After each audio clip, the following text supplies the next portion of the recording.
What's up, gamers? Welcome to the stream. Happy Friday. Thank you so much for tuning in. It is game time. We're going to be playing some Pokemon cards today. That's what we're doing.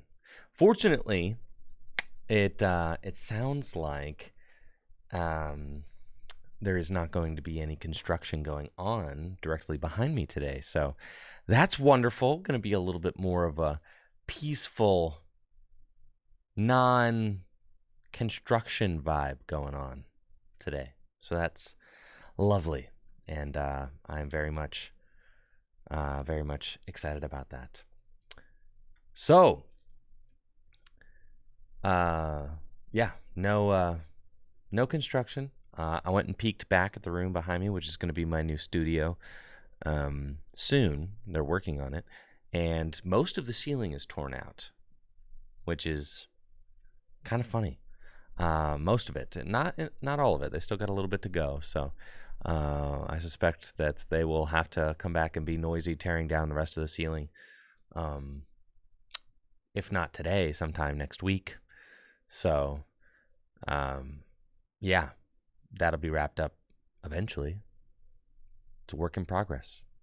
I think that the estimation is like by, late fall, early winter for my new studio, but we'll see. And I'll keep you guys posted as I get more information on that. Thank you so much, CFS, for the sub in the 47 months, and Sampants. Thank you both so much for your continued support of the channel. And yes, I will be officially announcing the 3 new Gym Leader Challenge bands this afternoon on gymleaderchallenge.com. But word is already kind of starting to spread, yes, because we talked about it on stream yesterday, and I've seen, the Japanese Gym Leader Challenge accounts posting it. The Cardboard Warriors has posted it, right? So, it's going down. I'll have the post out this afternoon. Natalie is at home sick with COVID, so I have been closing for her at the shop. It was just funny because I got to dust off my old working shoes. Just kidding. But yeah, I got to work here at the shop, which is not something that I ever do. So that's kind of funny. I worked with Heather and helped close on Wednesday, and I worked with Ashley and helped close, and I ran Gym Leader Challenge last night, which is like, I never, work the front at the shop. I never work here. I don't work here. But the shop is short-staffed because Natalie has COVID. So I filled in so that nobody else would have to get called in, and just kind of rose to the occasion and did my part. Because like Zeely's out in Hawaii, and yeah, there's just a lot of people out right now. So I closed on Wednesday and Thursday, and I've been kind of busy. So yeah, haven't gotten around to it yet. But the Gym Leader Challenge band post will be coming this afternoon. Amazing Raikou, the Duskull with the evolution ability, and the Let Loose Marshadow are all going. So they're going to be no longer legal for play starting on September 1st. So 1, 2, 3, 4, 5, 6, 7, 10. 10 cards. All right, 10 cards. Thank you, Machamp King, for that Prime sub in the 13 months.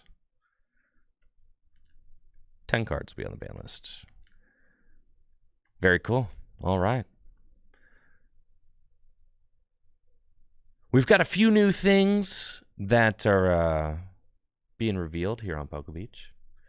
Thank you, Machamp King, for that Prime sub. Let's go. And JD with the sub in the 26 months. Appreciate y'all. Thank you. What deck do I replace Turbo Raikou with, or is it just Electivire now? I'm pretty sure it just kind of turns into like a Spread Lightning, right? Yeah, not called a ban list. It's called Hall of Fame retirement. Right. They've earned their spot in the Hall of Fame retirement. They've been retired from Gym Leader Challenge. Yes, after lengthy careers. Yeah, I still think Lightning's very cool. I think it's just you kind of lean into Electivire, and you kind of lean into honestly, I think Regieleki is like one of the most insane Pokemon in Gym Leader Challenge. Yeah. I think Regieleki is insane. I think like Regieleki and Electivire with like Team Up Zapdos still, like you got a cool deck there. So is Gardevoir a good call for a cup? What's my opinion on the meta? I would not play Gardevoir to cup right now. I would play some turbo deck. Probably play Roaring Moon, frankly. Just go play Moon.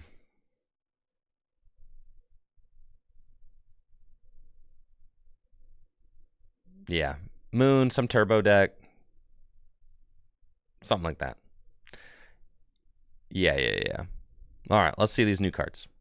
Let's take a look over at the Poke Beach. Let's go to the beach. Stellar Sylveon EX and Celured EX decks cards revealed. All right. The decks will release on August 30th. Very cool. Look at that. Very lovely. I should open Chatterino, get chat up on the screen. We should do that. Lovely. No Dankus. Very nice. Ooh, Noctowl comes in one of the decks. That's cool. This A-Spec. Crispin. I suspect that all these cards are going to be bad. Because they're like theme deck cards, but maybe not. Yep, that's bad. 50-30? Yeah, it's no good. 100 plus 100 if a Terra Pokemon? No. Energy Assist? I think there's better Energy Assist style attacks there. I think that card's cool. We've talked about this before. 20 more damage for each fire in your discard pile. And the thing is, it doesn't like reset them. That's what I really like about that attack, is it just like ramps throughout the game. The more fire you get into the discard pile, the more damage you're doing. I do really like that. Registeel. Nope. That's bad. Perfect Mixer. Ooh, this is the Battle Compressor. Yes. 5. Search your deck for 5 cards and discard them. Hello, Lugia. Why, that is exactly what the doctor ordered, isn't it? No. Perfect Mixer can search for 5 anything and discard it. So, that's pretty cool. He is very cute, isn't he? What a nice little fellow. That's a pretty gnarly Zapdos artwork. I like that. Like, making Zapdos look cool is not the easiest thing. A lot of artists tend to make it look kind of like Big Bird or like a, you know, like a crazy lightning chicken. But this Zapdos looks tough. I like this. Shout out to Niso here. Did a great job. Do I think Regidrago lived up to the hype? 100%. Half of top 4 at the World Championships. Yes. And I think it's a top 3 deck in Standard. Yes. It's hard to say. I mean, the best deck, it's pretty contested right now. I don't think there's a clear best deck in format, but I'd say it's a top 3 without doubt.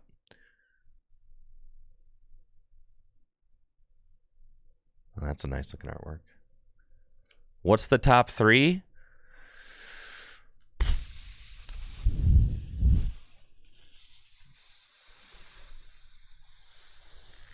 It's really hard to say, isn't it? I mean, if you go to the World Championship, it depends. It depends, right? I'd say Regidrago is the best deck in the format. Sure. I think I'm confident enough to say that. Regidrago V-Star, best deck in the format. Yeah. And then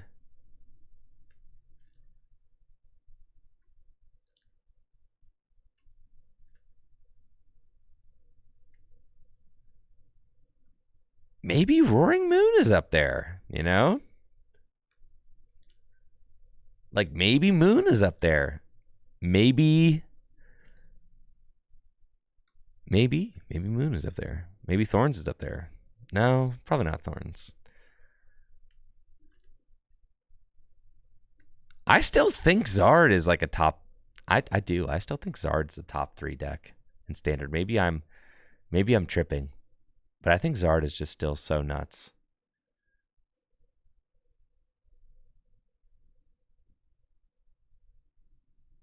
I don't like the water energy moon lists. I think it makes so much sense that a straightforward darkness only moon list did the best, because the players that did the best basically disrespected Charizard and Gardevoir and were like, I'm not going to play against those. And at the World Championships, they pretty much didn't.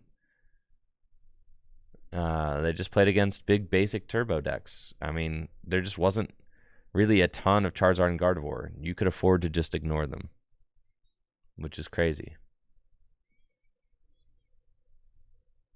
Yeah, I think Regidrago is probably still the top deck in the format. And really, I feel like all the other like big basic decks,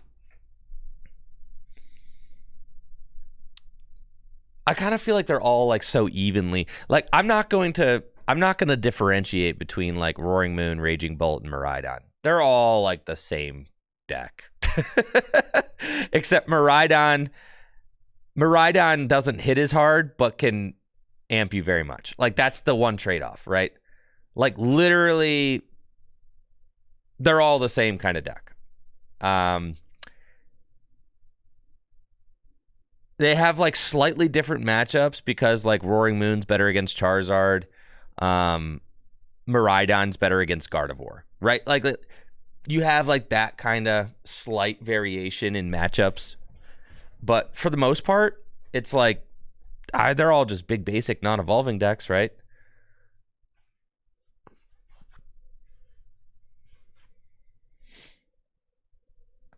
Is Lugia around enough to justify Haxorus and Regidrago? Oh, no? Look at the top Drago lists from Worlds. They didn't play it. Like, you have to... I think, like, a lot of players getting ready for Cups and, like, trying to do well at locals, it's like people just want to account for everything. And that's, like, that's the thing about you asking me questions on Twitch chat, is that, like, a lot of players are like, well, I need to beat all the matchups. I need to be able to beat every single matchup there is. I have to be able to beat all of them, right? And the thing is, I don't know what the players at your local shop are going to be playing. I don't know. I have no idea. The players that made these decks for the World Championships were trying to predict what the other top players at the World Championships were going to bring, right? But now we're in a situation where players at locals are responding to what happened at the World Championships. So you can't necessarily just copy exactly what happened at the World Championships, because players are going to be responding to what happened at the World Championships. So you all have to do some kind of research in your local meta and kind of figure out, like, you know, what tech cards are going to be worth including in my decks. What is my local meta really kind of leaning towards right now, and how do I best respond to that?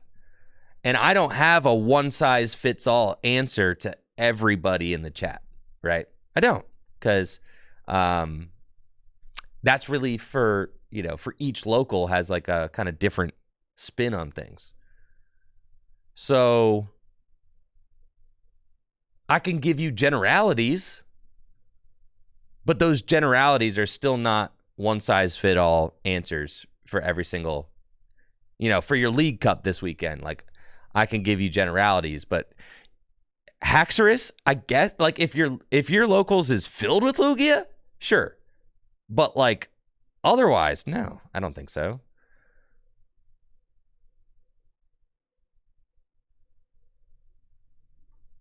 Yeah, even online is its own meta, because people play things online that people don't necessarily bring in paper. Yeah. Thank you, Wonder Twin. I appreciate that.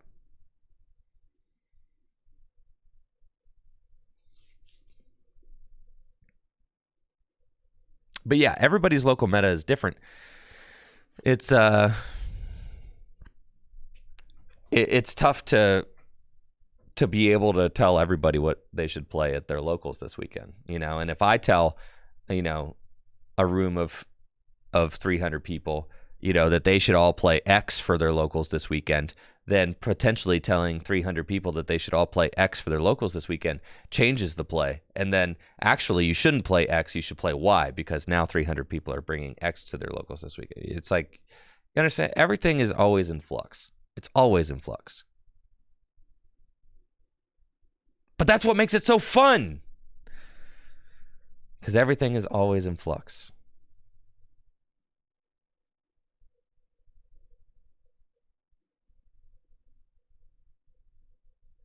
All right, so let's see what else. The Zapdos. Well, that's not a very good Zapdos. Unfortunate. Very cool artwork, not a good card. Your local is flooded with Zard, then play Henry Brand's broken Banette Dusknoir deck. Pop off on everybody. If your locals is filled with Zard, don't play Miraidon. You know, you could probably get away with Moon. Moon is like the...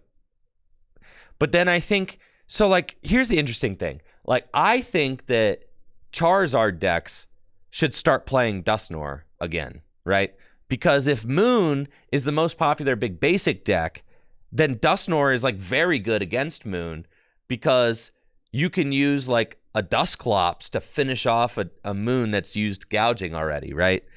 So, like, you have that. So it's tough, right? Because it depends on, like, how many steps ahead are you going to take. I think Charizard decks should start teching themselves to beat Moon decks.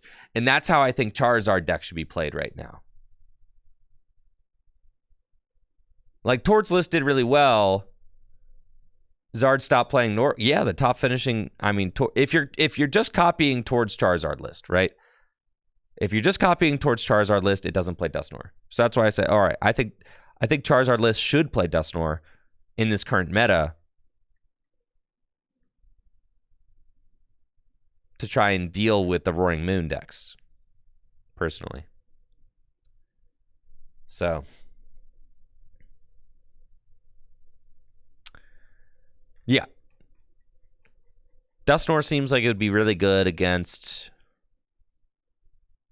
the Moon decks. And Moon, I would anticipate, like, if I'm talking general strokes, I would anticipate that Moon is going to be the most popular deck at Baltimore Regionals.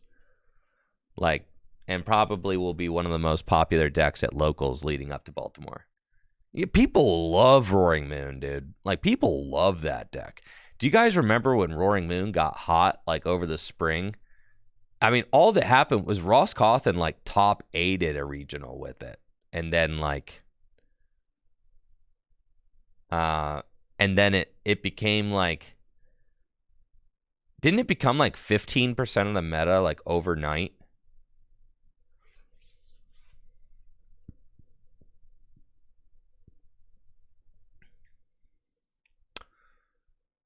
Like, prepare yourselves for another kind of situation like that.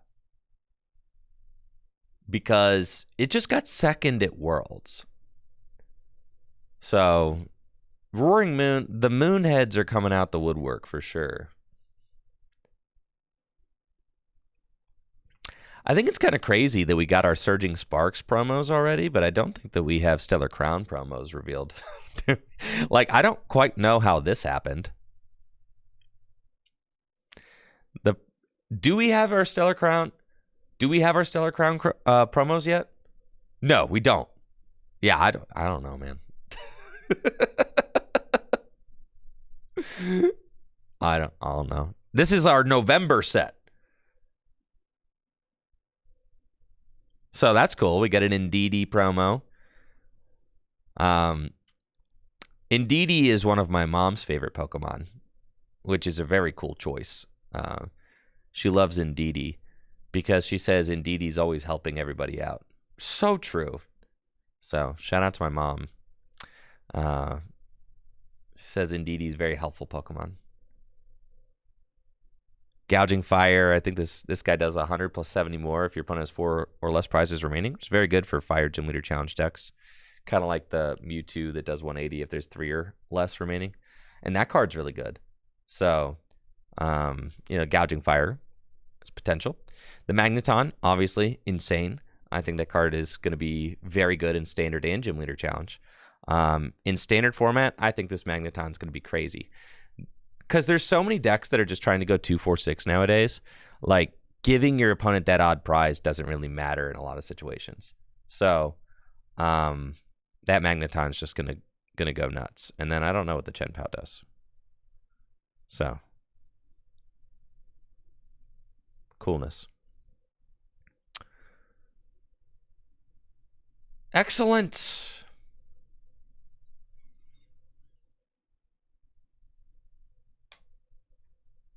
I think that about does it for the news.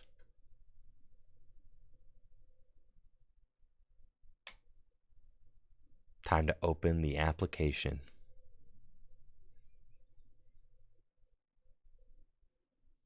I know, no Stellar Crown yet. We've got our Stellar Crown midnight pre-release happening next Friday at midnight. So I have plans, tentative plans, to stream that next Friday at midnight. It's crazy. It's happening so fast. I've only had like 1 Stellar Crown tabletop session so far. So Jesse is coming on for a stream next Wednesday. So Jesse and I will be talking about his top 4 Worlds finish. I'll be doing an interview with him. And then we're going to do Stellar Crown tabletop testing as well. So hopefully I can get one of those produced into a Stellar Crown video. But then, like, the set's going to be out. Well, I guess it's just pre-release. So I still have 2 weeks. All right, that's pretty good. Yeah. Still have 2 weeks. Because the set probably doesn't come out on TCG Live until, like, what? September, mid-September? Does anybody have an idea of when it might come out on TCG? Stellar Crown, official release, TCG Live, probably like mid-September, huh? September 12th? Okay. Cool.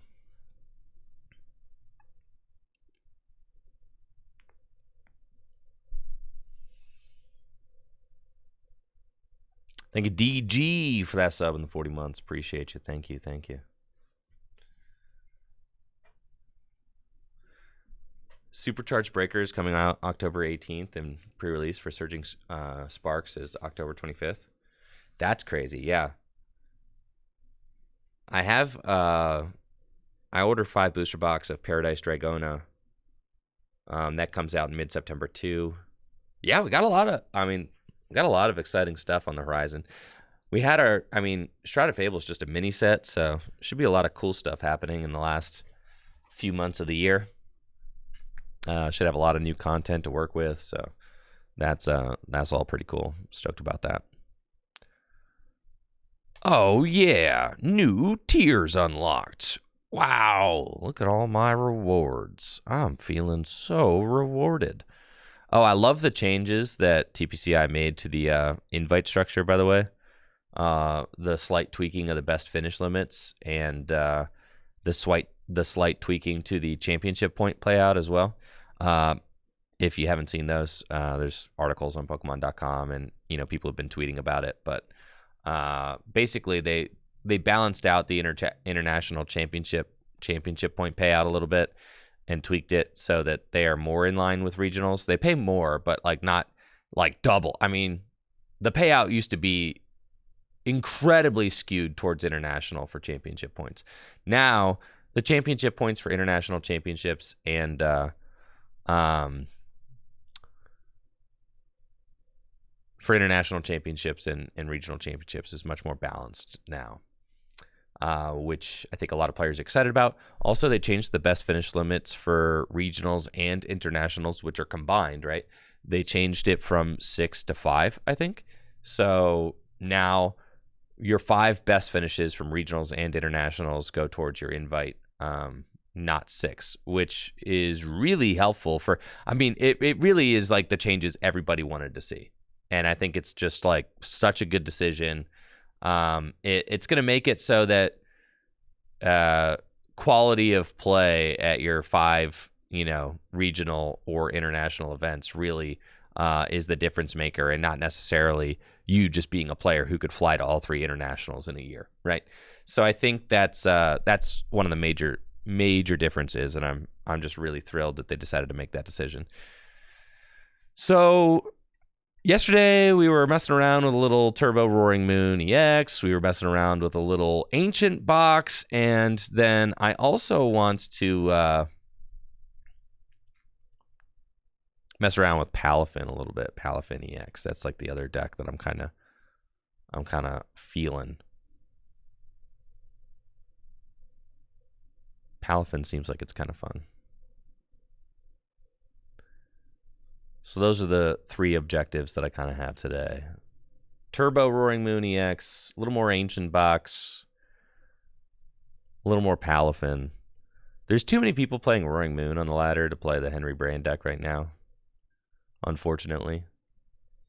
The Henry Brand Bennett EX Dustnor deck it's really cool. It dominates Charizard, but it has a terrible Roaring Moon matchup, as you can imagine. All they have to do is get some energy in play, and then it's kind of lights out.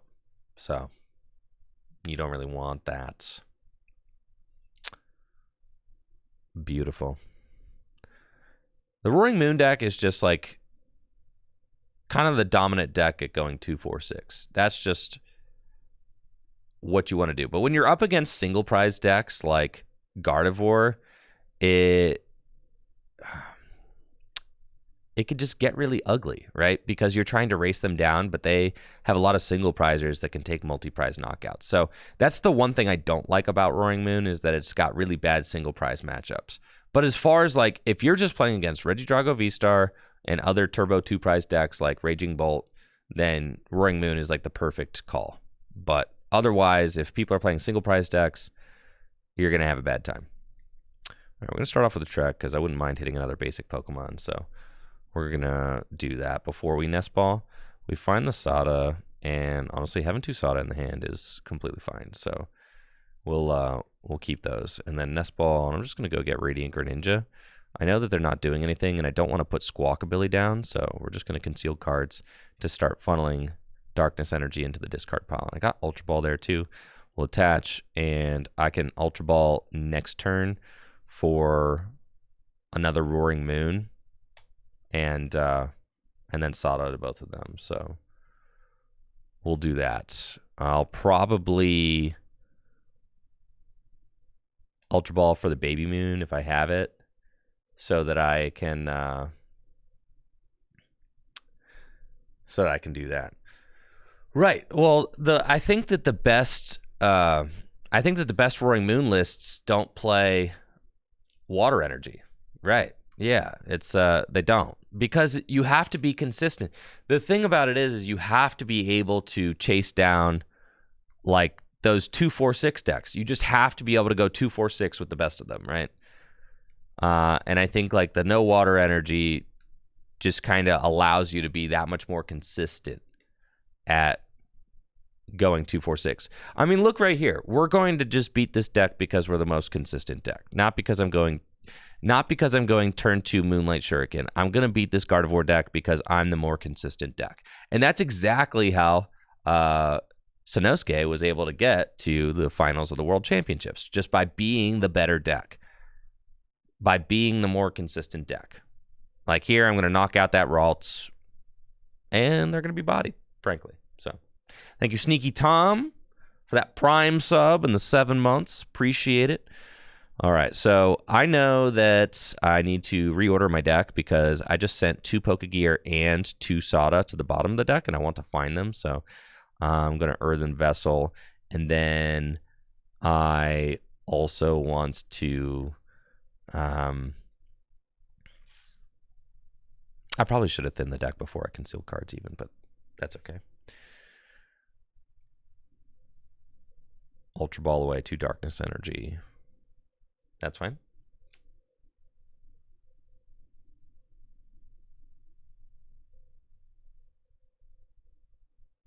And we're going to get Roaring Moon. And then Trekking Shoes. And we're going to keep that because that just gets me the attack guaranteed. So we're going to do that. Pokestop. Goodbye, friends. Then we're going to go here. Dark Patch. Prime Catcher. And Vengeance Fletching for the knockouts. And take our prize card. Now, we're not out of the woods yet. Gardevoir is just the perfect, the perfect comeback deck. Thank you, Sneaky Tom and Knife Laugh Love for those subs and the supports. Thank you so much for supporting the channel, for being here today. Appreciate you. Thank you for those Prime subs. Shout out to all the Primers out there.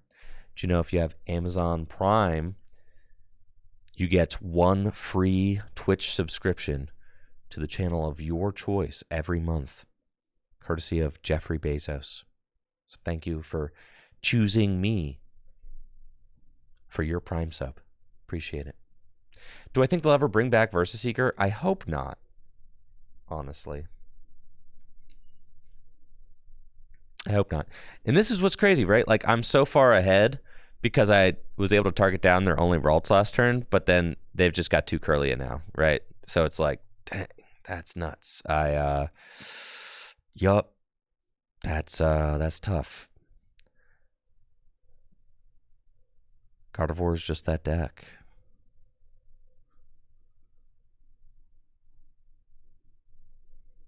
And I'm drawing like booty.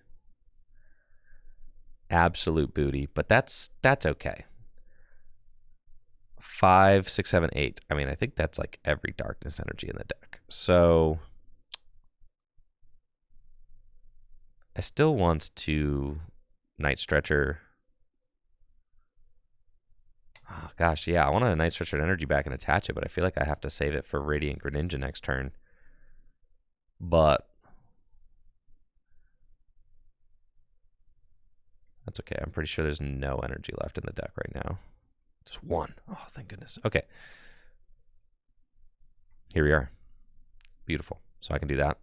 And then I don't really want to put the Fez down right now. So we're going to save the Fez because that way they can't target it down.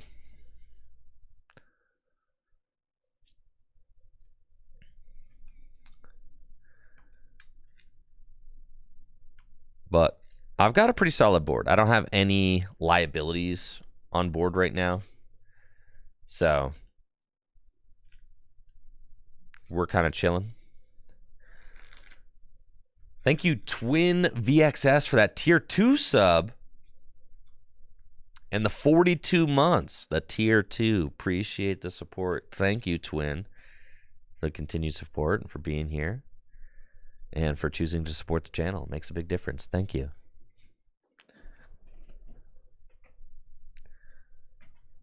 Now, we're up 2 prizes. Very typical for the Gardevoir matchup.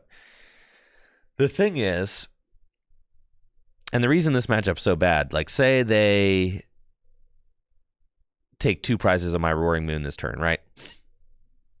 And then I'm like, okay, say I gust their Gardevoir and knock it out.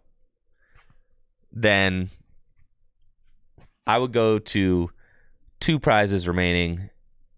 They would be at 4 prizes remaining. It's just like they can, if I ignore their attacker and knock out the 2 prizer, then they can kind of just promote a single prizer and take another big knockout. Now, the thing I have going for me right now is that my board is very sparse, doesn't have Squawkabilly on it, right? Like I'm kind of just operating at a very low profile board. And what I'm going to try and do is I'm going to try and feed them the single prize Roaring Moon and then just go 2, 4, 6 with my Big Moon, because you want to force them onto the odd prize count. You want them to go like knock out Roaring Moon and then be forced to take 3 2 prizers. That way you're effectively forcing them to go 7 prizes, which is, that's like the goal of like almost every Pokemon TCG deck, right? Like almost. Not quite, I guess, as much these days because almost every 2-prize deck just like has Gust constantly. But that's like how you swing the 2-prize trade in your favor, is that if at any point you could force your opponent to take a single prize, then you're going to win the 2-prize trade, right? Because every deck's trying to go 2, 4, 6. But then if you can make them go 2, 3, 5, 7, that's like you get 4 turns as opposed to 3, right? So you gain yourself 1 more turn. That's why this Baby Roaring Moon is in the deck, so that you can force your opponent to have to swing into it when they don't want to. It's not part of their game plan. It forces them to take another prize. This Roaring Moon does not ramp up to do major damage. It doesn't. This card's better as a lead than a late game finisher, actually. He does not end up doing a lot of damage at all. I mean, he probably ramps up to like, what, 150 or so? Like, not a lot. And sure enough, they ended up having to Screamtail my active, which is like exactly what I want. Because now, if I can hit this Gardevoir EX, I just win. Like 100%. So that's what we got going on right now. And Double Pokegear is awesome. And now that they've taken the single prize knockout, I can go full on. I can bench the Pheasantipity. I can bench the Roaring Moon. And we're just going to make it happen. So I'm going to... I haven't even played Asada yet, which is crazy. So we want to, in order to maximize our odds of finding the Asada, right? There's a very specific order that you kind of want to play the cards in. We haven't seen Asada yet, so you ask yourself, all right, what do we want to do? We don't want to Pokestop first, because then you might discard the Asada. Yeah, like a moron. First, you want to flip the script. Do I want to boss this turn? I guess I want to boss this turn, but I was thinking I was going to Pokemon Catcher. So, yeah. I was thinking, okay. I forgot. There is one copy of Boss's Orders. We could boss, and boss is right here. So, that's possible. I don't have the energy yet, and like almost all my energy's in the discard pile. So, I actually don't know if I can. Maybe I should have promoted the Radiant Greninja, and then I could hit the boss. I was kind of thinking that I was locking into going for the Pokemon Catcher this turn. So, I didn't put that into the equation. But it's possible. So I could Palpad back in boss, and we'll just see if I hit it.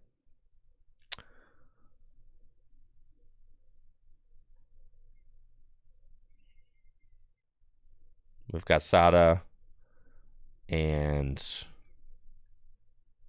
Sada. All right, so no boss. That's fine. Then, yeah, I think Sada is better than boss, because I want to build up my board too. So like I really was kind of locked into the Sada. But then I want to find Pokemon Catcher. And I'm pretty confident I can hit a Pokemon Catcher. I'm saying, y'all, we can definitely do that. See what I'm saying? We got these Pokemon Catchers down. No sweat. It's just this easy, folks. Dang it. All right, so we still got chance.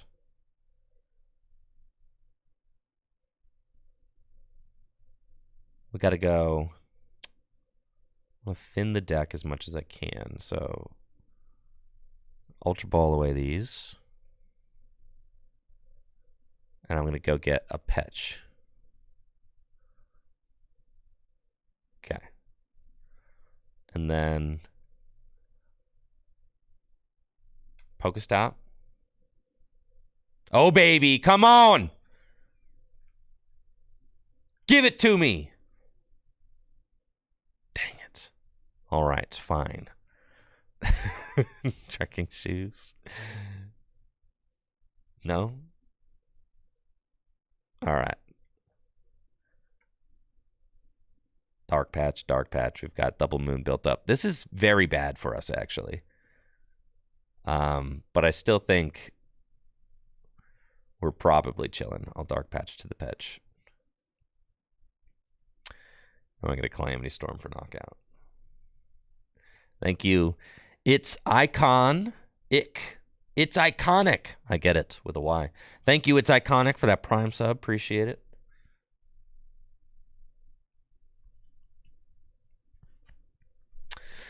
That was an ugly whiff. We didn't like that. But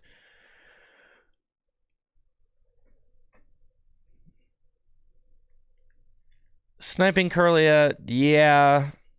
We could have done that if we Dark Patched all to the Fez.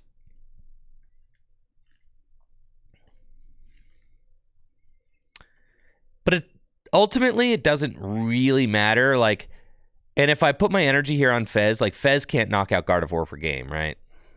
But I guess I could have gone, like, 1 energy on Pecharunt. Yeah, 3 here is an option.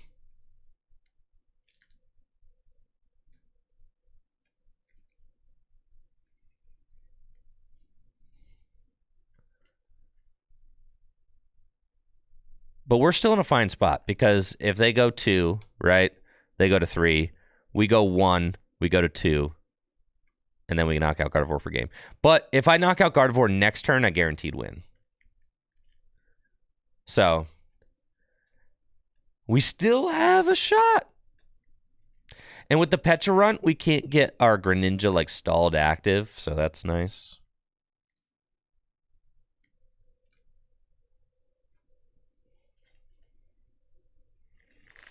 Just at some point, I have to target down the Gardevoir.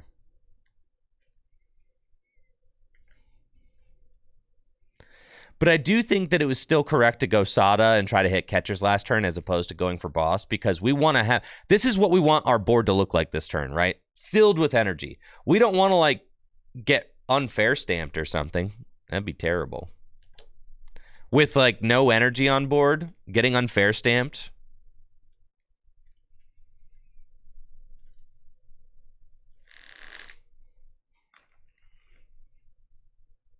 Am I getting mind-bended? Oh, yeah, dude. We're chilling.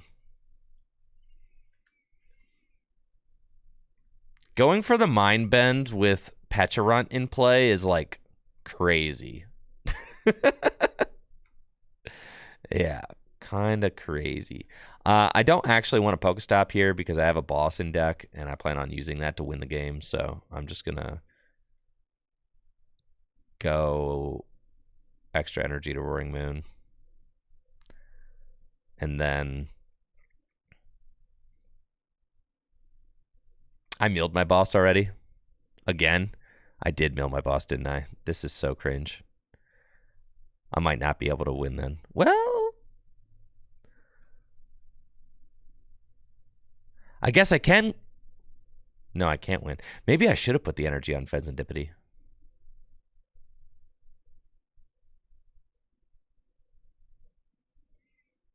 That's fine. I think I'm chilling.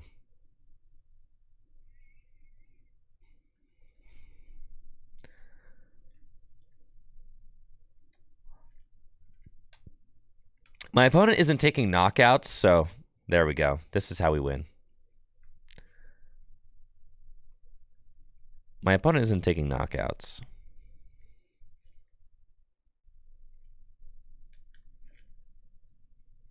Yeah.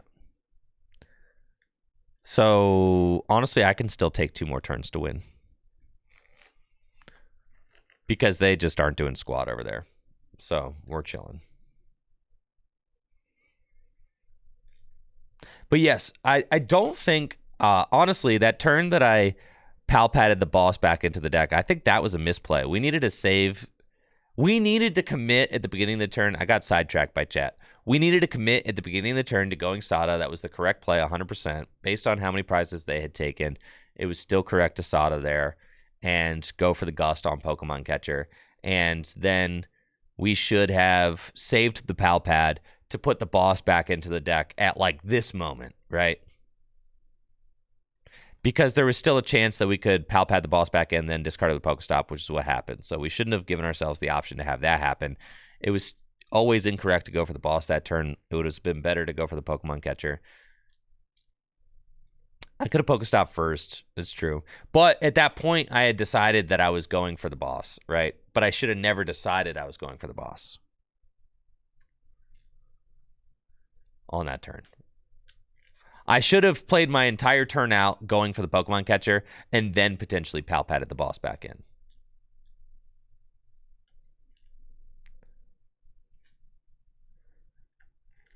Palpatting the boss back in should have been the last thing I did on that turn and decided that I wanted it for later. I think my opponent left because they're not doing anything. So, yeah, it appears that way.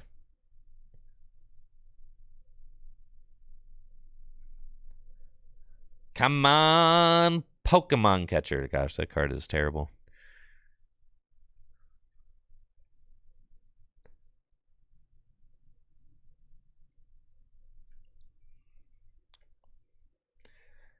You would 100% buy this hat if it was part of my merch collection? Noted.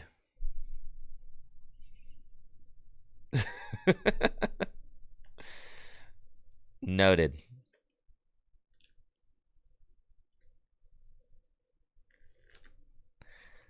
This hat was a Secret Santa gift.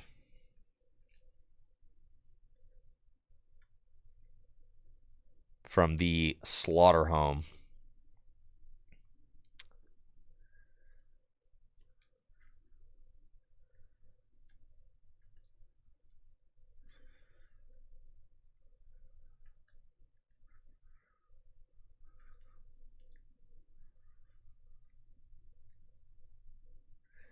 There can only be one #1 TCGL fan. There would be thousands of different fans.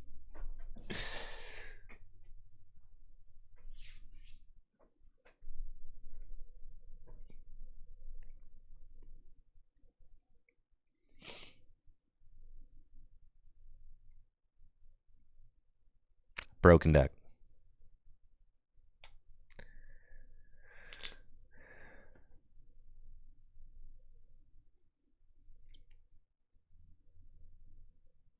Fantastic. Yeah, I saw. Who was it? Was it Drew Kennett said he should have just played Palafin for Worlds? We got Daver in the chat with 10 gifted subs. Yo, give it up for This Is Daver. Getting this Friday kicked off right with the 10 gifted subs. Let's go, Daver. Thank you so much for the supports. Yo, thank you for that generosity. Welcome new subs to the channel. Let's freaking go. Hopefully you're having a great week, Daver. Thank you. Welcome new subs to the channel. Thanks for being here. And thank you, Daver, for the support. Let's freaking go.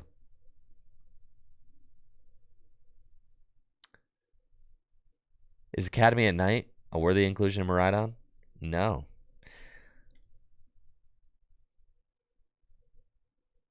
Not necessary. All right, looks like I'm playing against a turbo deck. Am I streaming Monday? Yes. I stream every weekday, starting at about... I aim for 9, but usually I end up being here about 10 a.m. Eastern time. You know, part of quitting my day job 6 years ago was that I didn't really have to answer to anybody or show up on time ever again. So that has somewhat impacted my ability to show up on time these days, but that's okay. All right, so we're probably playing against a turbo deck, so we probably want... yeah, we'll keep that just in case. We probably want to get down Radiant Greninja so that we have 2... very cool. So that we have 2 single prize Pokemon, right? That would be great. Petch. Didn't I discard a Dark Energy? I didn't? That's annoying. Yeah, still correct to Squawk here.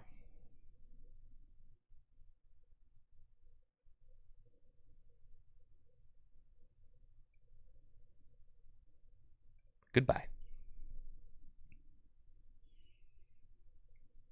There we go. We want Radiant Greninja.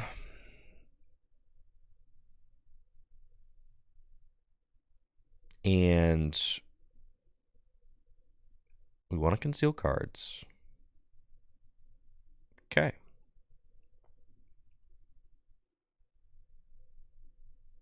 Pass.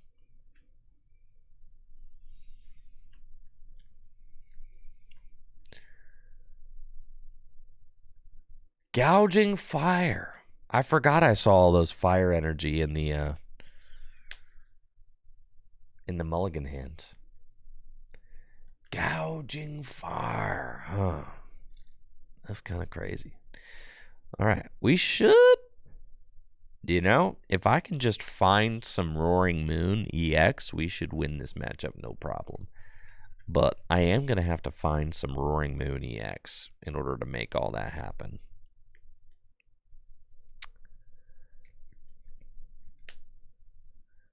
That feels important. I've got a Sada in my hand, but no basic. We decided to go for Radiant Greninja. Oh, here we go. We decided to go for Radiant Greninja because I didn't want to get 2-prize bopped. I didn't want to get just hit by a bundler, right? That was like my big thing. I didn't want my opponent to just be able to go Iron Bundle and hit a 2-prizer guaranteed. So I kind of felt like I had to get out Radiant Greninja there to protect myself from the bundler. All right, you gonna come in with a Heat Blast to protect myself from devastation, to unite all peoples. Something nation. To denounce the evils of truth and love.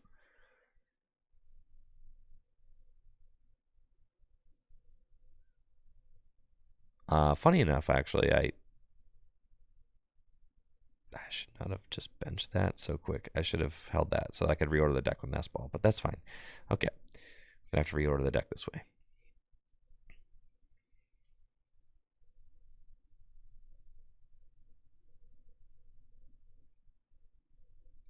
Let's go. Now we have to reorder the deck before we play that Pokegear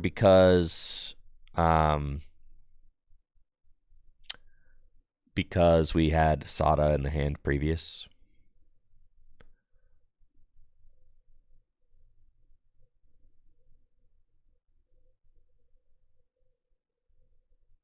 We just have to find a Darkness Energy off this, so.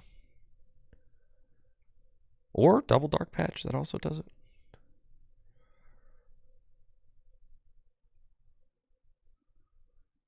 And now you're dead. Just like that.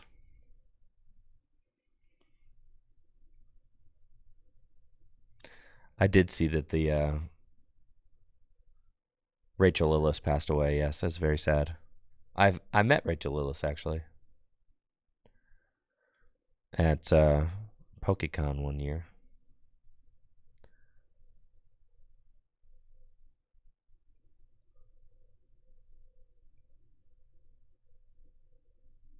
And we gouge.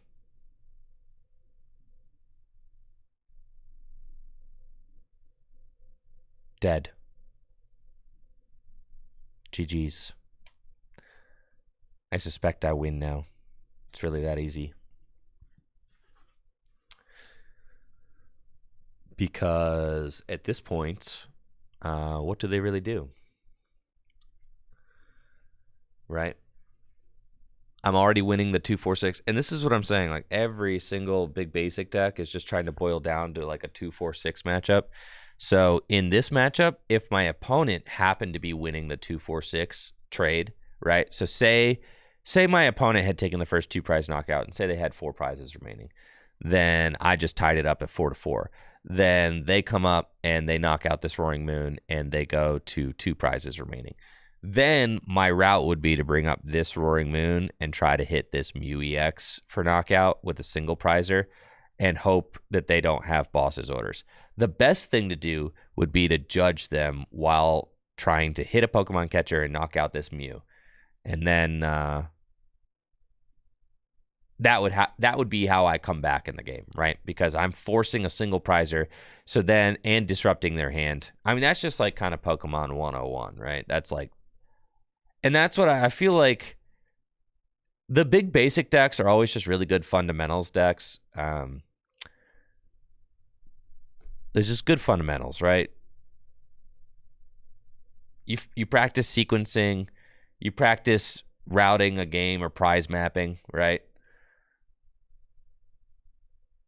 All big basic decks are like mostly the same, in that you're trying to accomplish the same kind of thing. I mean, every single deck does prize mapping. Every single deck does sequencing, but like, I feel like the big basic decks are really just kind of the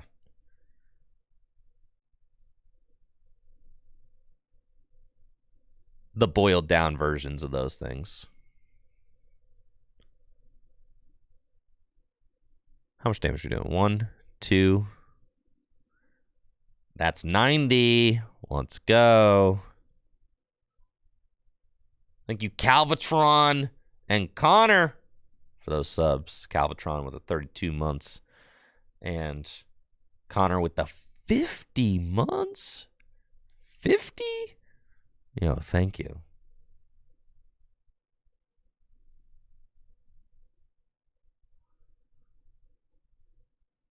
Okay.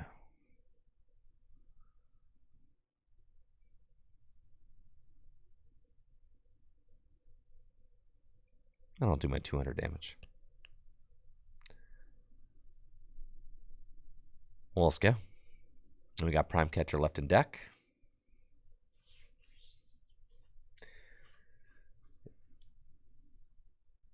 $50 is close to as long. I started streaming on Twitch in 2018. I think there's some people close to 60, right? 60 months. Is 60, I think, the highest? I'm pretty sure.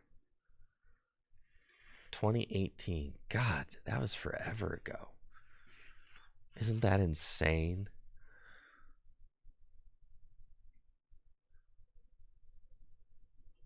Pokedex says I'll be 58 tomorrow. Let's freaking go. Yeah, there are definitely people in their 60s. That's what I'm saying. I know. Real Alaskan Hero was the first sub on the channel. Yeah. Real Alaskan Hero knows. See, Lance, 62. Let's freaking go, Lance. 62 months. That's crazy. Thank you for the continued support. Yeah, appreciate you, Lance. Thank you.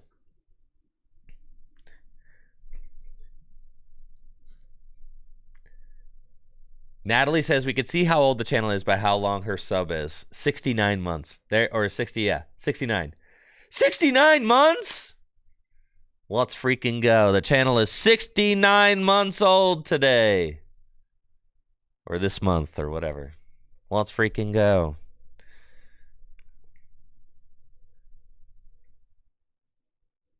That is quite a few months.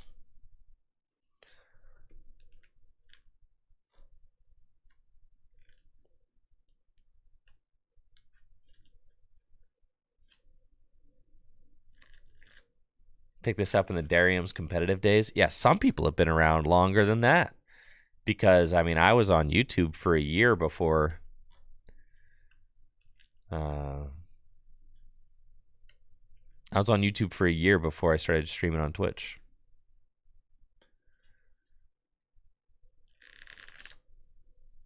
The vintage Tricky Gym videos, I pretty much can't go watch. Yeah, they're really cringe and hard to watch these days. Some of them I got good spirit though. Some of them are really hard to watch.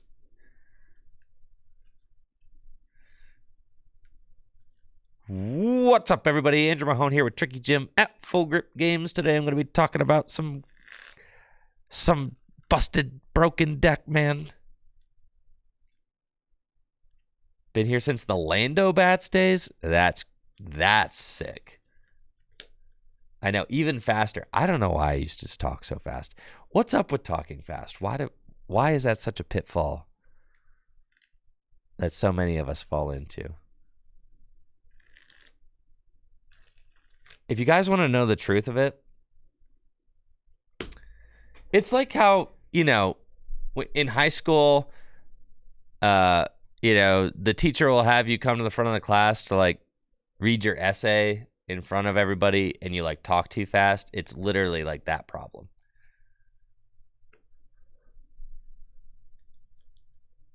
Yeah, it's literally that. You like read your essay way too fast because you're just like trying to get through it. Thank you, X Factor, for that sub in the 34 months.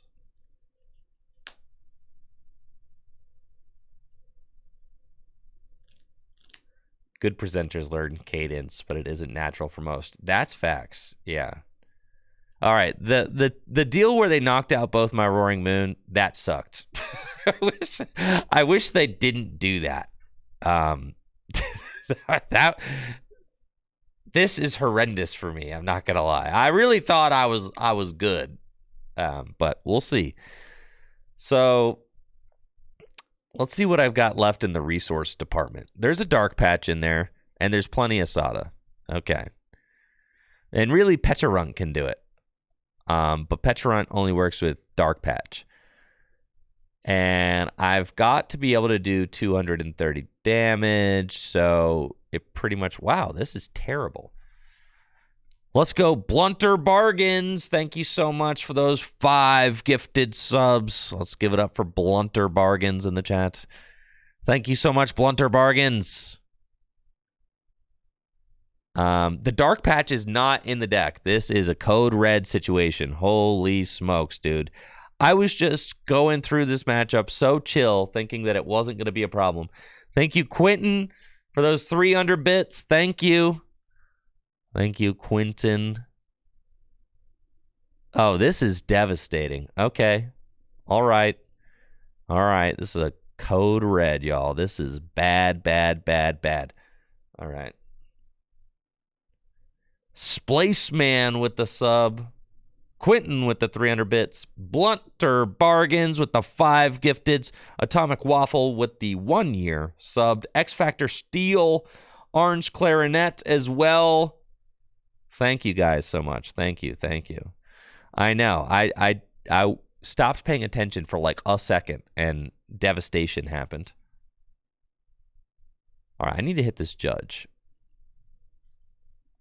Can I reach 230 with Baby Moon? Absolutely not. That's not what this deck does.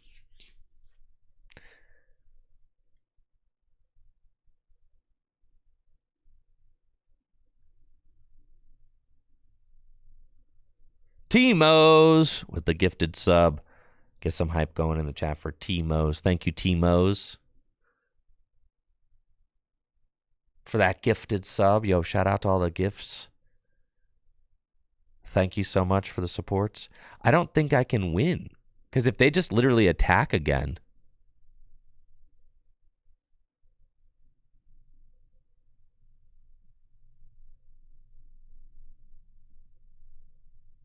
I have to, like, get them stuck, I think.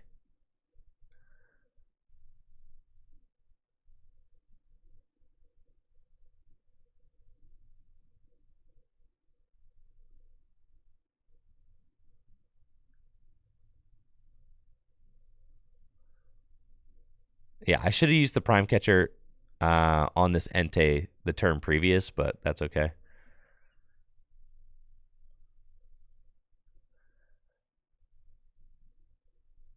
I was really not expecting to have both of my attackers knocked out.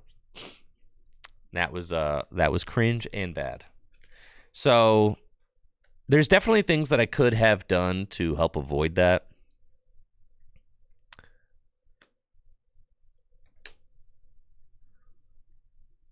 Oh my gosh. They're going to double monkey me, dude.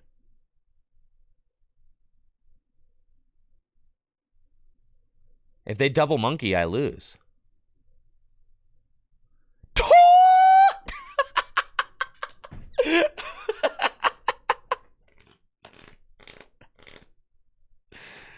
Okay. All right. Okay. I was unfamiliar with your game.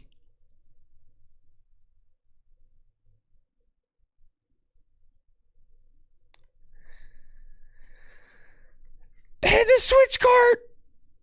Ah!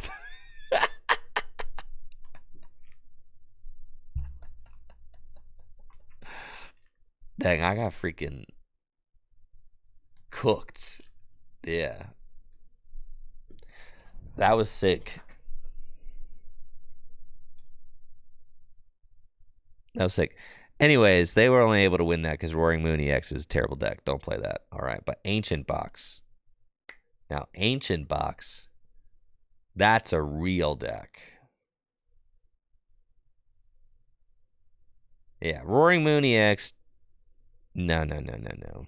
All right, there's things I could have done to play around getting both those guys knocked out. Honestly, I wasn't really expecting all the Monkey Dory shenanigans. I was kind of just like chatting with chat, having a good time, living it up, and then all of a sudden we were bodied.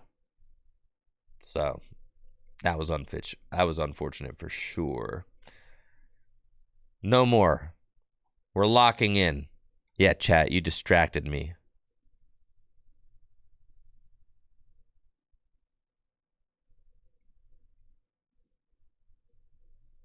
All right, what do you think we're up against? Teal Mask Ogerpon.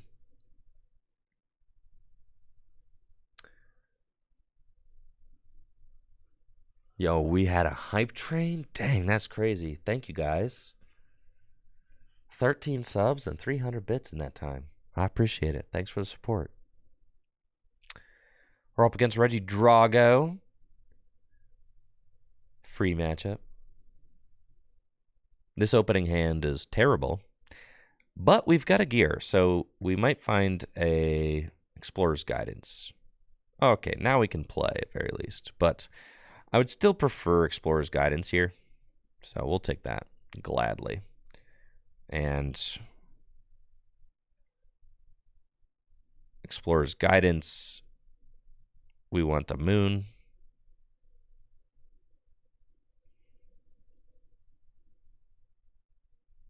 And I would say we want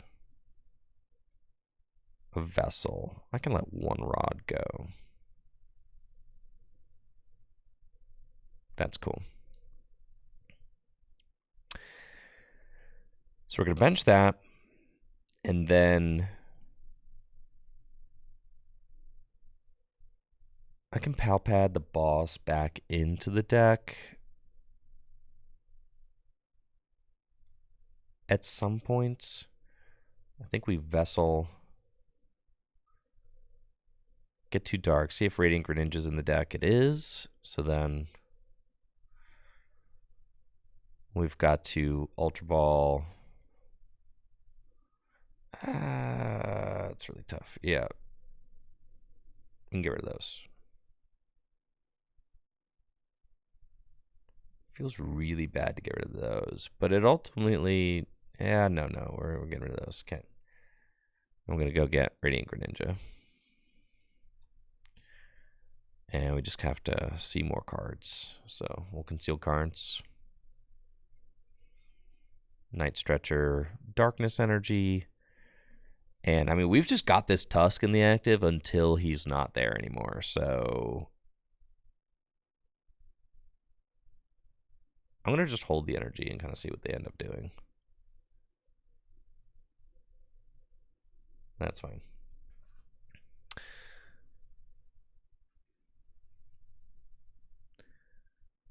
If they gust and knock out my only Roaring Moon this turn, that's like a little weird.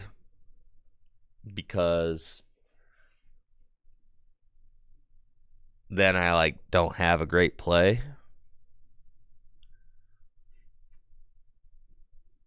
I'm definitely just hoping they knock out my Great Tusk. I know we have Stretcher, but that's not the problem. The problem is promotion, right? So you're thinking like, say they go Gust, Knockout Moon. Then who do I promote? I promote Radiant Greninja. I Stretcher Roaring Moon. I can't switch him back into the active without Pecharunt, right?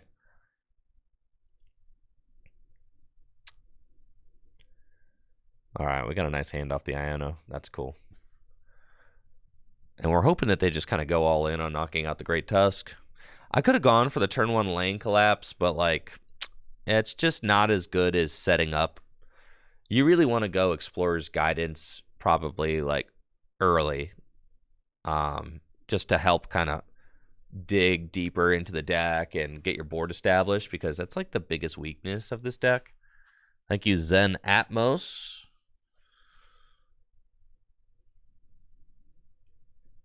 Yeah, trying to get through the awkward phase. Yeah, of having the hair. I know, right? Like, I feel like I need to go in for a haircut right now, but our the stylist that Natalie and I go to is booked up right now. So Natalie's had the same lady doing her hair since she was like 10.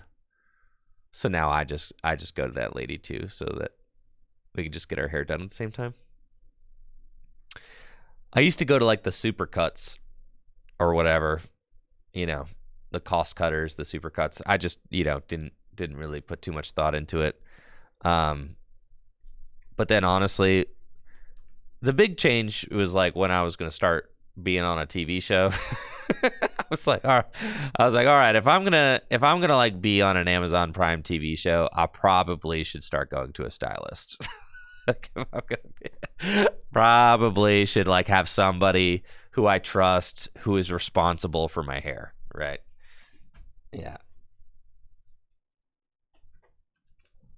Jacob, you gotten into the long hair club and you're never going back? I've had that long hair before. You guys have seen pictures of me from 2017 NAIC. Yeah. 2017 NAIC, that was crazy. I had some freaking locks. Okay, it's time to swing. So Sada's Vitality. And we got our Darkness Energy. Great. Let's Pokestop. Beautiful. Let's Vessel. One more Darkness Energy in the deck. There's one Rod. There's one Superior. There's 2 Night Stretcher. All right. Cool. Let her rip. And we'll go here. Swanging for 160.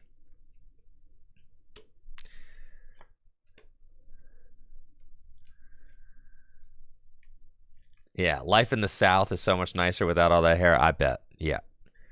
I like the hair being low maintenance. Honestly, like I'm cool with the length that I've got right now. I think this is like a fun length. It kind of reminds me of when I was in high school. I feel like this is very much what my high school kind of mop looked like. So it reminds me of that. It reminds me of being in high school. It reminds me of being in college, because this is definitely what my high school and college skater mop was. I don't like it too much longer than this.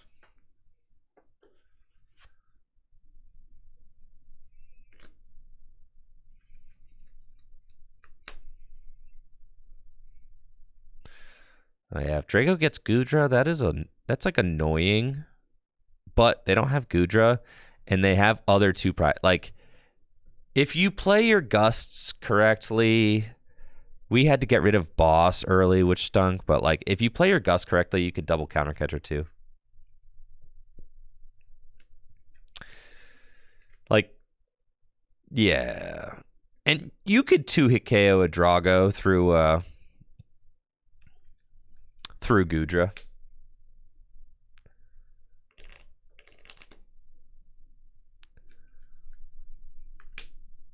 I got Professor Jacques vibes. I'll take it.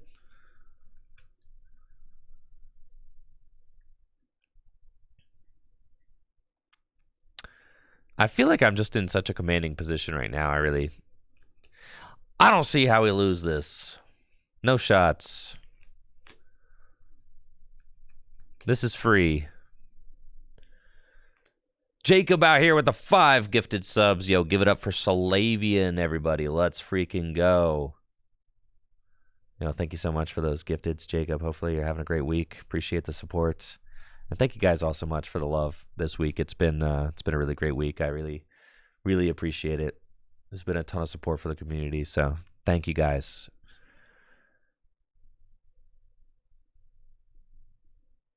All right. So they've only got the one Drago. We knocked this thing out. It's over, dude. Like, what are you doing? You got nothing. Yeah, we're chilling. So let's just do our thing.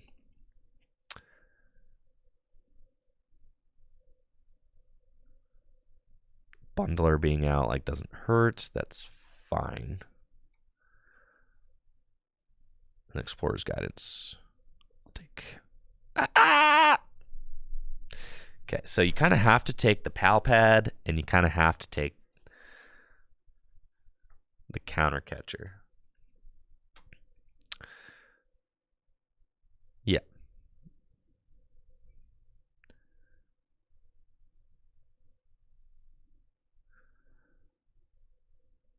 That's fine. And then Pokestop. Superior is really cool there. Superior.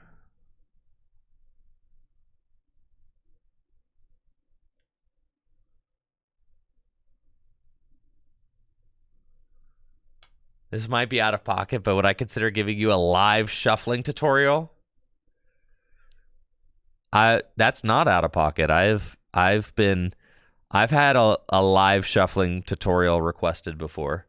You are not, funny enough, you are not the first person to request a live shuffling tutorial. Not even close. Yeah, I'm gonna need a cup of water for sure, though.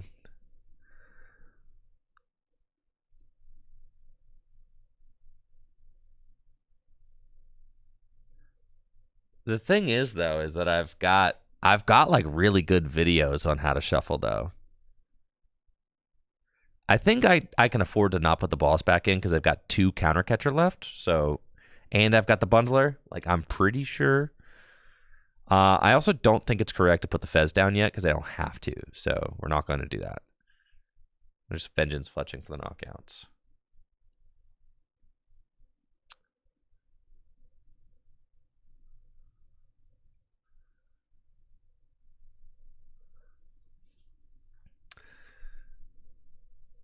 Yeah, I could show you guys.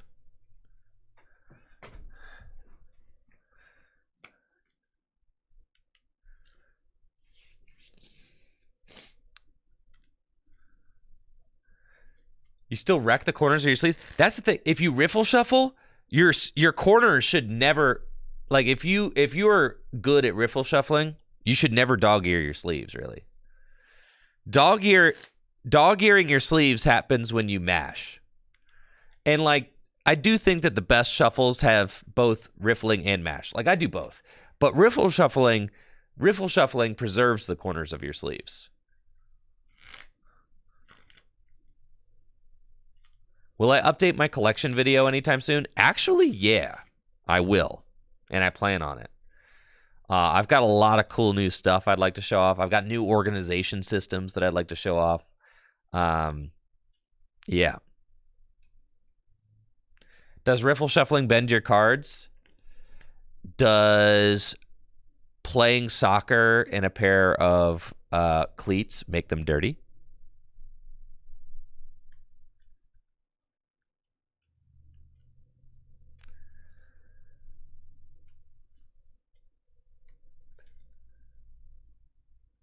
How do I stop my sleeves from getting all wavy at the top?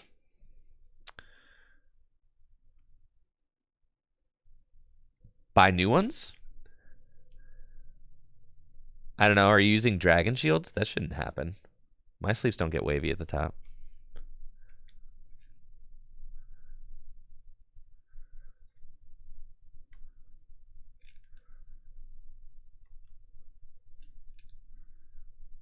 Right. So, like, I get it with people wanting to, like, bling out their standard decks and all that stuff. I don't do that because for me, like I want to be able to switch my standard deck at any given moment, like for whatever is like most optimal for any given tournament. So I don't want to be like, you know, hundreds and hundreds of dollars invested into a single archetype. I'd rather just be flexible and be able to play whatever deck I want. All right, it's time to secret box. It's got to be you. It's got to be you and you. Is that correct? Probably those. Those. Yeah. Thank you, DJ Backwards, for that sub in the 26 months. Appreciate you.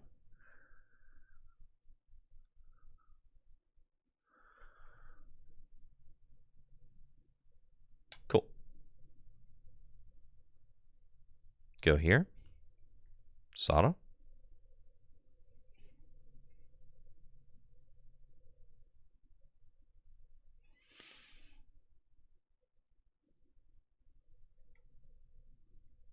Counter catcher.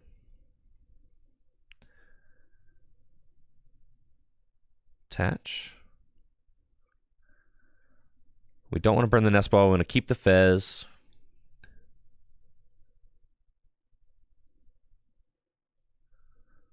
Two energy in the discard pile is fine.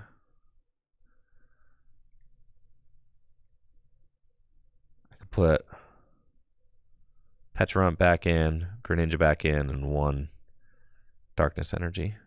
Okay.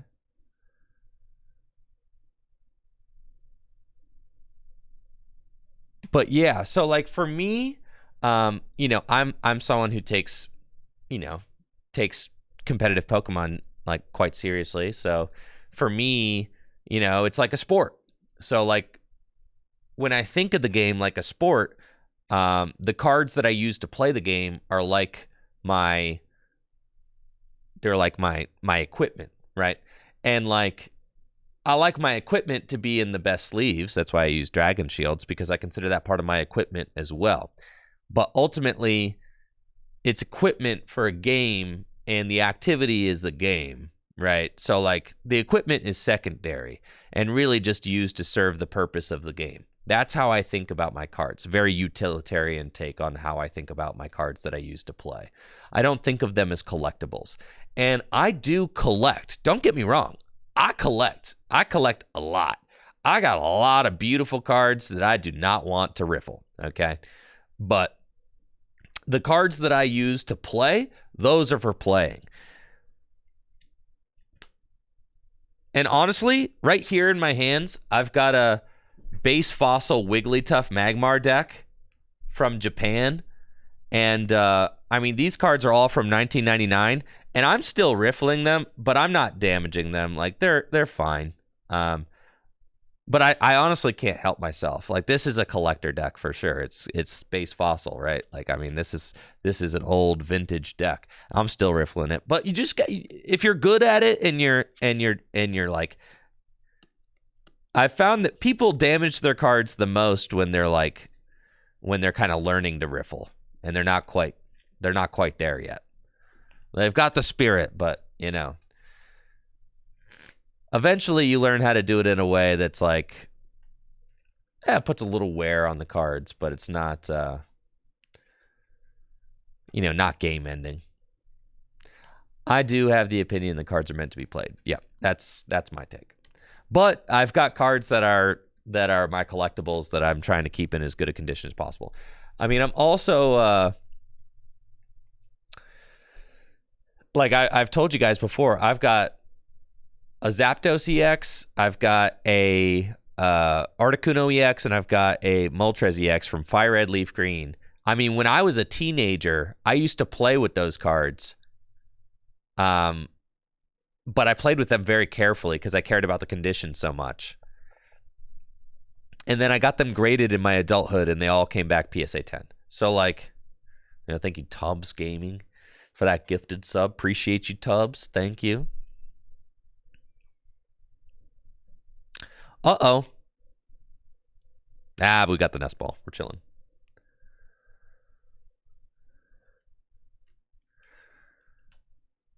But yeah, my take is that the cards are meant to be played.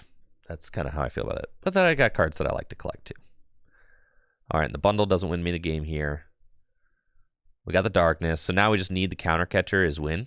So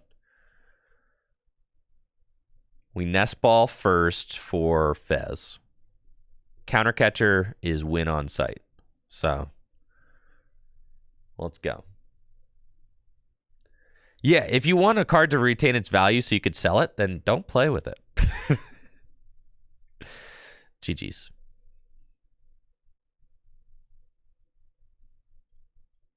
That's kind of my take.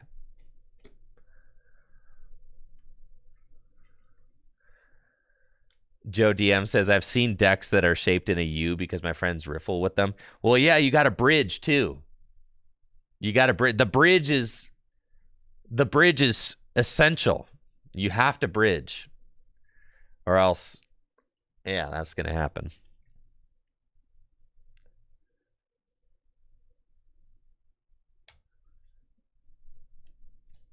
The bridge is the scary part. It's true. That's the part that the cards could go flying all over the table.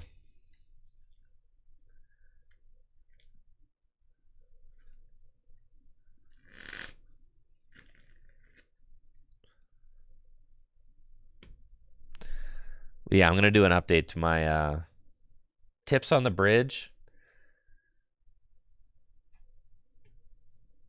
It's really, you got to do a whole tutorial on it. I got one of my most viewed videos on YouTube is teaching precisely how to riffle.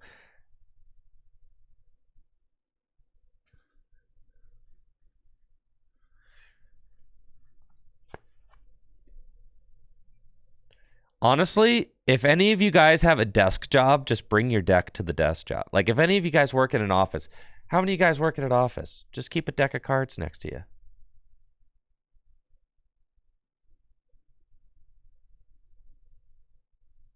Yeah. Yeah, keep a...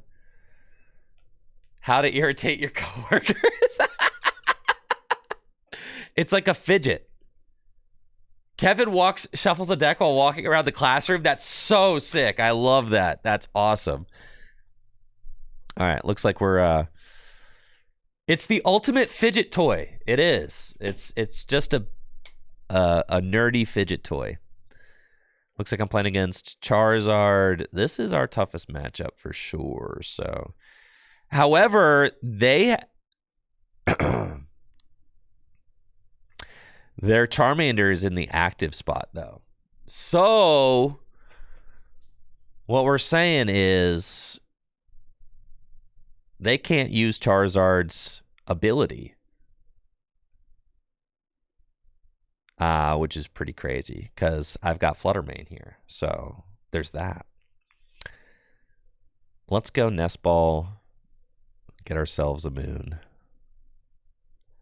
And then we're going to...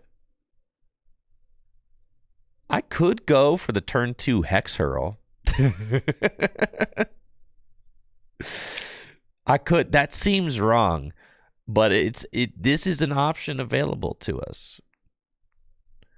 I could start swinging with Hex Hurl. That seems kind of egregious, but I do also get to place damage counters on my opponent's bench Charizard, which could make a huge difference.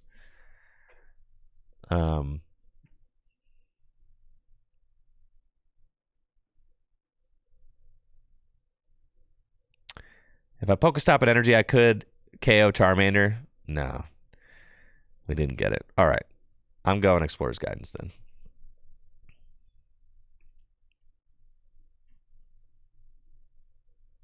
Got to keep that.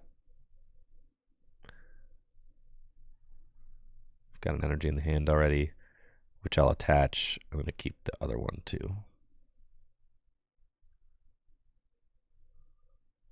And then... I'm saying if I attach to the active, I could get the turn 2 Hex Hurl. All right. There we go. Do I double sleeve my cards? No. I do not. The decks feel too fat to me if I have my deck double sleeved.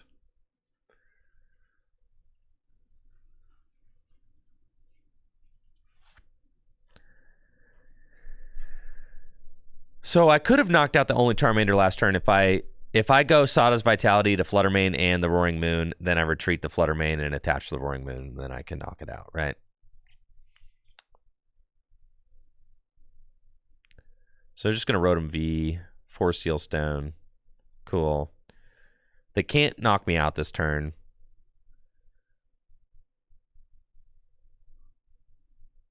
We'll see what they quick search for.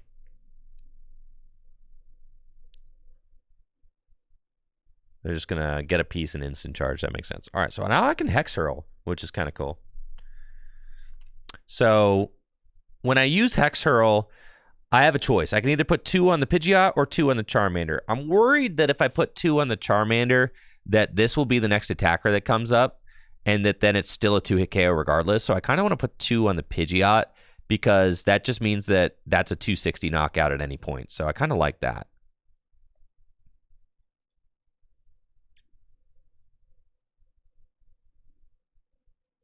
All right, concealed cards, and then Sada's Vitality. Uh-oh, we need an energy, or else... Well, we did not get the energy. Which is kind of annoying. But that's okay. I think I'm okay kind of just like chilling. I could retreat and knock out the Charmander. I guess that's like fine to do. Taking the single prize is probably worth it, so we'll do that. Unfair stamp. I know, right? You got to have some faith that your deck is going to be resilient to unfair. You're going to have to weather the unfair stamp at some point, right?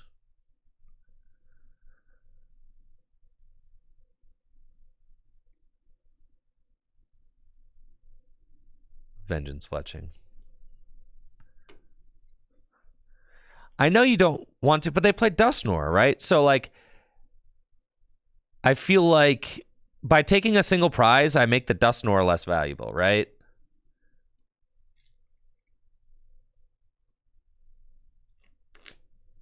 That's kind of what I'm thinking, right?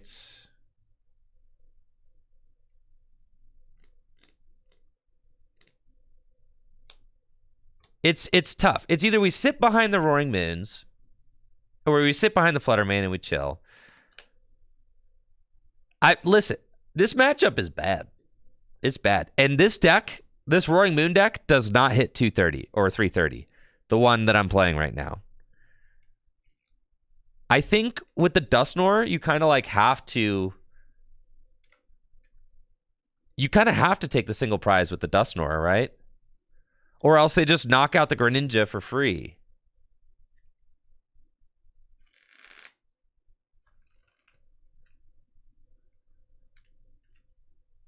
What I really wanted to do was Hex Hurl for knockouts.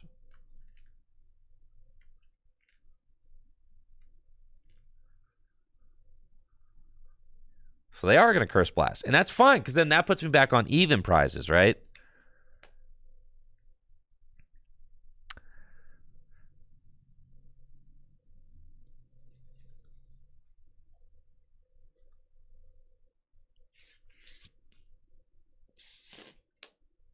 I'm chilling now?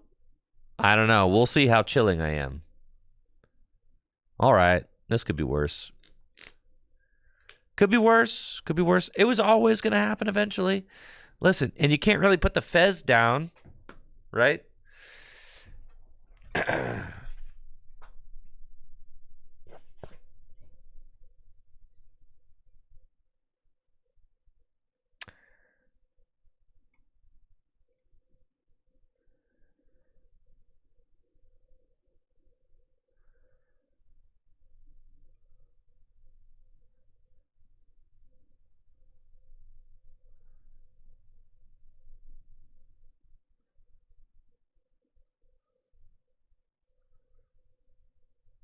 Okay. I think I have to get 2 of these and then pass. And then I think it's got to be gear into Sada and go. Fez isn't prized. It's in the discard pile. And I have Rod in my hand, so. But things are about to get really ugly, for sure. This is crazy. If they blow up Dusknoir again, okay. Yup. I guess so. This is bad.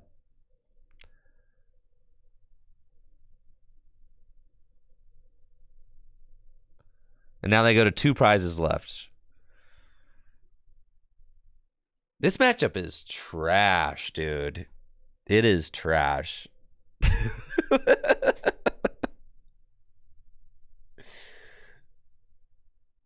This matchup is so bad. I can't even put my Fez down. We can't. They have 2 prizes left. We lose.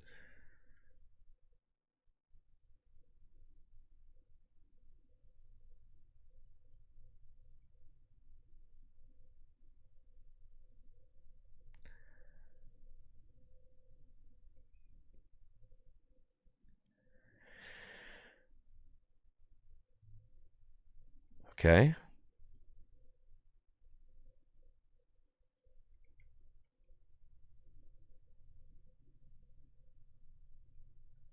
Rod. Back in Fez. Bundle. Greninja.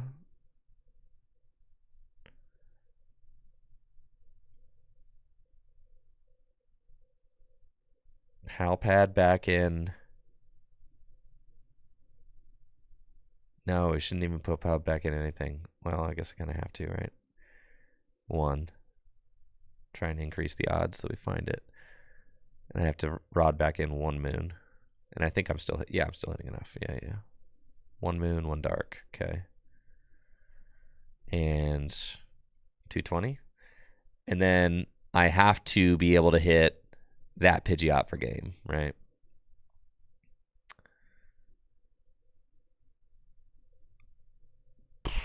Okay.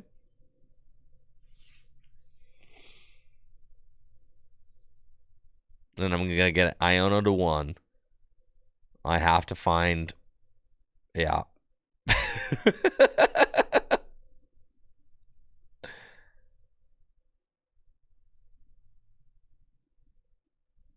Not great.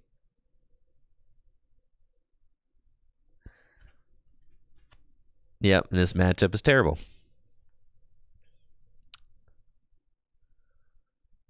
And you could see why. Yeah, that matchup is just so bad. You just can't do 330 damage. That's like the problem with Ancient Box, right?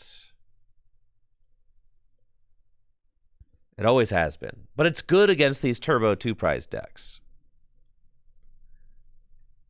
It's good against the Turbo 2 prize decks. It's bad against Charizard. Roaring Moon EX, better against Charizard, bad against single prize decks. Palafin.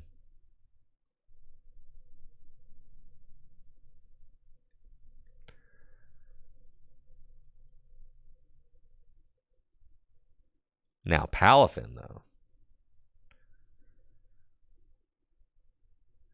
Devo would have been nuts there. I was getting Iono to 1.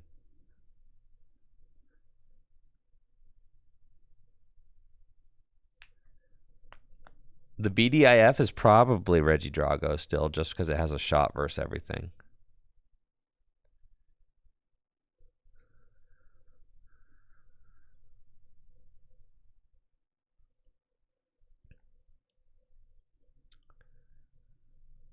And then this guy, yeah. Oh, yeah, this deck is broken, dude.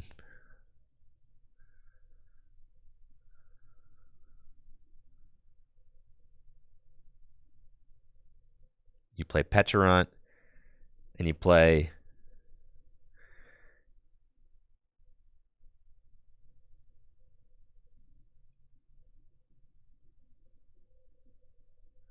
Hisuian Sneasler V. You think you play Hisuian Sneasler V or you play Morpeko?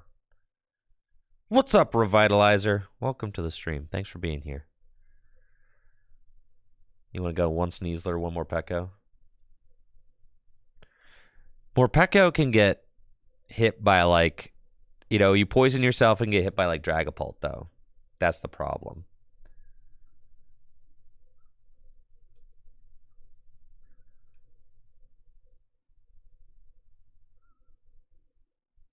Sneasler, your active Pokemon's retreat cost is 2 less. Nah, it's too much to set up. We ain't doing all that. The Sneasler Pecharunt, that's what we're going for. Not Finizen, we want Fezandipity. The Fez. Play some Iono.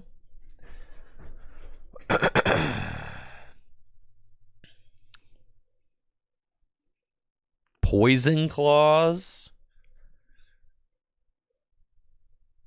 Seen some use Iron Valiant. Well, the idea is because Giga Impact you can only use every other turn, right? So the idea is you use Pecharunt to push Sneasel into the active spot and then retreat into Palafin. That's the deck.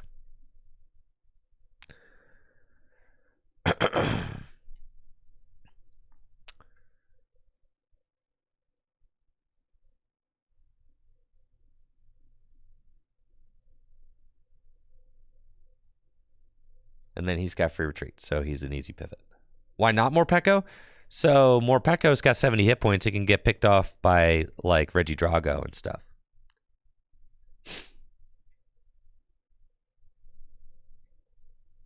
Which I think is kind of the major concern.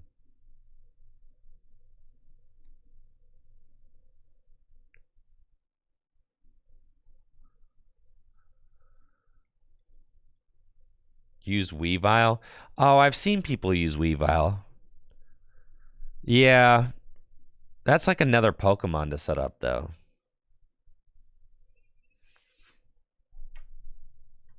That's like too cheesy, I think. You just got to go ham, set up, and blast things. Just use like Pokemon catchers and stuff. Boss's orders, stuff like that. It gets rid of the condition, but like it's still having a 70 hit point Pokemon on your bench. Feels like that's easy pickings for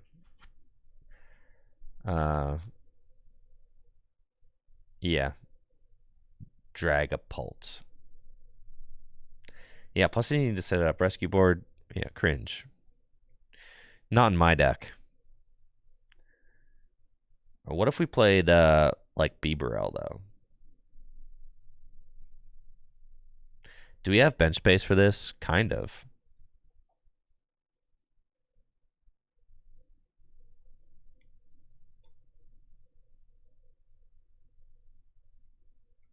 Like, wouldn't we be happier setting up Bibarel?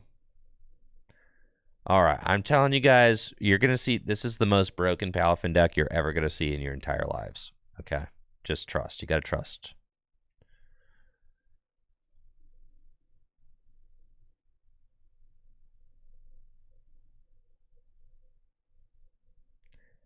Bib is worse than Pidgeot? You're going to put Rare Candy in your Palafin deck?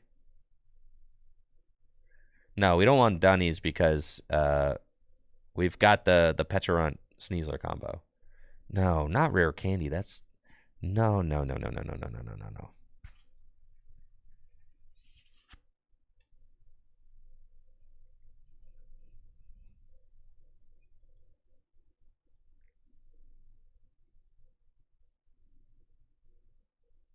I'm telling you guys, I can build a deck. Trust.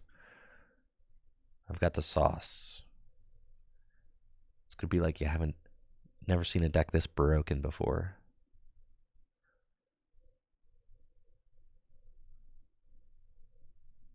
What if we play a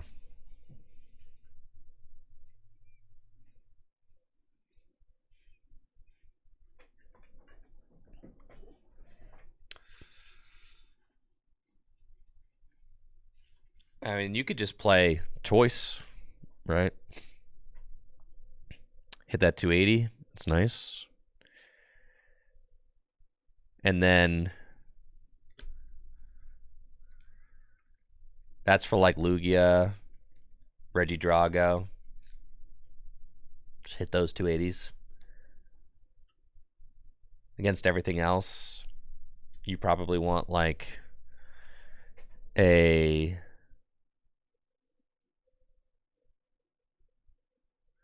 I mean, who is Kieran getting you to? Like, what numbers is Kieran getting you to that you really care about?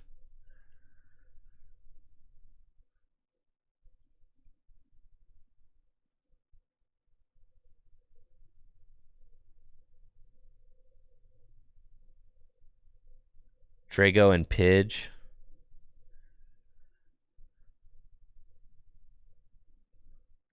You can play Prime Catcher. You could play Legacy Energy. A 1-prize Palafin EX. Sheesh.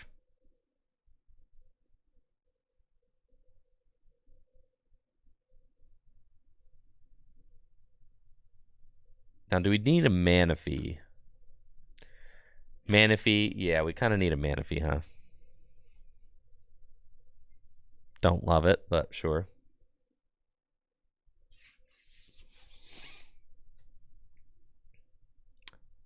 Yeah, but we already played the Choice Belt to hit 280s against V-Stars. Right.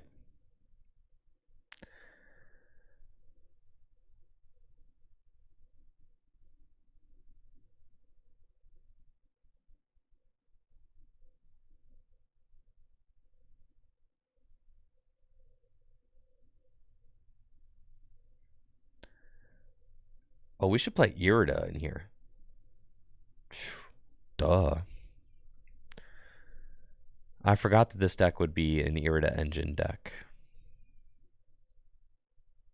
Okay. Yes, we want Irida. We want probably 3 Buddy Buddy Poffin. And we want Vessel. Should we play any healing? Or do we just say, like, Palafin's really big? Is it worth it? Not sure. Yeah, not Sharon's care.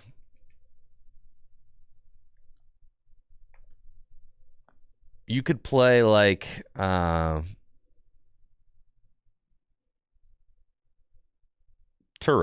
right?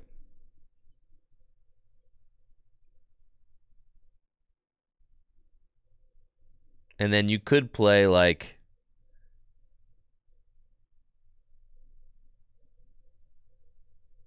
Lipard. All right. Which Lipard are you talking about?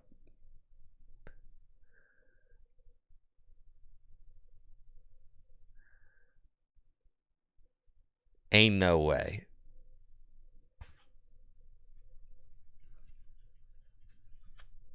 Ain't no way.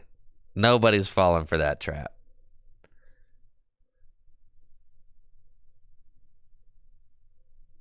Don't you just have to go 2-4-6?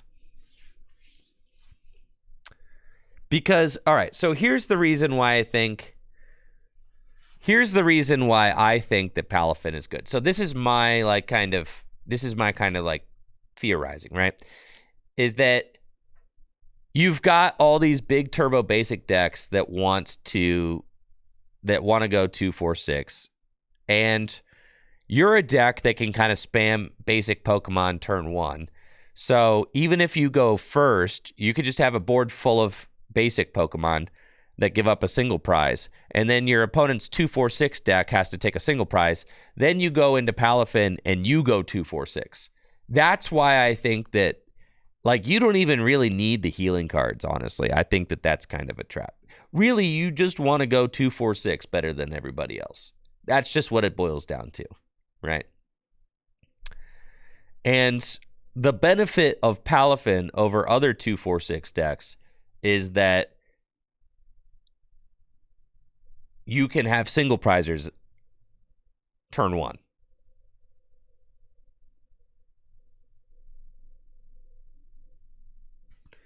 Yes, the Weavile makes 2-4-6 easy because it gets basic Pokemon every time it goes to the active spot. Yes, but it's more to set up. And, like, are you going to... So then the question is Weavile or is Bibarel more consistent?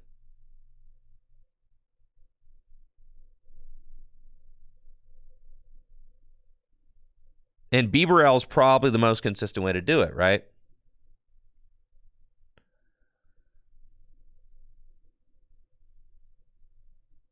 Well, Crook, of course, if you're playing your Palafin deck with Liepard against my Palafin deck without Liepard, I'm saying my Palafin deck might lose the Palafin Mirror, and I'm okay with that because I'm not expecting the Palafin Mirror because Palafin is not a popular deck.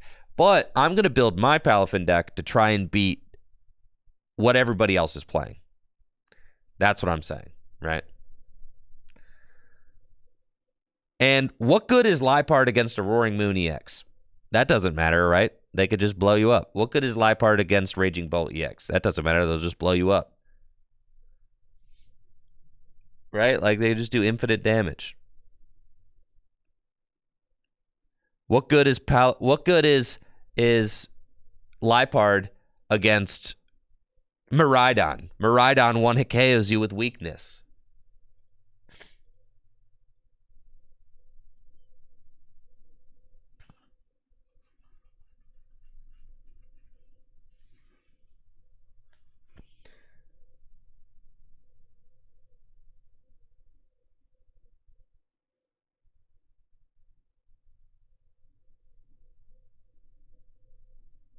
The Liepard would be good against maybe, like, Charizard. Maybe.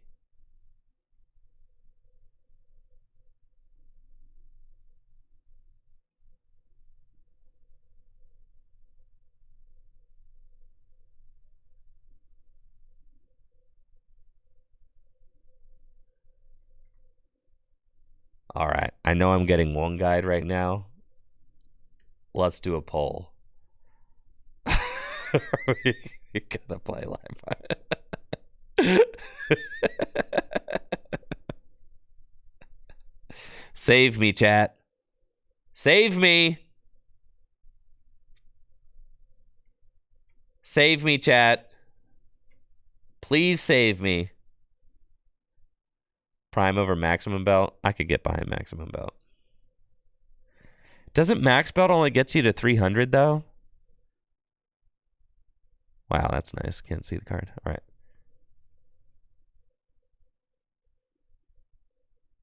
Thank you, Peach Roll Black. That's sub in the 10 months. This only gets you to 300. So then you have to Maximum Belt and Kieran in the same turn? In the same turn? All right, it's possible.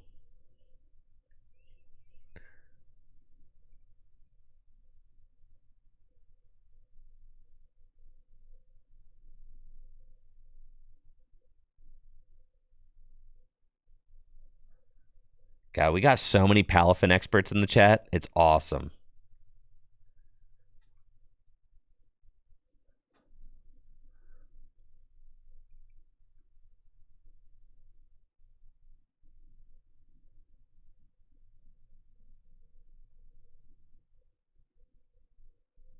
Yeah, and everybody has a different way they want to play Palafin.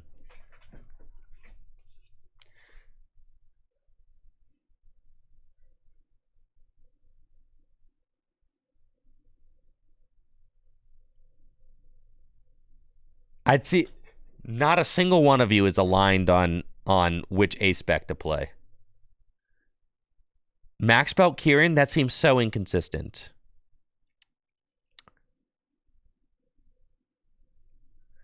Reggie Drago will destroy us?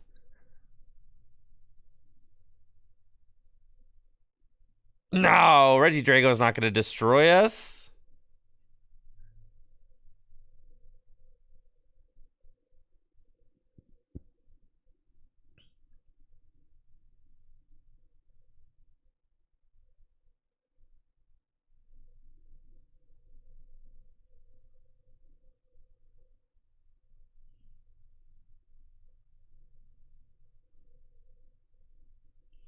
Hero's Cape or Prime Catcher? Wait, not even Maximum Belt's not worth considering? What the heck? Prime Catcher seems just like the ideal A spec. I honestly think people are tripping, not thinking about that. We want a counter catcher. We want a bundle.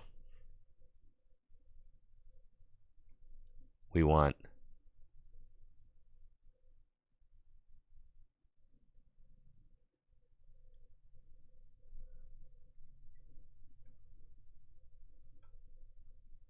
Pokemon catchers. We want Squovit. Probably want to be able to one-hit a Pidgeot.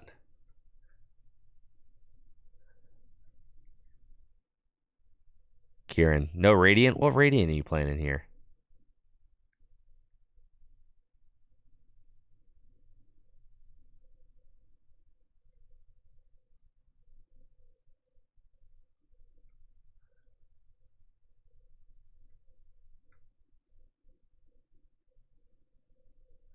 Why not Morpeko? Sneasler.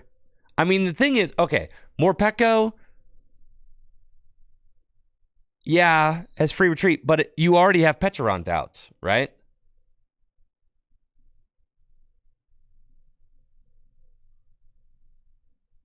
So that's kind of my thought. And Sneasler can wear the Forest Seal Stone.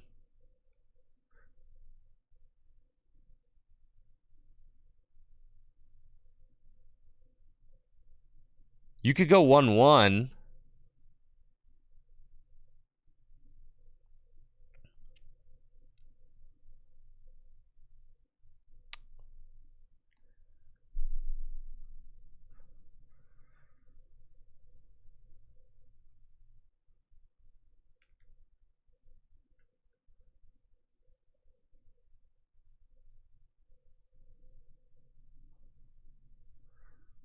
The bug is bad, guys. Sorry, the bug is certainly not it.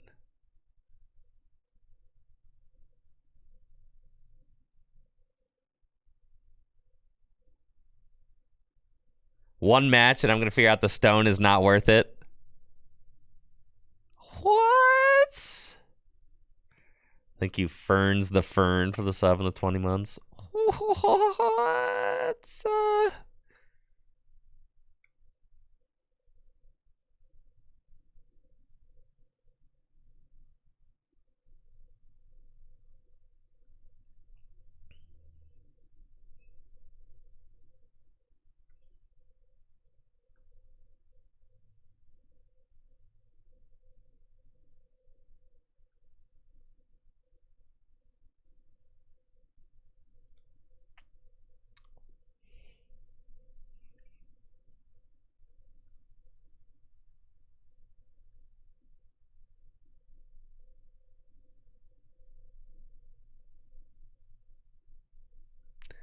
All right, one Sneasler, one more Pekko. Fine.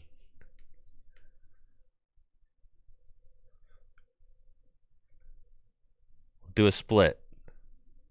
And one stone. Thank you, Incomplete Pokedex, for the sub in the 58 months.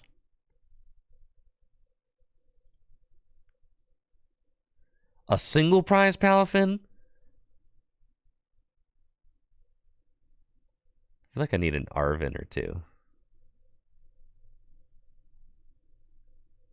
I have all these like cool tools that I'd want to search out.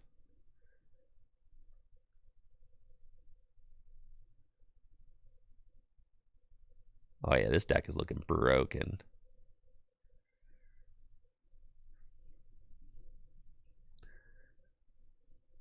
All right, we're jet punching.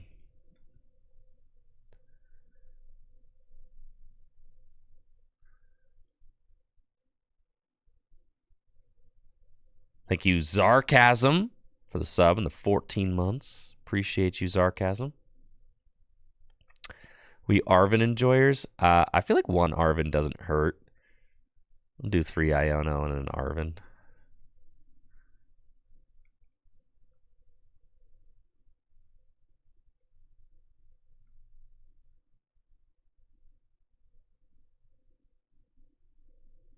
Cool.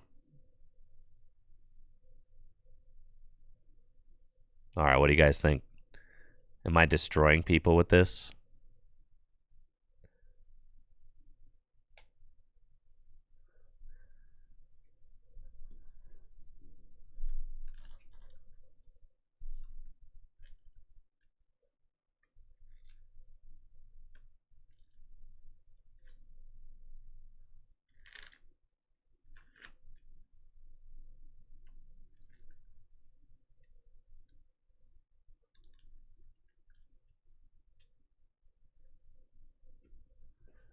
I'm not playing 1 to 2 switch. I could get rolled by Iron Thorns. Ah, you're right. I'm playing Kieran.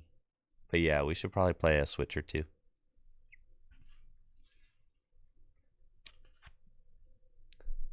Let's do a prediction on this one.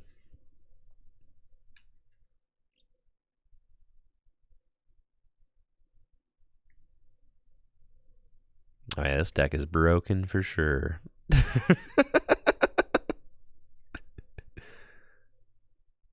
Charizard.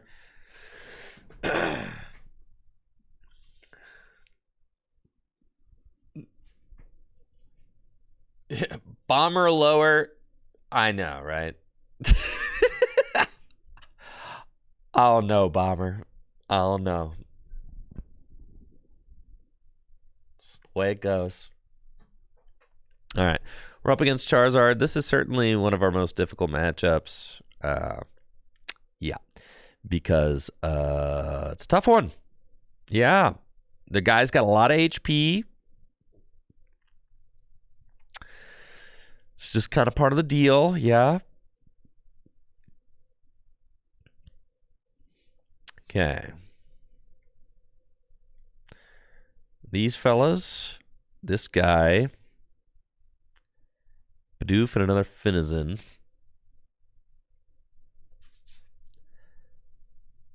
Yeah. Okay.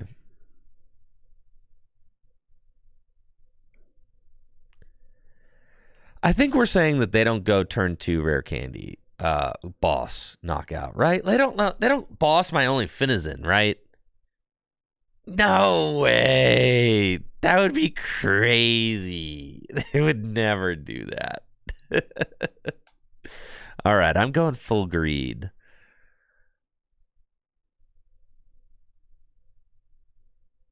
Okay. And we're going to pass.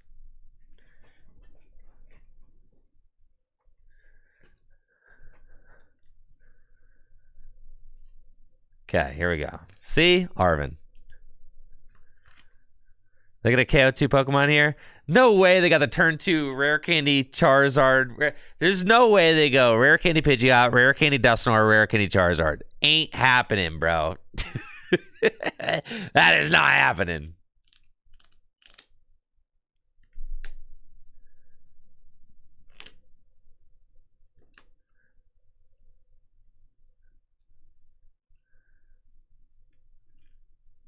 This matchup seems kind of bad for us. I'm going to be honest with you. Charizard Dusknoir seems kind of cracked. Oh, they instant charge. You guys are all so mad. You're so livid. Okay. We just evolve into the single... Let's just start jet punching, bro.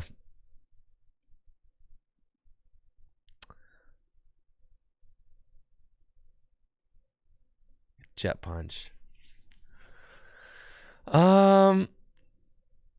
It's not worth jet punching. All right, so we want... Well, if I had attached last turn, I could maybe jet punch. Let's go. Get rid of...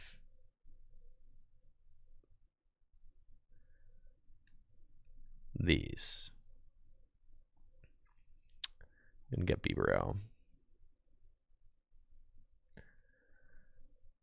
Buddy Palafin. Gonna go get this guy.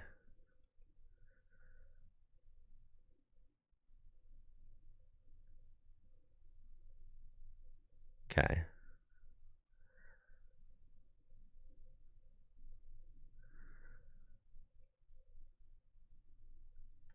Oh. yeah.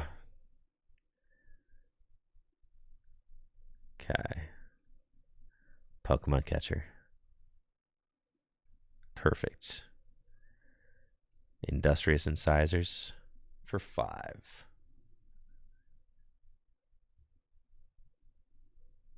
Oh, yeah. That's the cash money right there. But they can knock out both my... All right, so I have to get one more Finizen into play because they could technically knock out all of them. So I got to go Prime Catcher. It's got to be like Charmander so that I could do 60. And then I'm going to do 30 to the Pidgeot. Yeah. All right. Broken.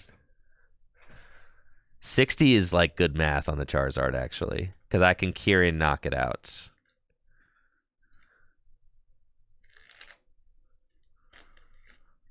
Hypothetically.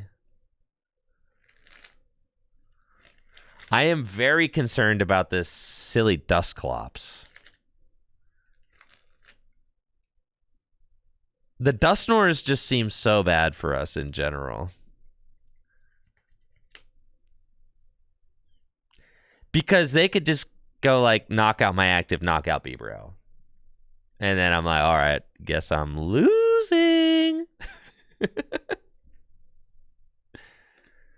Daver said, why do we Gus the Charmander's already Charmander? Because I had to pivot. I had no way of getting Manaphy out of the active and attacking that turn.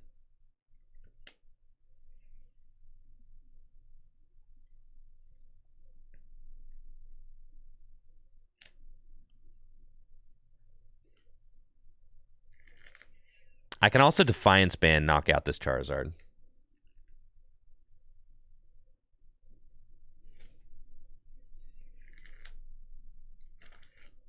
I'm in danger. Oh, yes, I am. I'm in danger.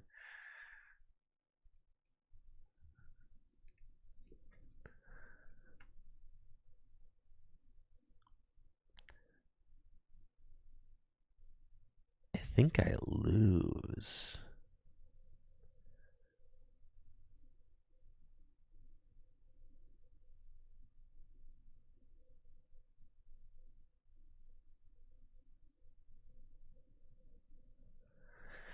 I don't think we can do this one without the Bibero there. Starting the Manaphy was terrible for us.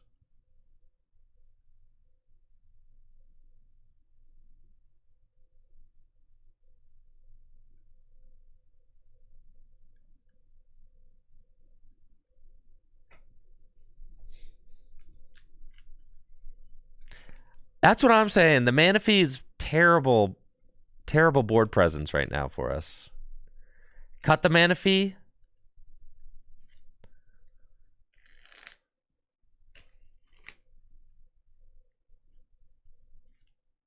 I agree.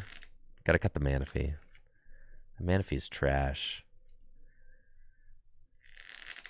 Charizard does generally seem like a terrible matchup, though. Also, for the Liepard guy, doesn't Charizard just use Dusknor to, like, blow up your Liepards? Just saying.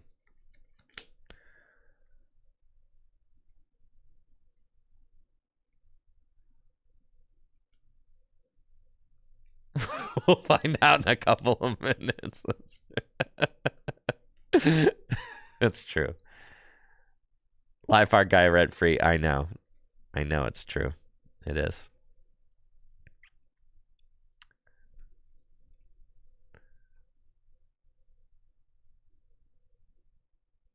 Yeah. All right. So, I think that I agree. You forgo the Manaphy. I think that I don't even think we have enough bench space for the squirrel. If I'm being honest. God, I love the Pokemon TCG Live, as you can tell from my ball cap here. Let's go. All right, the haters got it this time, but the haters aren't going to prevail for this next game. We're going to refine the perfect list. Squirrel's there for when you're a pinch, but I don't think you have the bench space.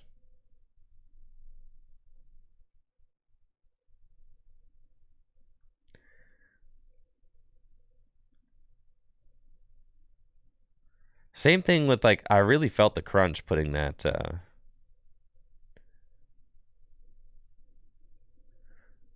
We ain't playing Pokemon Catcher. I'm off that card. We need more supporters, that's for sure.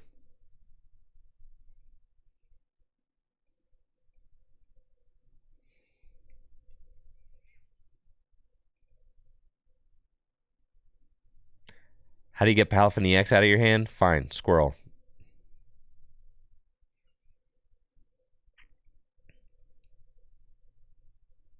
Or, I mean, frankly, Iono, right? Remove the Sneasler? Fine. Whatever.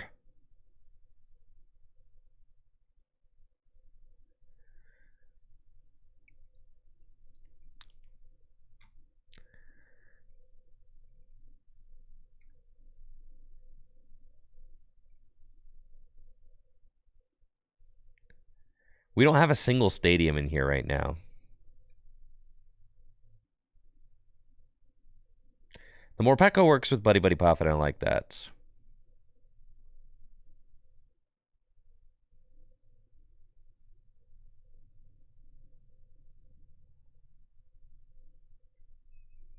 Jamming Tower? No, we play tools.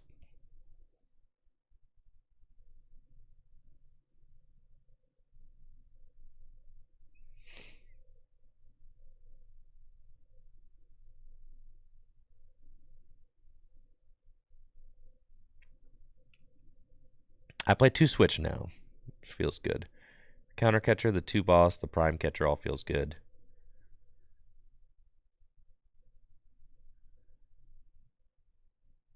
I'm telling you, the Squovit ain't fitting. We're just gonna Iono the Palafin out. Town store, I like that. All right, fine. Because we play all the different tools, so we want... Yeah. Okay. You want a way to be able to go get your Defiance or your... I guess we only play 1 Defiance, 1 choice.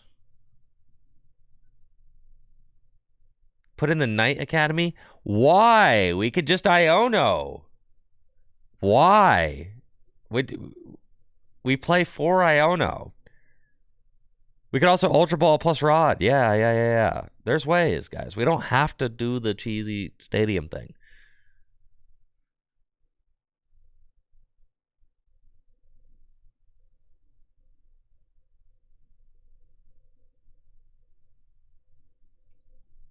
All right, what if we play 1 Pecharon DX? It's got to be 2, right? It's got to be 2.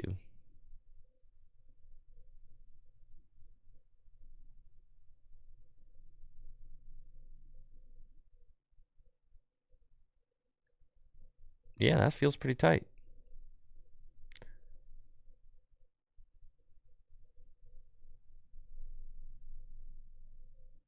Four Iono, 4 Irida, 2 Research. That's a lot of supporters.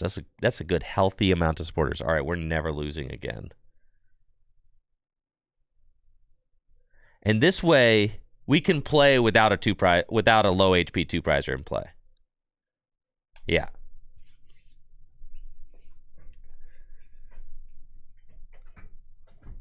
Without the Sneasler, we can play with like all single prizers if we want to.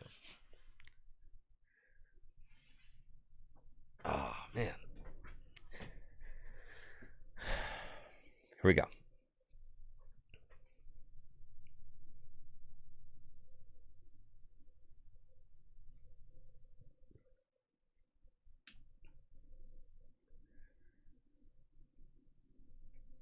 All right, predictions up. Let's roll.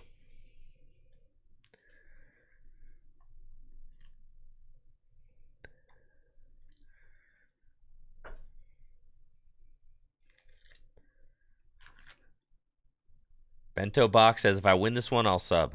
Bet. I'm locking in. Earning every dollar today. Oh, yeah, it's free. Let's go. Locking in. Chat, you can't distract me. Not now. Looking good. Looking good. All right. So we're going second against a deck that plays Teal Mask Ogerpon. That's exactly why we're here. To play against these kinds of decks. That play Teal Mask Ogerpon. Whether it's Raging Bolt or Regidrago. Regidrago, that's cool. The scary part is if they get the turn 2 Dragapult. I don't like that. I actually really don't like that. So we're going to hope that they don't have turn 2 Dragapult kind of setup going on. What could be even more devastating would be the turn 2 Kyurem. Yeah, that could also be bad. But I ain't scared about that because Regidrago is a pile. They ain't doing it. No shot.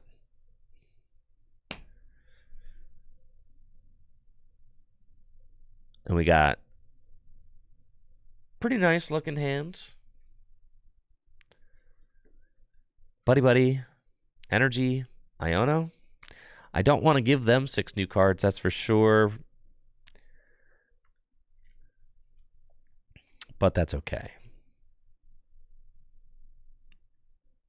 It is what it is. This is what we got. They're going to retreat. I don't know why you retreat preemptively. That just seems incorrect. Because now I can like bundle out one of your other guys. You never retreat preemptively like that. Right? Yeah. And then I'm going to Buddy, and off the Buddy, I'm going to get Bidoof and a Finizen. I just really want some draw. Got to make sure I have bench space. If I get double Bidoof, the problem is they could go Dragapult Knockout. I mean, that's just like... If they go double Knockout with Dragapult, then I'm going to want the Choice Belt, which is in the deck. Defiance, I also play, but is not in the deck right now. It's prized. I think we're just saying that they don't have the...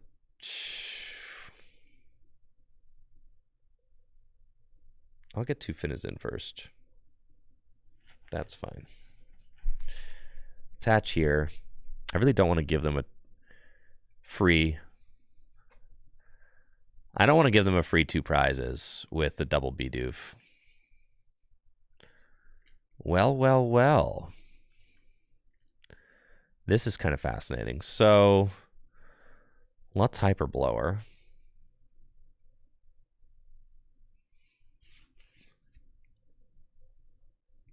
See who they give me. They're going to give me the other Drago. And then I'm going to go Switch and Aqua Splash for 30. Yeah, that's what we got. Okay. It's a very relevant 30 damage. And we're hoping that they don't absolutely destroy our hopes and dreams this turn. They've got the Ultra Ball, of course. Ah! It's fine. It's over, man. It's over, bro. It's over. And this is why you never retreat. Like, they should have never retreated that grass because now they're down in energy.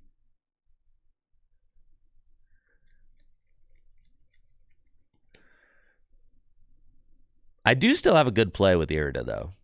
And I have Prime Catcher in hand. So. But assuming that they Legacy Star and can find the combo, I'm in kind of a tough spot.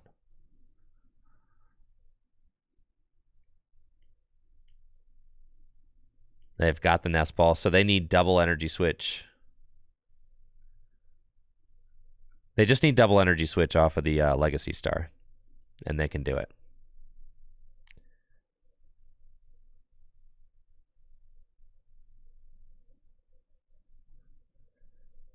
Ain't no way they got it. Ain't no way, dog.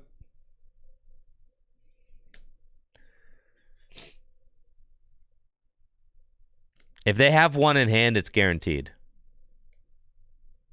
I'm bodied. I think I'm bodied, right? Nope. We're chilling. All right. You ain't got it. That's right. One energy switch. It's not two. That's right. That's right, baby. It's just that easy. Oh, energy search research. They didn't play a supporter yet? That's so true. Oh, God. I forgot they discarded the supporter. They whiff it every time here. They whiff, bro. They whiff. No. They didn't even play the Halucha down. All right. They could have knocked out both Finizen. That's crazy. All right, anyways. Whatever. This is rough. All right. This is really, really rough.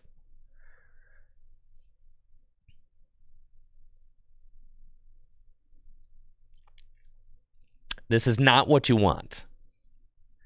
But we've got an out. Okay, here we go. The rod does not help us. Let's go.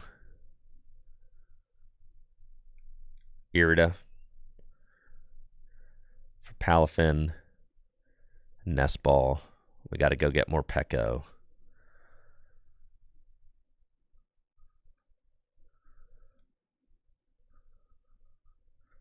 Nest Ball. Go get more Pekko.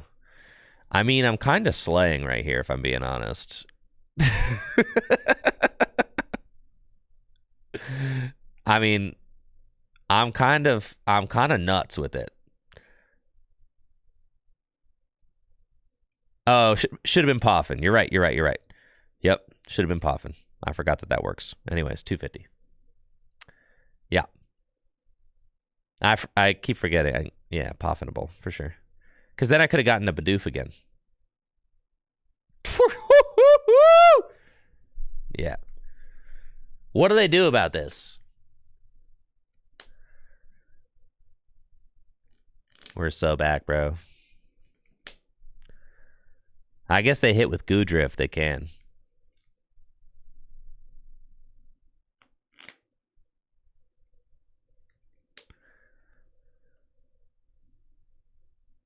And then I have Countercatcher in the deck. But we're tied. So, I don't know. Thank you, Fortitude TCG, for the sub and the year. Thanks, Fortitude. Appreciate you.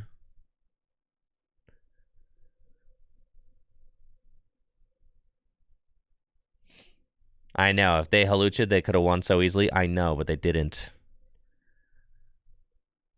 No Goodra. Don't you dare. Don't you dare goo me, bro.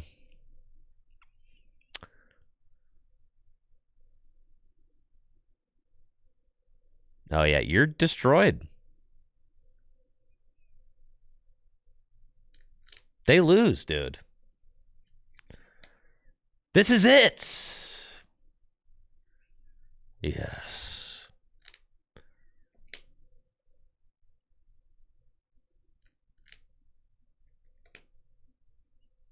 Palafin is very good against big basics, for sure, for sure.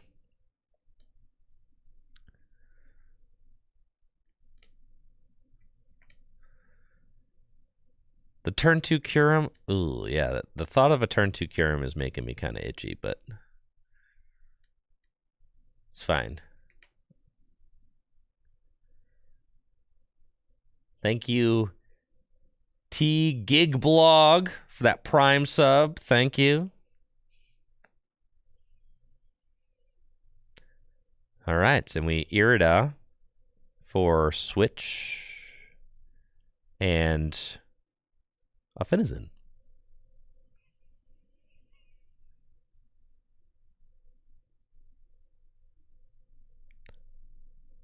Righto.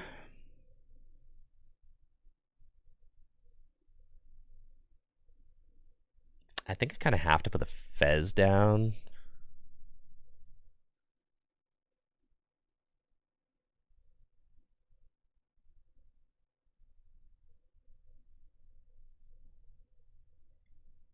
Yeah. Gig Impact.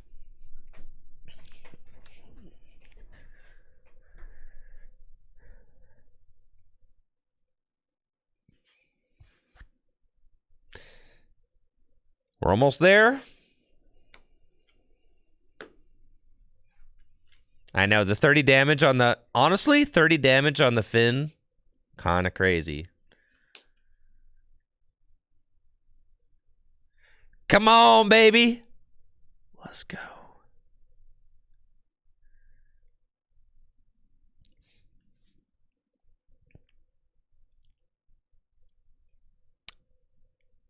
Buddy Palafin.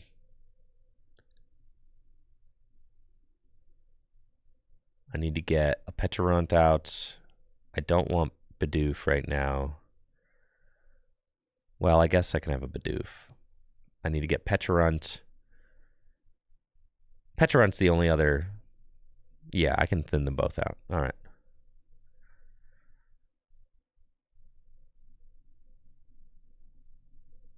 And I've got a Palafin in deck, so I need to not draw into that. Okay. So we need a Water Energy and a Pecharunt, and I win. But I'm also content to just Iona to 2. Very close, actually. So with Kieran, I can just knock out the Radzard. And that seems like broken, so I should probably just do that.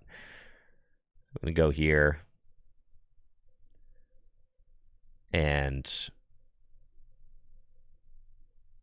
yeah, Kieran for the switch effect. Then we 0 to hero for the Palafin EX. And retreat Vessel away the Defiance. And go blam. Okay, I could get impact for 500 damage.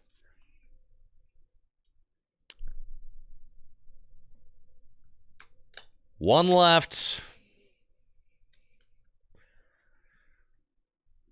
Let's go. What do we got? You'd have to go recover Radzard. No, GG's. And it's just this easy, folks.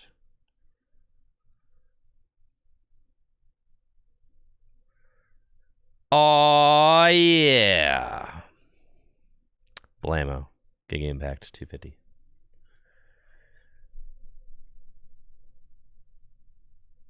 Broken deck. That was cooking.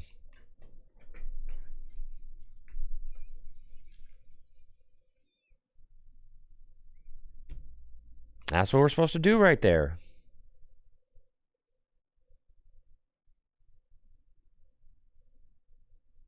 That was sick for sure. I felt like I wanted another... we got 2 boss, prime, and a counter catcher. That's like pretty good gust.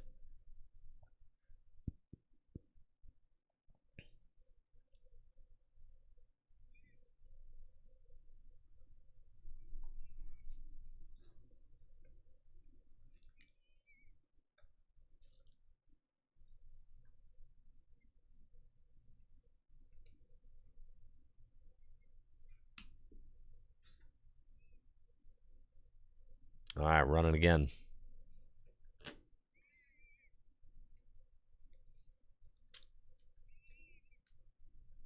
Bento Box with the tier 1 sub. That's what's up, Bento Box. Appreciate the support. Thanks.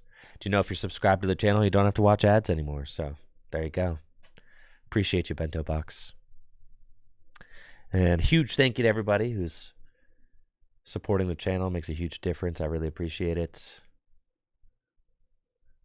Especially with baby on the way. We got baby Mahone Jr. coming in. Less than 2 weeks, I'm going to be a daddy.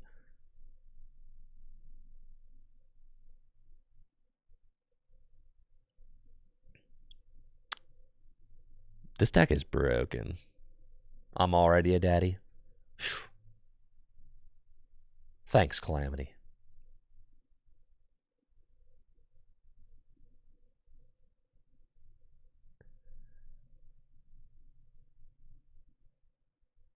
Thanks, Vicarian.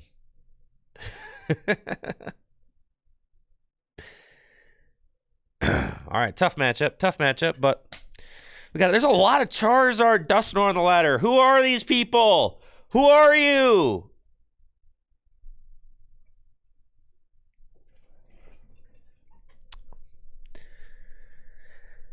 Looks like I'm playing against Charizard with the Dolphin. Oh, yeah. Eared off the top. Wonderful.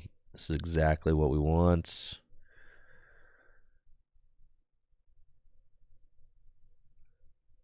We got Double Finizen.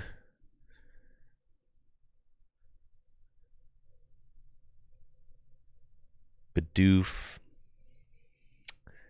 Buddy. For these. That's just pretty solid. Do we want double Morpeko? I don't really need double Morpeko.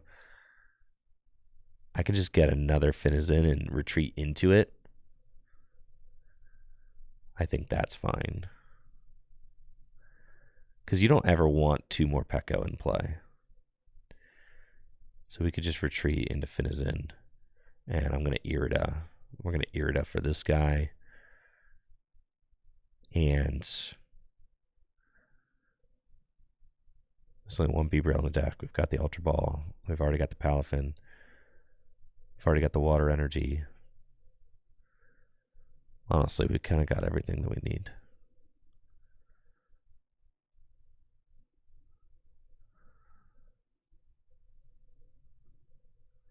Take a Vessel. Attach Pass. Okay. So we're chilling. And then we see what my opponent does this next turn. Starting off with a Rare Candy Pidgeot DX. Yes, sir.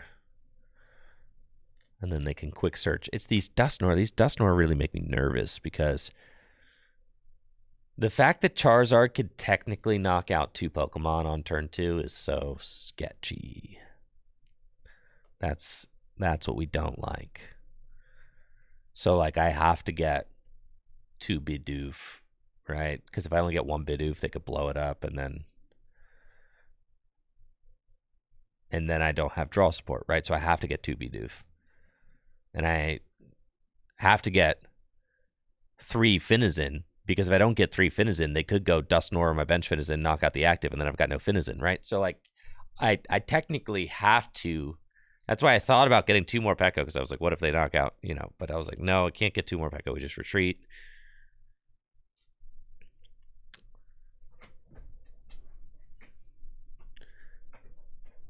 And yeah, Morpeko is the guy. I'm glad you guys have sold me on Morpeko. Yeah, Morpeko's that dude for sure.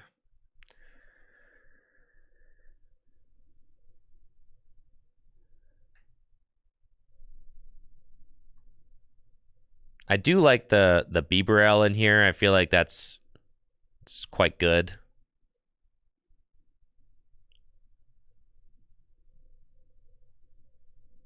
We got 4 Sealstone too. Are we going to use it? No. Okay. All right. Who's ready to party?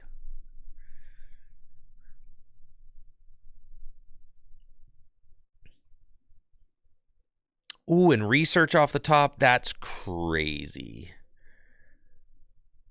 Oh, the research off the top is so good. But the counter catcher is like the card that I want to play. And I want to play this Ultra Ball too. But honestly,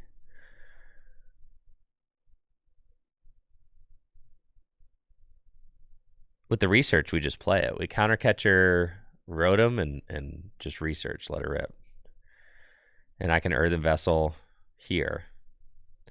And we can just get another water. And that's what I'm going to do. And I could attach it to the active so that I could retreat it and then switch if I like have to hard mode, like if I don't happen to draw into the cards that I need. I actually think it would be better to do this one, because that way, yeah, I could just do it that way. All right, let's research. How is it so bad? That's fine, actually. We got the exact bare minimum we needed. Okay, cool. Yeah, that's okay. This works. Bento Box says, I've played 100 games with Palafin and I break like 20% of the time and it hurts. That's why I'm saying that you have to play just as consistent as it gets, right? Like, no nonsense. Just play the good, consistent cards. Get you plays like that. Blammo. And it's like, yeah, we barely got everything we needed there, but our deck is just filled with kind of no-nonsense stuff. So I like that.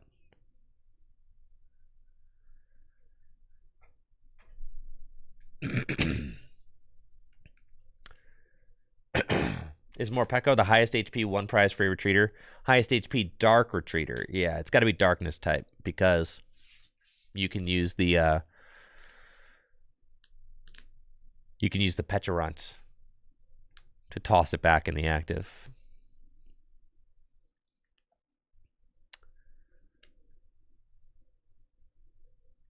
And the thing about Palafin's like actually nuts because there's so many good support Pokemon people are playing that have less than 250 hit points.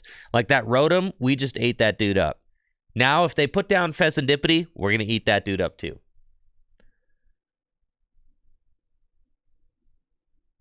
Right? So, like, unfair stamp, that's fine. Trust thy deck, chat. There we go. Trust thy deck.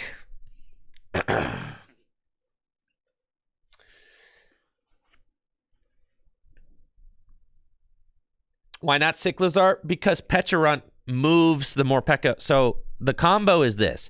You can't use Giga Impact back-to-back turns, but the way you can use Giga Impact back-to-back turns is if you move it to the bench. So you use Pecharunt EX to move Morpeko to the active spot with its Subjugating Chains ability, and then Morpeko has free retreat. So by using that little up and down, then you can attack back-to-back turns. That's how we do it. Yo, am I getting bodied? Let's go. That's hype, honestly. Doesn't Fluttermane stop this? No. Yes. But who cares? All right, I'm getting bodied there. That's fine. No, they got the Defiance on too, fellas. Right there. Okay.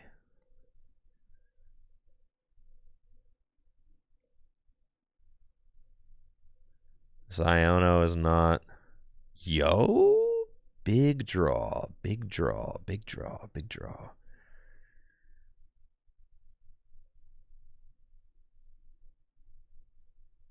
I forget my prizes. Okay, Prime's prize and a Beaverell's prized. Gotta be Iono.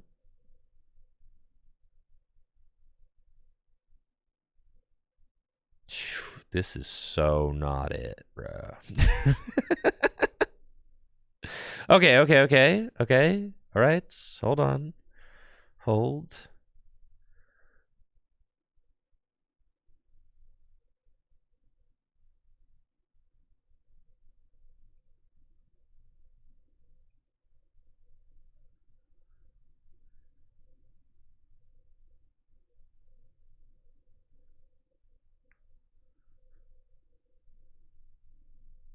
Okay.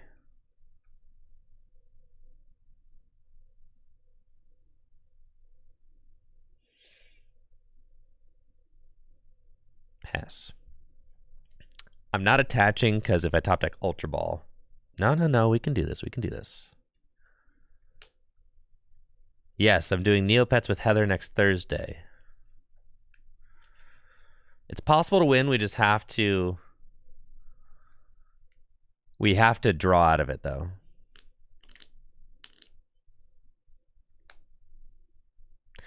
Not setting up Bibarel this game has been our downfall. We literally win this game. We win this game if Bibarel just shows up to work. But Bibarel has just not shown up to work at all for no reason.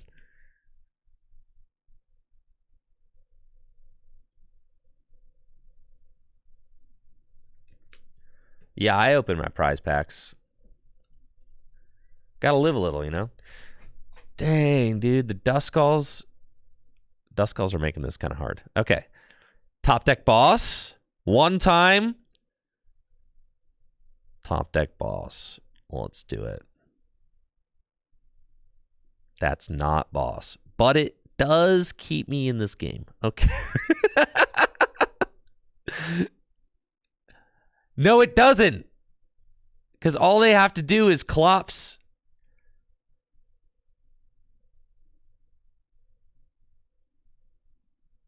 Hey, yo, but what about if they have to Dusknoir? If they have to Dusknoir, yeah. Is it correct to... I don't know. This is probably not correct, but this is sick, though. Yeah.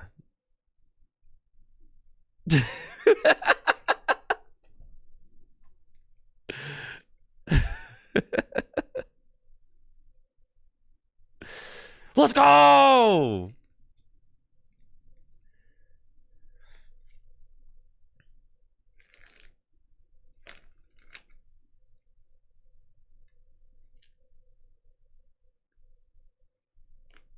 All they have to do is, like, if they Dusknoir the active, then I promote Palafin.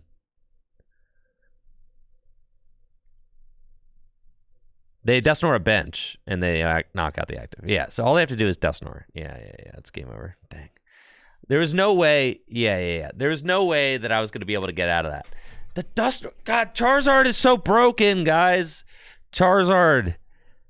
Why did this deck not show up at Worlds? Why was it not Charizard land at Worlds? All right. I think that game... We win that game. We just needed to... set up Bibarel, and we win. We were very close.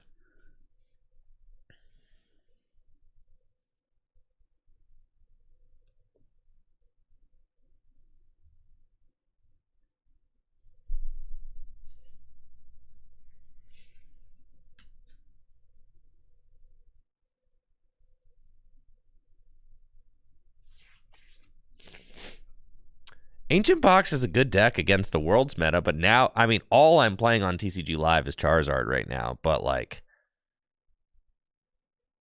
But it feels like if I were to go play, like, Roaring Moon, then all I would see is, like, not Charizard. So, all right, here we go. Lugia. Dude, we destroy Lugia. Easy mode.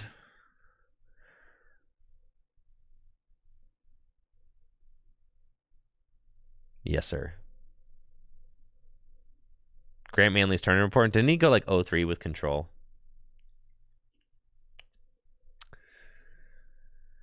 I'm up against Lugia with a broken Palafin. I'm pretty sure this is a DNL matchup. Cannot lose. We're huge chillin'. Nothing they can do about it. Pass.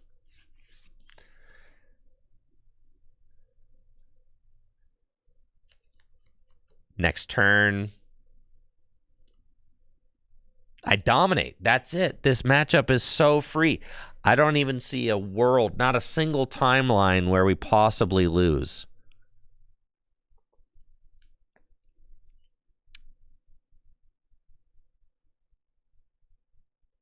Yo, that's what's up, Scotty P. 1984. Yeah, we got the Finizen. I don't even need to play that switch. I got Choice Belt already. Has this deck won yet? Heck yeah, it wins a lot. Charizard's just kind of a tough matchup, but I think we can win Charizard. It's really close.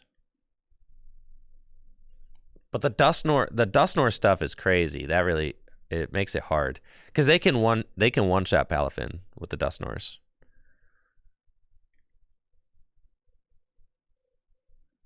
All right, we gotta just rip off this Iono.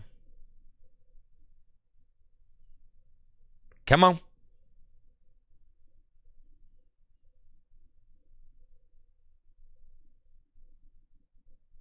All right, this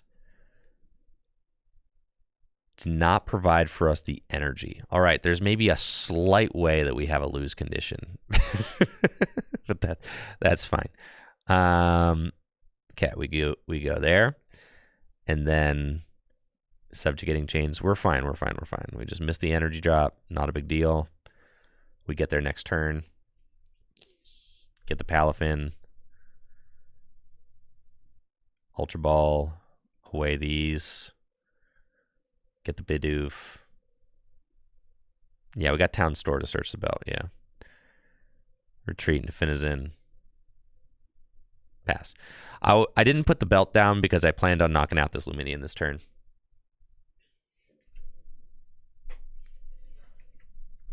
But that's not what happened.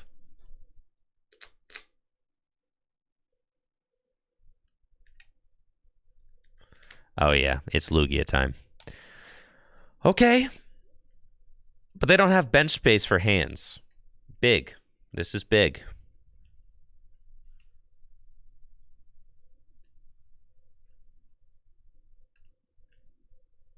Their bench is looking kind of trash. All I have to do is go 2, 4, 6. But I'm starting a turn back, so... No. We're fine. We go 2, 4, 6. That's all we're doing. Like, what are they going to do this turn? They're in a terrible position. Oh, they have to do that. But still, they're like, who are you going to return into? Now, I do need to play around the legacy energy.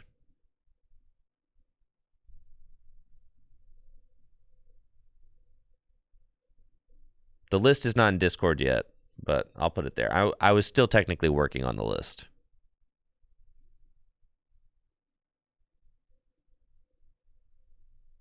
All right, they're probably going to send up this Lugia V.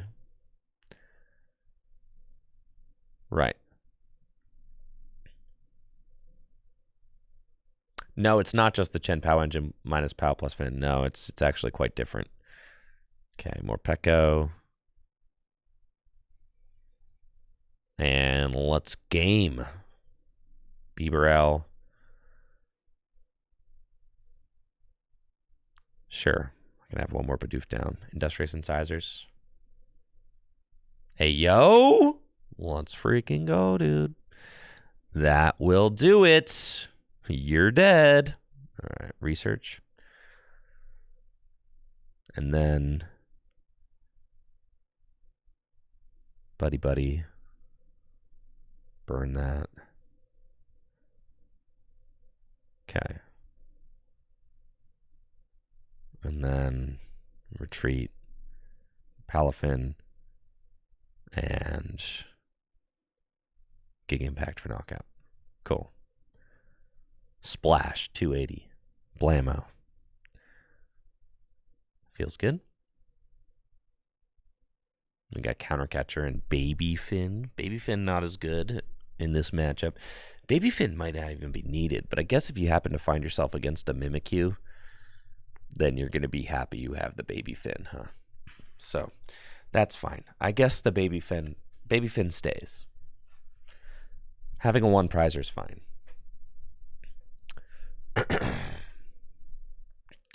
I don't think that they thought I had it in me.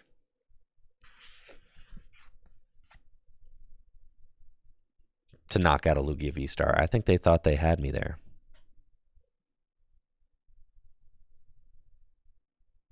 I think a gift on the Squawk.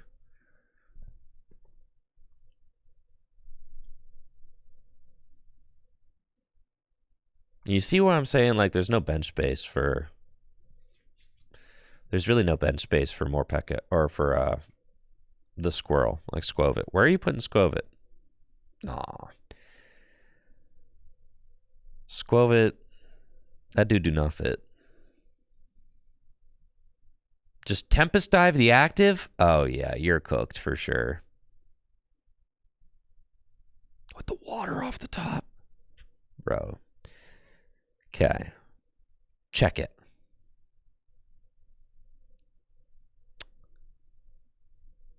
All right, how do we do this? All right, I can't quite do what I want to do, actually. I can, actually. Yes. Irida, and we get Switch, right? We have to get Switch. Yeah, those two. And then we do it. All right, you're dead. Yup. Okay, so we go Switch. And then we go Subjugating Chains. Blammo. God, you're so dead, dude. It's nuts. Check that out. It's just that easy. Not the choice belts. Choice band? What's it called? Anyways. You're dead. Didn't see it coming, did you? Wahoo. Take the 2 prizes. And I got boss.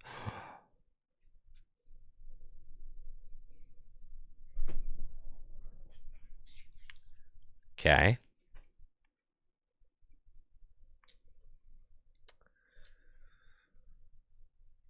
Now what?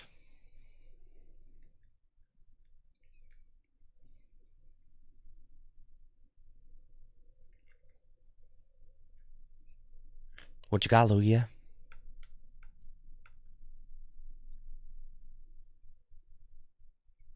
The 5 prize turn? I don't think they could take a 5 prize turn. I think they uninstalled the client. Nope. They're still here. All right.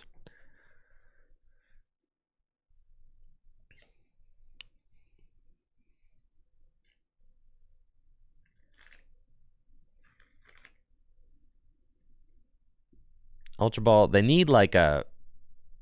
There's really no... They need to like hands this Palafin with... Yeah, they need to Iron Hands that Palafin, but even then I still have boss. So they... yeah, I don't really know. They need to do something like that, though. Here's the hands. Right, because they can't clear the Squawk, so they have to Iono. But then there's nothing that they could do off the Iono that's meaningful.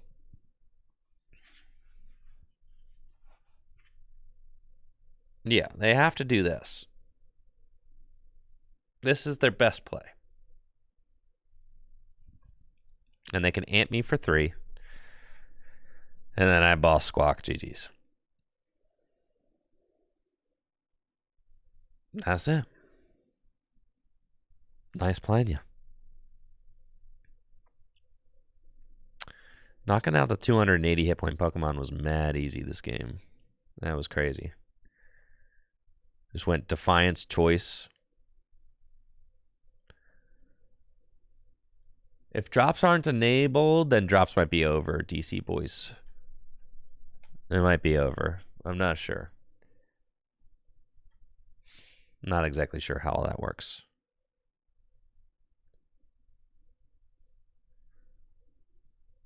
They just announced new drops. How does it work? How do drops work? I don't know how this stuff works. For Shroud of Fable. So do you guys just earn drops by being here? Is that part of the deal?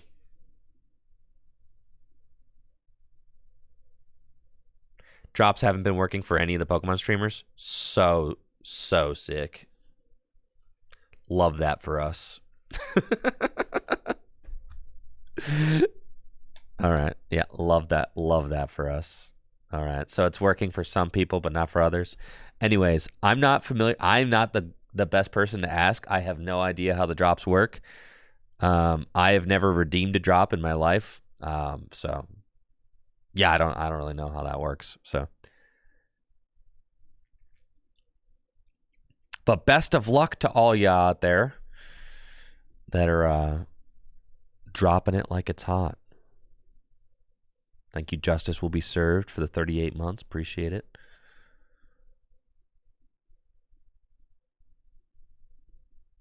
You just have to follow instructions. That's not easy to do. Ooh, this is tough. I'm up against Miraidon going first. They never attack here. There's no way I get donked.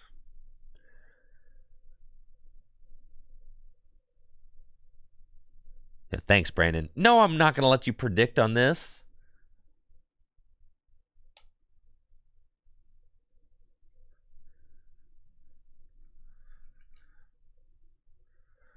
Like, hey, Tricky Jim, want to predict on whether or not you're going to lose this game?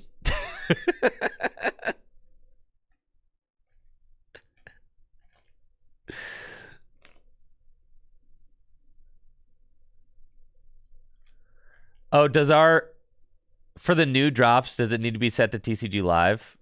Is that true?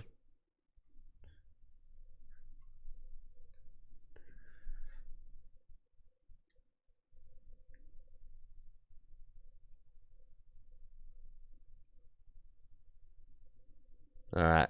I set our category to TCG Live.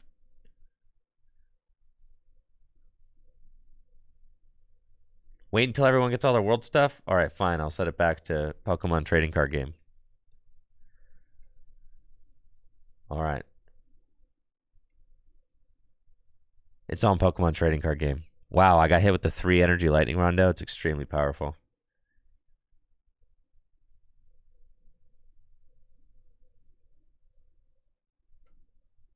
Please let me leave. Did someone order a large Donkachino? Yeah, that was me.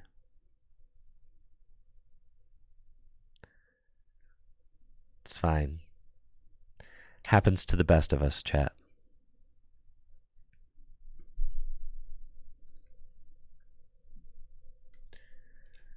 You never realized I stream TCG, not TCG Live? I actually do a lot of tabletop streams. Quite a bit. I've got 3 tabletop streams scheduled next week. All right, Brandon, so should we switch categories then?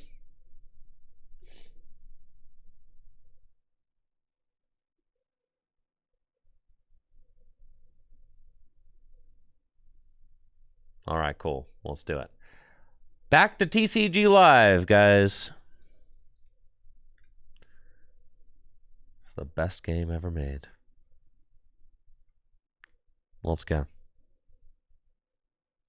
Yeah, let's get the new... All right, new drops enabled. Beautiful. You guys ready to get donked again? Pass. Wonderful. Is this Miraidon? They got Miraidon sleeves. Oh, it's Miraidon. Oh, yeah. I'm feeling like I'm gonna lose. Think I'm losing. We keep going first. Do we need to choose to go second? Going first seems like the play. We're a stage 1 deck. We don't attack till turn 2.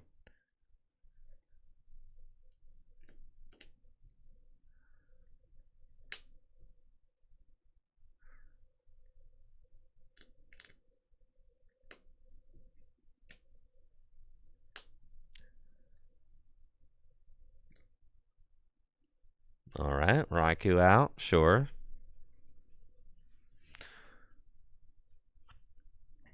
Why don't you go ahead and just pass the ball back over to me? I can win if you do nothing this turn, and also maybe next turn. No, don't Luminion. This is terrible. All right, you're going to have to whiff this generator and the next generator, both generators.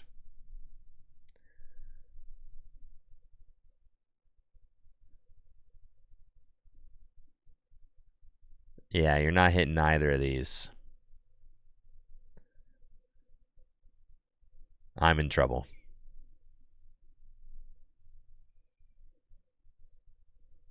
Yep. Game's feeling kind of over. All right, maybe not necessarily over, but feels pretty over.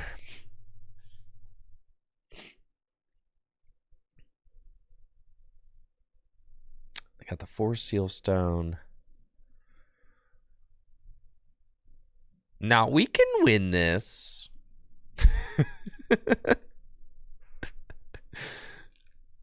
We can win this. This is how we can still win, all right?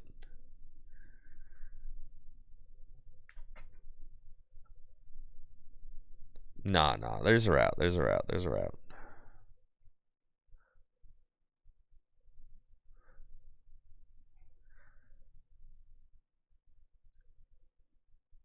Oh, yeah, there's a route for sure.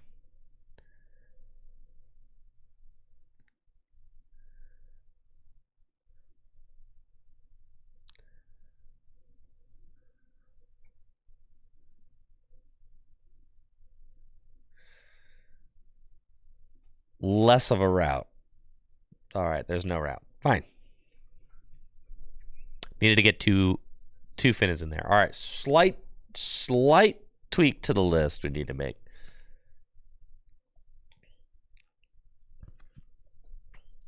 Only a slight tweak. We definitely need 4 Buddy Palafin. And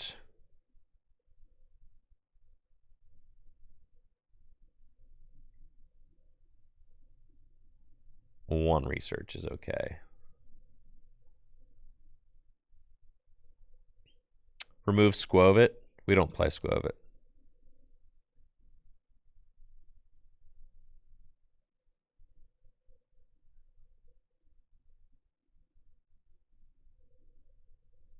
Yes, Crook, this version of Palafin, 100% better than Lipard, for sure.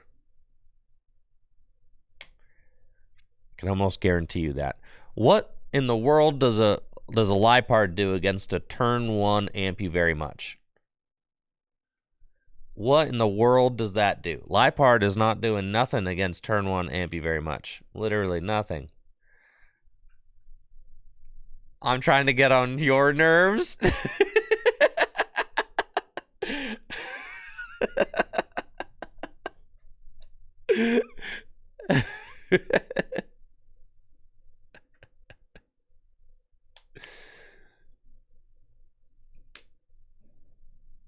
A Klefki? We should get a Klefki. You're right. Actually, that's what we should do. We need to put a Klefki in here. Yes. That'd be sick. Excuse me.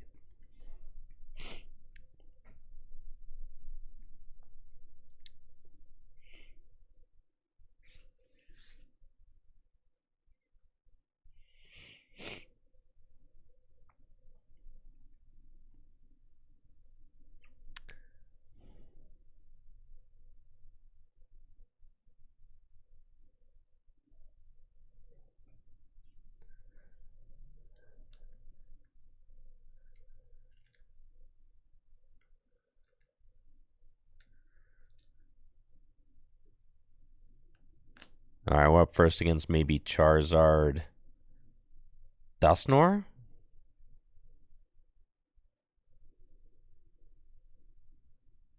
Let's rock and roll. Next turn, just Ultra Ball for a... Is it Charizard Dusknoir? Yes, it is. Next turn, I can just Ultra Ball for a Morpeko, switch, and dive in. Except not, because here comes Iono.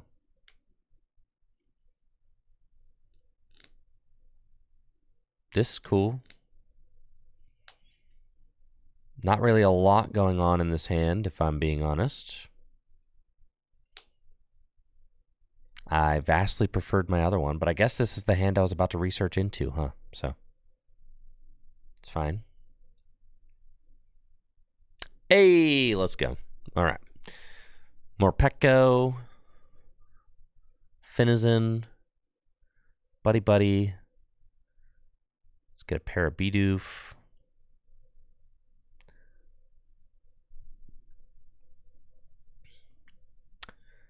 And I don't really want the 2 prizers in play yet, so I'm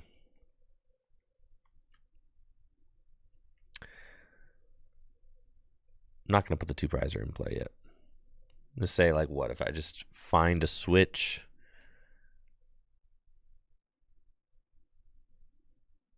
Yeah, I don't really think it's worth putting the 2 prizer in play yet. We'll just die on them. The Petarant, I mean. Yeah, it's not worth putting the Petarant into play. All right, we didn't end up drawing anything off of that, which is crazy. Just no Ultra Balls in sight. Ultra Ball, impossible difficulty. We cannot find an Ultra Ball. Holy moly, you guys are all just goofing off. Nobody wants to work.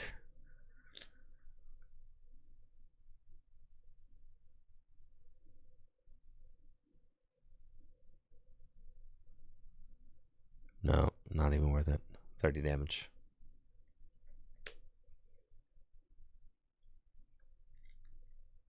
It's crazy because we're playing so many supporters. We're playing 4 Irida, 4 Ultra Ball, 3 Nest Ball, 4 Buddy Buddy Palafin, and a Research.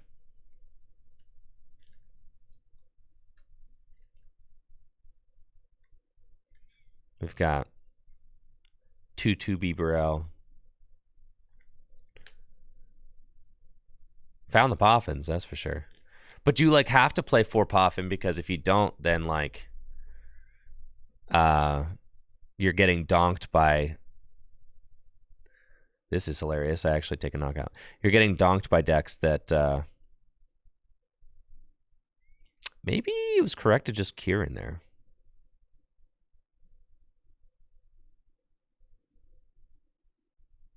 Yeah. Yeah, probably. Anyways.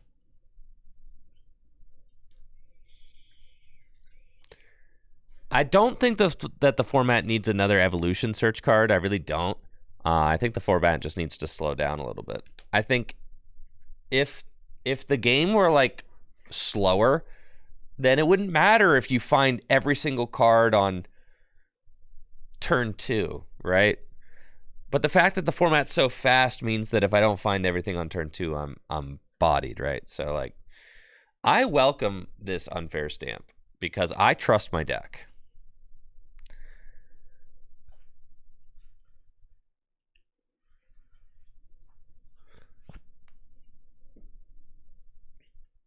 I trust my deck. 2 cards, easy money. Cha-ching! How do you slow it down now?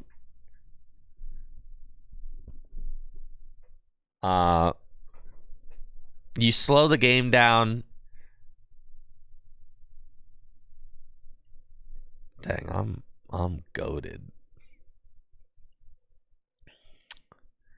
You just gotta ban everything and start over.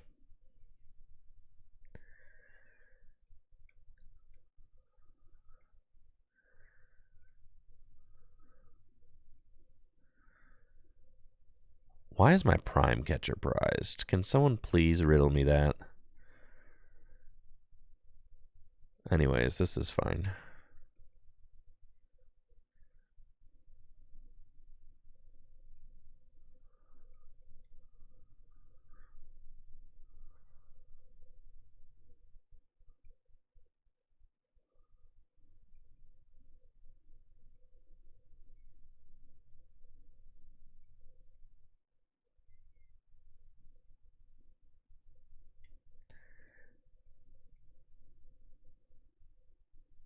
Blammo.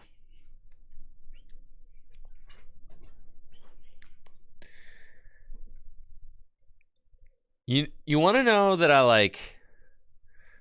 You want to know what I really love? I really love that they're creating Pokemon TCG Pocket, because Pokemon TCG Pocket kind of is an opportunity for Pokemon to start over, right?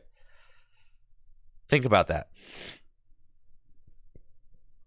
I mean, who knows? Maybe they'll make bonehead decisions right off the rip with TCG Pocket. Hopefully not. But TCG Pocket is a clean slate.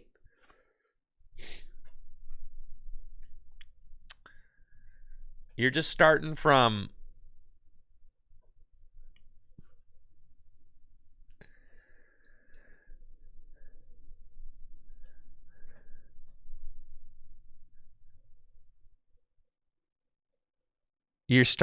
square one again, which is so fun. It basically gives the Pokemon Company an opportunity to develop the game from the ground up, just like they did from 1999 to present year. But you're not dealing with 25 years of baggage. Yeah, Pokemon Pocket's a brand new format. We could start with Pokemon that have 150 hit points and do 70 damage. Great. Wonderful. Like, everything that exists it has to reference the cards that came before it, right? So, like, Pokemon EX had to interact with Pokemon VMAXs and V-Stars. Pokemon V-Stars and VMAXs had to interact with Pokemon Tag Team GX. Like, you never get out of that cycle that you're in. Now, like, we're going to have Pokemon, like, now the format, this card is format defining. We have a 330 hit point Pokemon that could do 300 damage for 2 energy and accelerates energy to itself. That's like a format defining power level of a card, right? Thank you, J-Lo Main, for that Prime sub in the 4 months. So long as Charizard is here and in the format, it's going to be a thing.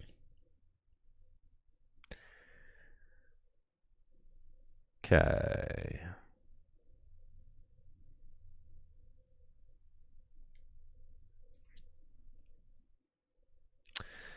Yeah, definitely need that other switch, so that's good.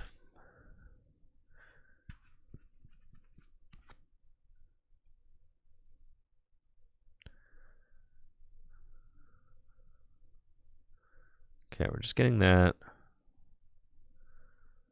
Just the switch.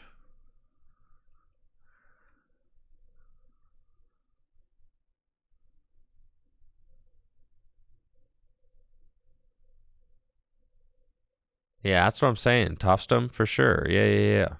Like, the pace of the games is so good in older formats where the turns are faster and you're not like in current standard, turns last like 5 minutes all the time. And that's like 5 minutes without your opponent doing anything,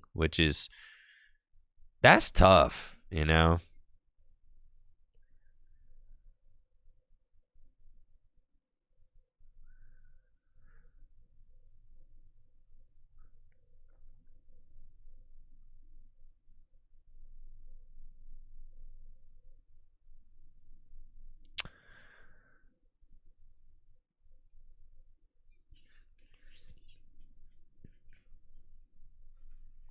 And you can't interact during your opponent's turn. And people would say, like, oh, well, it's like chess. And I've even said that, yeah, it's like chess. You can't interact during your opponent's turn. But turns in chess only take seconds, right? I mean, like, if you're, like, really cooking, maybe you take a minute. But in Pokemon, there's so many game actions that turns are regularly taking 5 minutes right now.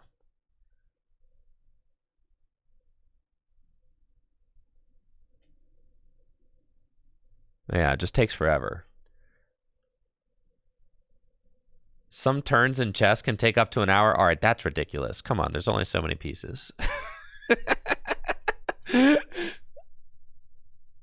Have I seen competitive chess?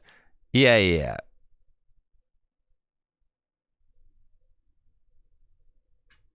All right. Maybe I've never seen that kind of chess. Listen. My only interaction... Oh, I promoted the wrong guy like a freaking doofus. All right, this is fine. I can put the Pecharunt down, though. And then retreat. No. I was a doof. I think I ruined everything. Oh my god, I literally ruined everything because I wasn't paying attention. Okay. Oh my god. I needed to promote Palafin. Oh my god. Alright, fine.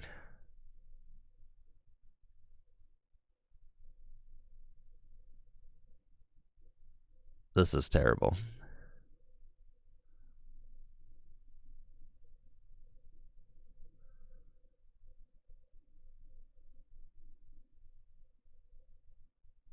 Man. You guys distracted me. This is your fault.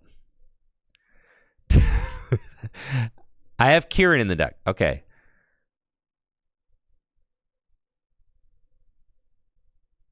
But I've already retreated.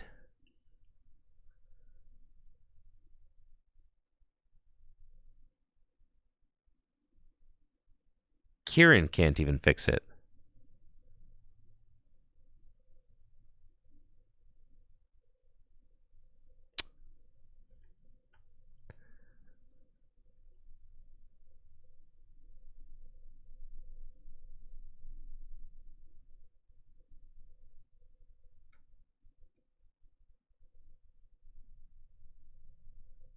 Yeah, I needed to promote the right guy. Pecharunt into Kieran fixes it? Holy smokes, you're right. But I attached to the wrong one.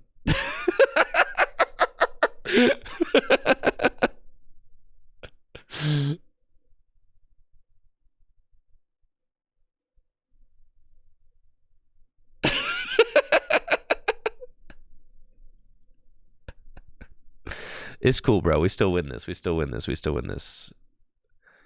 Hold, folks. Hold, hold, hold, hold.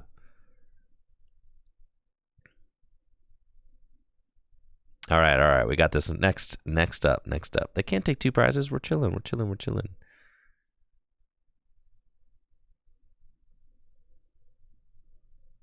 All right.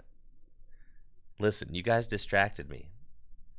It's just it's so second nature to promote the free retreater, right? So like obviously I'm carrying on a conversation and we're like chatting and it's just like, oh, no brainer, promote the free retreater. It just is so, I know, if they search out Nor and attack, yeah. Oh god, you're right. I think we just lose. They double knock out Palafin, it's game over. Yeah. I know, right?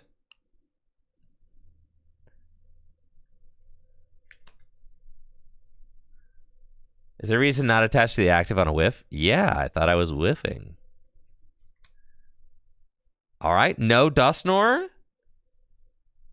Hey, yo. All right, maybe there's a shot. We're in this. Isn't base set super fast with all trainers you can play each turn? No. All right, here we go. We're in this. All right, promote Palafin.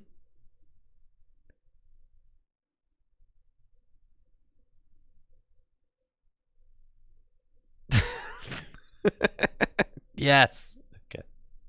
All right.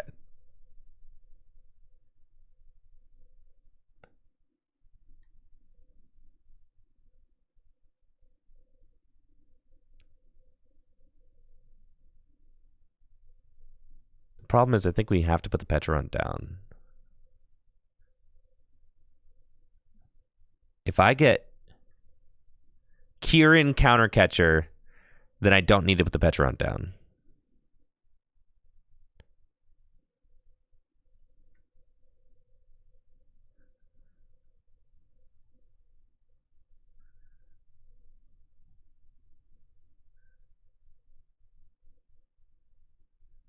That's kind of what I'm thinking. Yeah. No, I don't necessarily lose, guys. All right?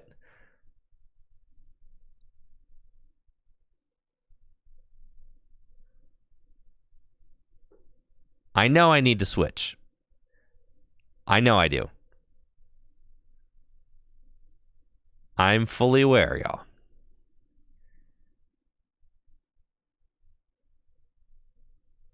Trust me.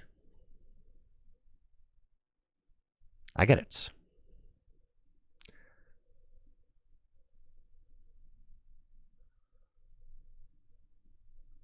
But if we find Kieran and Countercatcher, then I knock out the Pidgeot. And I think then I feel like I'm in a very good spot. All right, ain't no way I'd draw back into both those.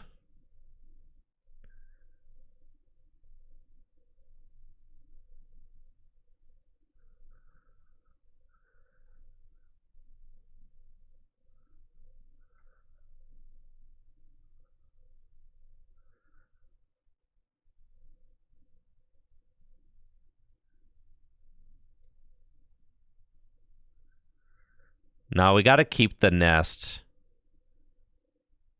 We have to keep the nest because we have to go nest for Petch. This is the backup plan in Iono, right?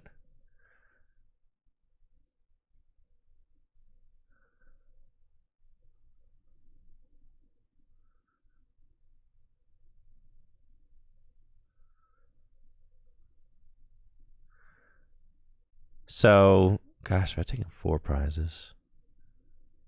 They literally have game. No, they don't. They can knock out my only Palafin, though. If they just go Clops. Knockout. If I find Countercatcher, I could just knock out Pidgeot right now. It's interesting.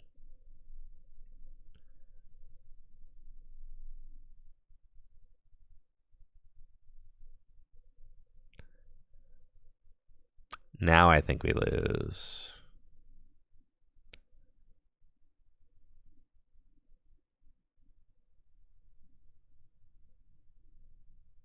Dang. The Clops ruins everything. You're not supposed to be able to one-hit KO me. They're not even a boss away. They can clear my only attacker.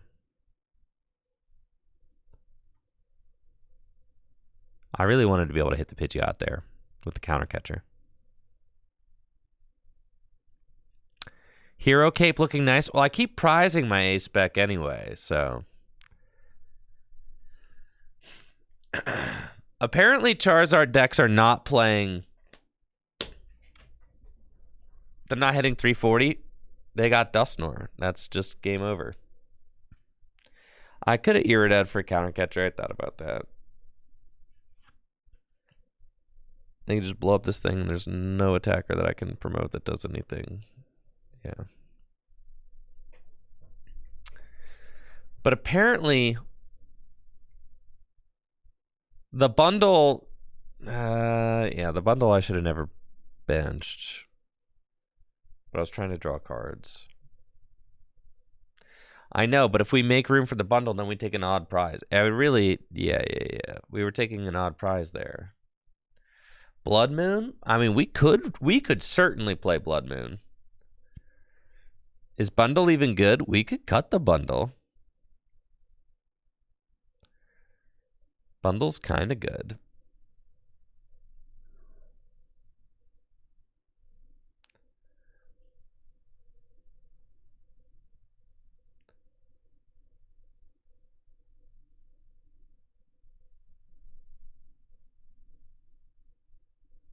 Oh, and then they blow up and put me back on even price. That's true, Hiker Ant. We should have moved the bundle regardless. Yes.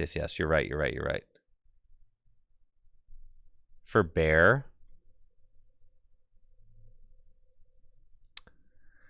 I think, yeah, the Blood Moon's kind of crazy, huh? Like, why the heck not? I think Blood Moon feels great. He's also huge.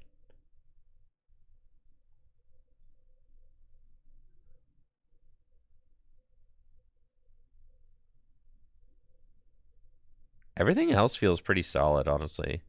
We just keep kind of jamming up. All right, I'm going 4 Earthen Vessel, 3 Water Energy.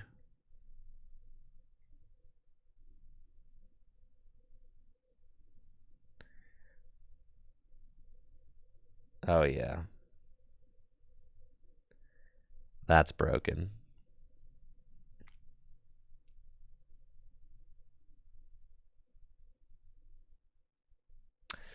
That's a little risky. All right, 4 water, 3 vessel. Yeah, it's got to be 4 water. 4 water's fine. You want to be able to thin your hand down for the beeb draw as much as you can. So, like, I'm really valuing the vessel. I think is cool. I don't actually think we need Hisui and Heavy Ball. We're going 4th vessel. Oh, yeah. Now we're cooking. What if you prize like 2 energy? 2 out of 4 water? Come on. Squovit, we ain't got bench space for Squovit. How many rod we got? 1. It's as many as you need.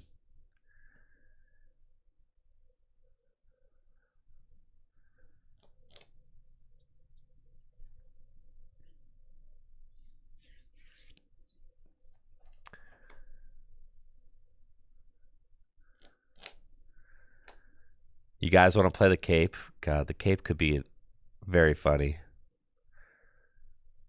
No, Prime Catcher's got to be it. Prime Catcher's insane. You could Irida for the Prime Catcher too.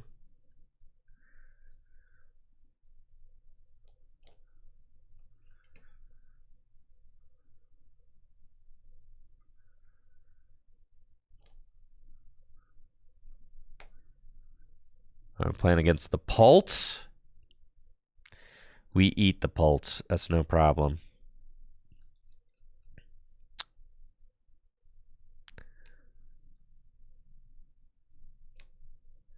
No sweats. Gosh, how do I have... I only play 4 water, dude. How are they all here? It's fine with me. There's only 1 Palafin. All right, there's 1 in my hand, too.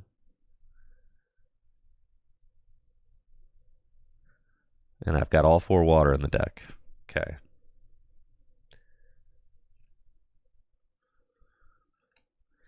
Less people are playing vacuum. That's correct.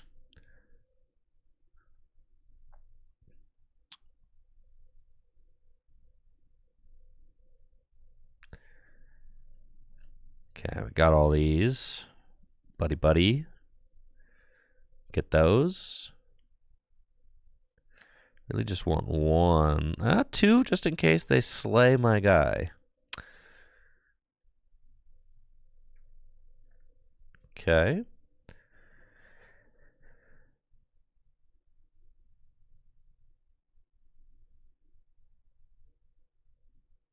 And then we kind of have to retreat into a Finizen. You always want to pass with one of those.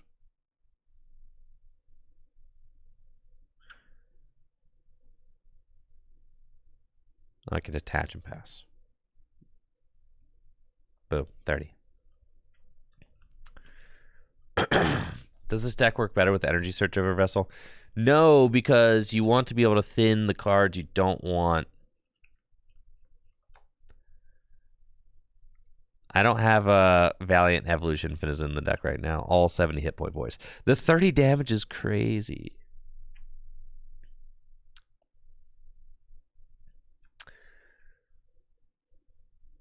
There's no way they rip Rare Candy here. It's not happening. All right, we got 3 Ultra Balls. That Tricloak is super duper dead. Yeah. Devo TM, it's fine. It's fine. Just get to evolving your guys back.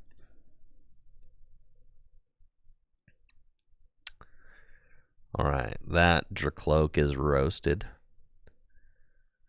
And there's the Petch. I think we're just committing to this guy being down. I'm comfortable with that. If you guys are comfortable with that, I'm comfortable with that. That's what we're doing. Okay. And then we're saying it's got to be a Beaverell, but I also don't want to get rid of this boss. I want to play it. So we're going to say, I kind of just have it all. So we're going to play the boss. We're going to get Beaverell, have the boss. So we're going to do that. Yep. Play the boss. And then incisors. Boss that.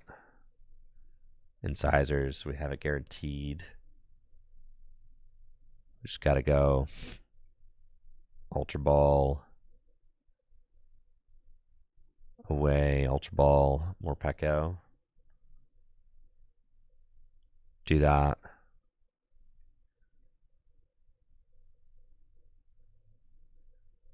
I don't know. One of my favorite chat-isms is that, like, chat be like, well, what do you do about Devo TM? Like, this card doesn't beat that card, okay? It just is what it is, folks. You can't beat everything.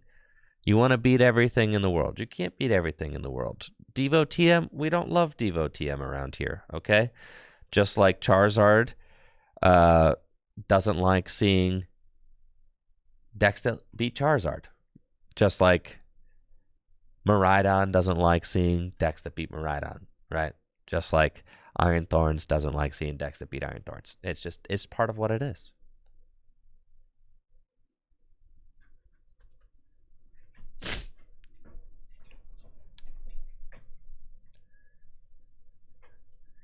Clearly, Regidrago destroys Charizard. That's why it wasn't popular at Worlds.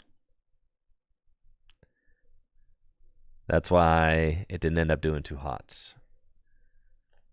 People getting in there with fast Regidrago can really be problematic.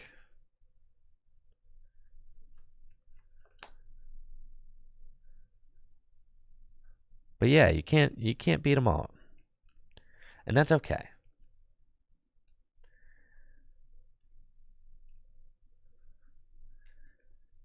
What beats both Zard and Drago? Roaring Moon. But, like, Roaring Moon's got a good shot. But Zard with, Zard with the Dusknoir can be sketchy. Zard and Drago? Oh, Thorns can do it too. It's true.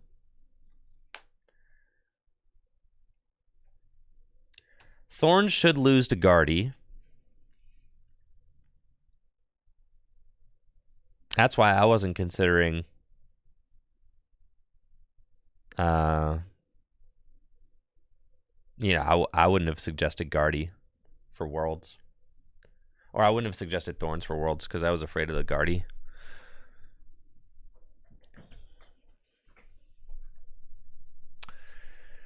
So what? At most, I can do 300 damage. It's not enough damage. Man. So what am I supposed to do about that, huh? Dang, we got our other Bibero. Sick.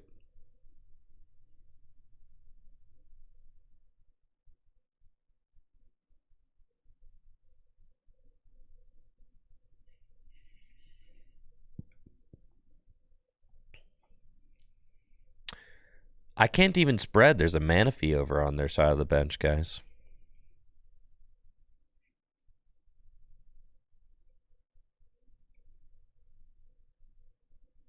I'm just slamming in.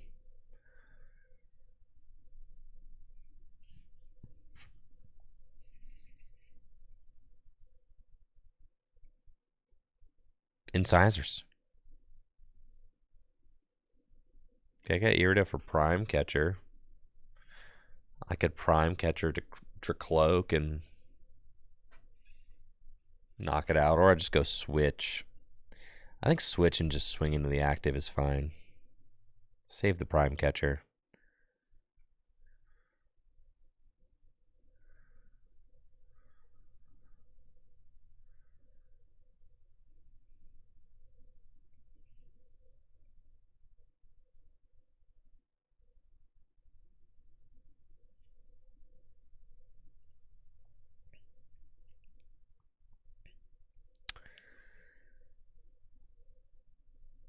Okay, I'll get...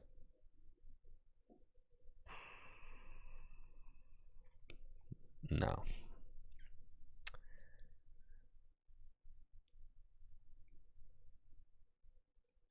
We're fine. 250? I do think we can get away with 4 water energy, though. It's a little, a little on the low side, but That's okay.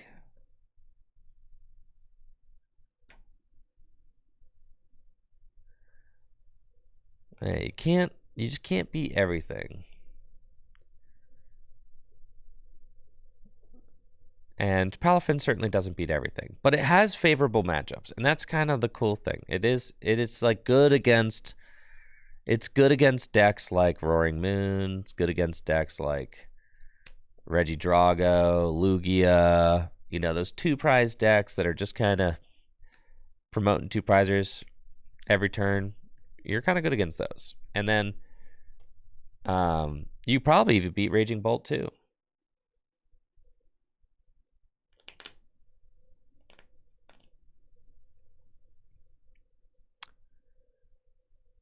So like those kinds of decks, but you know, we're kind of in the fray here. We're just out facing all sorts of funny stuff. Now, there's a Pheasantipity over on their side of the board, so like I'm really excited about that because that's an easy 2 prizes for me. Dragapult's an easy 2 prizes for me now, and I'm feeling pretty confident about our ability to clean this up.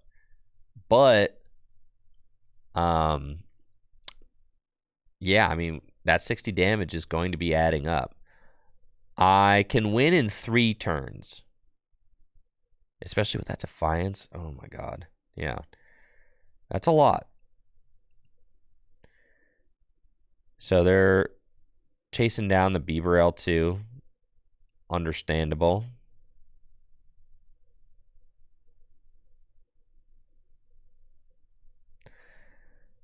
Let's go. Get rid of that. Get the water energy. And then am I thinking...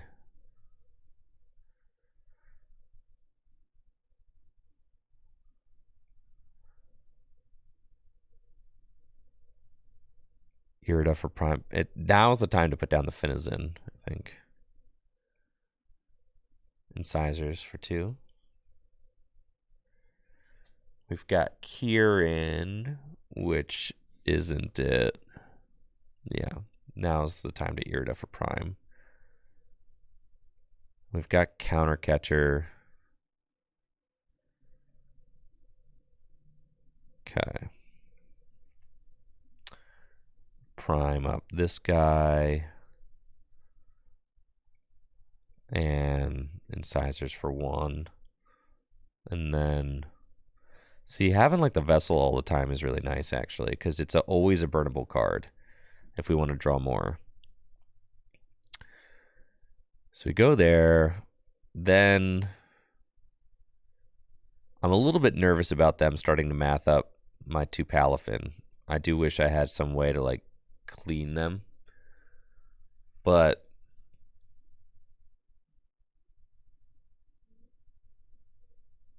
I have to survive 2 more turns.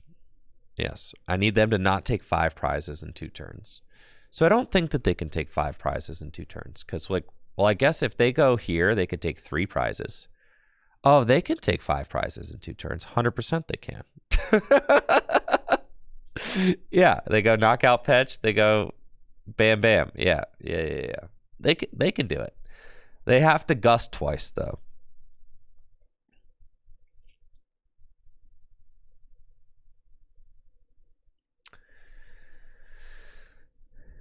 They have to gust 2 times. So we're hoping that they can't do that. But they only got 8 cards left in deck, so they certainly can. If they don't take the 3 prize turn or a 2 prize turn this turn, then I just win. Was it better to KO Fez first? Probably. In hindsight, yeah.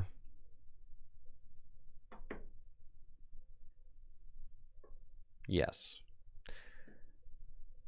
Probably.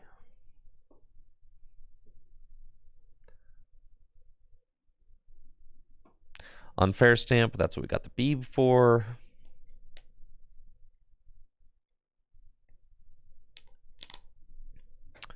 So long as they don't have Gust, I'm alright. Yes, and they don't. Okay. But now I've got 2 Iono in my hand.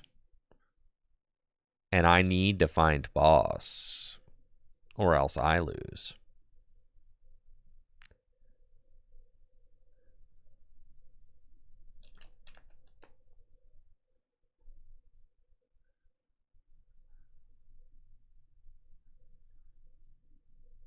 So let's see. Nest Ball is quite good. No, it's not, because my Fez is not here. We've got one boss in deck, one counter catcher not activated. We have one switch. Okay, my rod is nowhere. Need boss switch.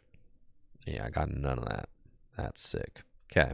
We do have super rod now, though. So I can put these guys back in.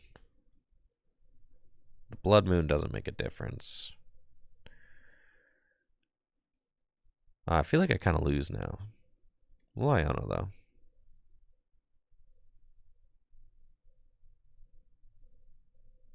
Switch is pretty good, but it's not good enough.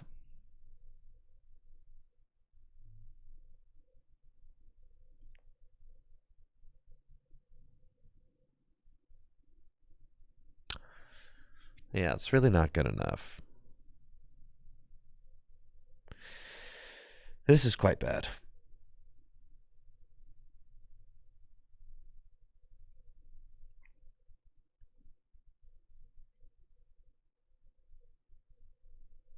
Yeah, just Giga Impact.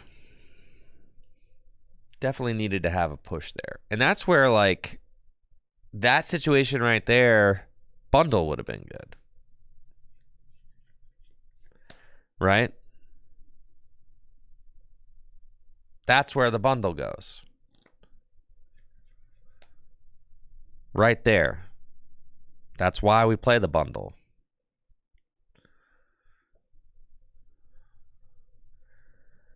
We're also, like, really seeing how a Turo would be pretty good. Did they seriously use... They didn't even use their recon directive, huh? That's kind of wild.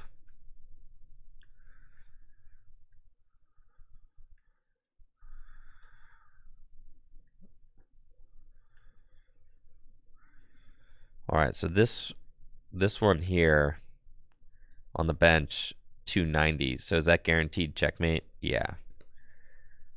Because they have 2 prizes left. Yeah, it's guaranteed checkmate. I can't save this. Dang, that's terrible.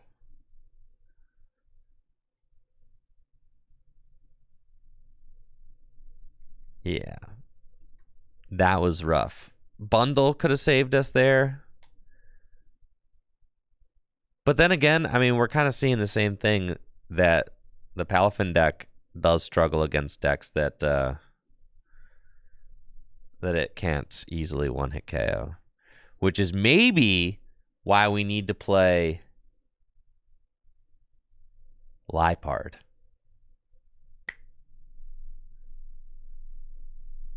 That could just be it. Maybe my opponent would not have chosen to knock out the Lipards, and they would have let them stay there.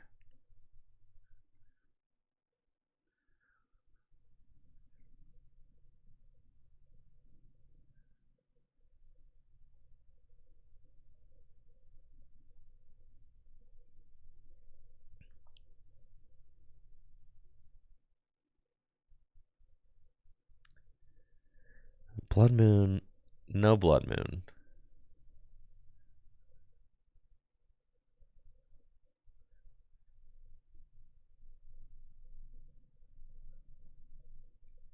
Turo.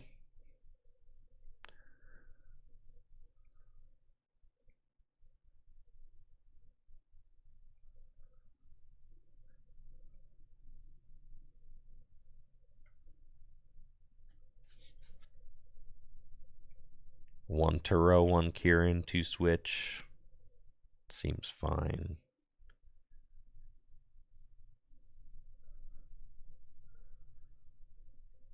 Bundle.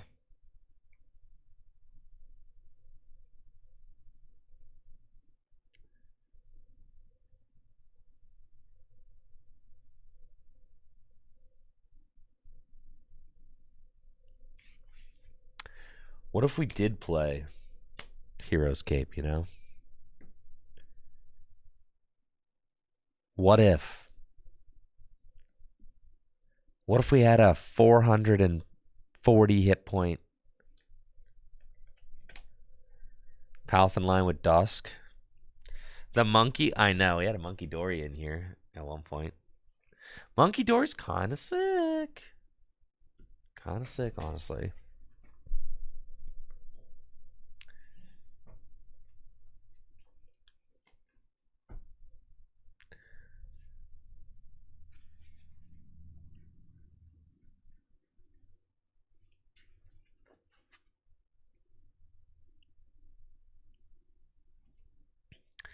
I could see Dusclops.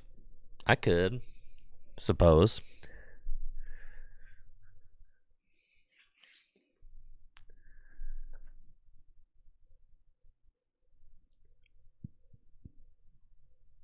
Going first, got a handful of supporters. Of course I do. Of course. Wouldn't have it any other way. Great.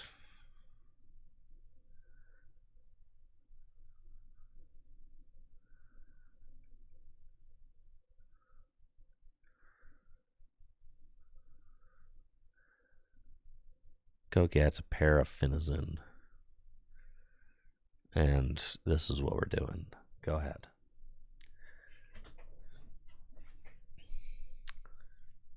No, you can't Kingdra Palafin into play. No. Because that ability is live even... oh, man, my opponent's hand stinks! That rocks. Love that for us. Let's roll. Okay. We actually have the knockout. How funny is that? No, we don't. Oh, we're close. We don't have it, though. Okay. We need a switch.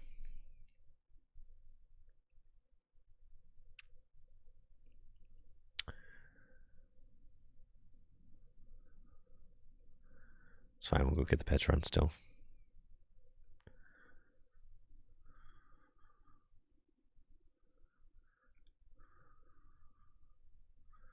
Subjugating chains. And just retreat. Pass.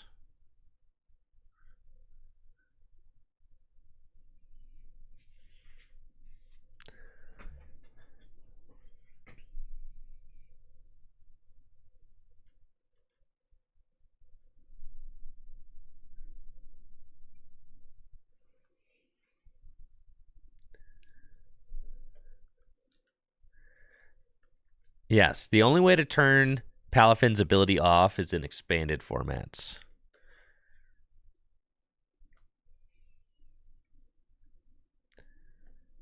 I know, my opponent is just suffering. I love it when my Palafin wags its little tail back and forth over and over again before it gets to evolve. That's great. Okay. Go get him, Palafin. 250 damage. Good stuff.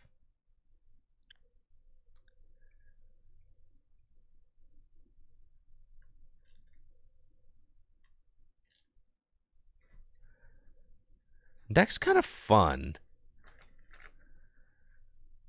It's funny how 250 damage for one energy is like a hard cap.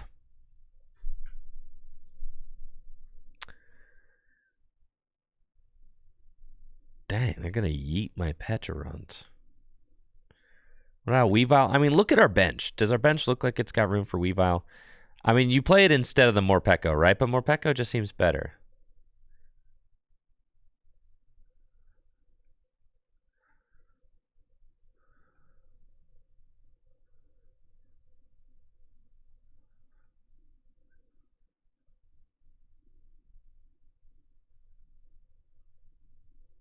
Yeah, that's fine.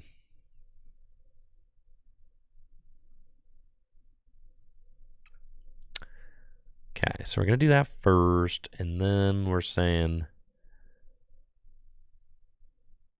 that choice does not matter. It can be Defiance.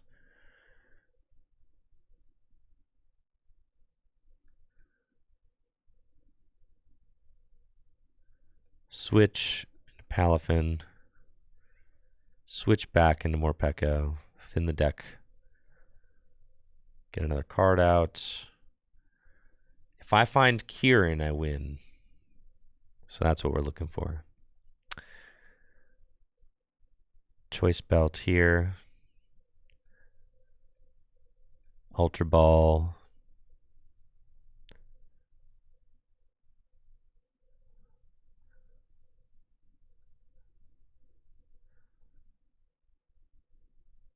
Discard. Petulant. Finizen. Get Bibarel.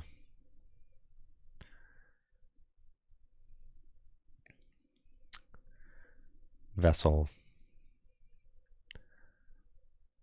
Water. And here we go. Super Rod. One Petulant back in. We draw 5 cards. We find Kieran. It's game over. Dang it. It's fine. I'll live.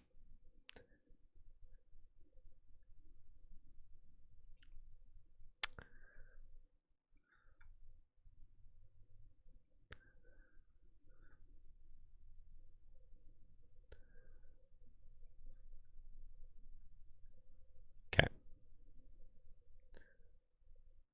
Yo, you got it, Freestyling Gamer. Happy to help. Gig Impact. 10 shorts. 10 shy. That's okay.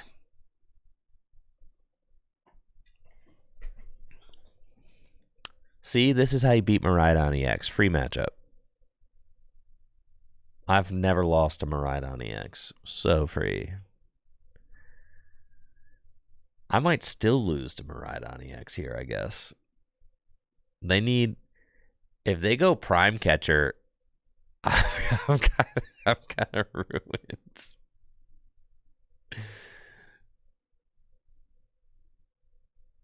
Yeah, all they need is like Prime Catcher this turn. And it's over for me. Not necessarily. I can attack with a single prize Palafin.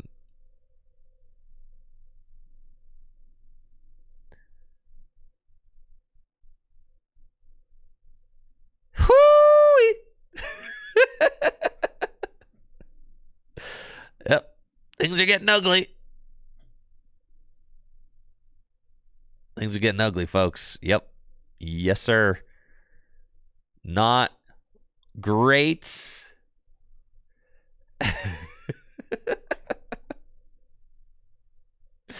You really don't like to see this?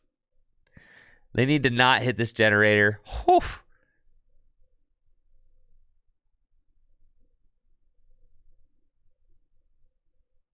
All right, you need to not hit this one either.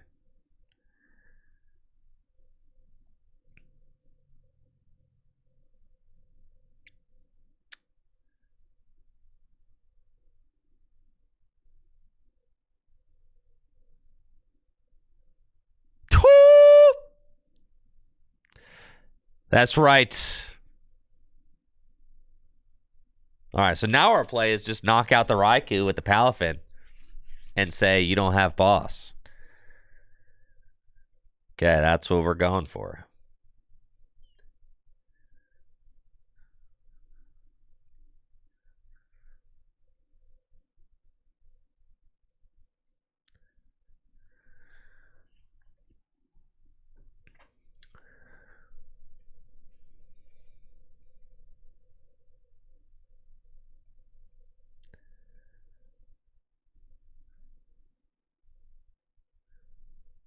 So we do that.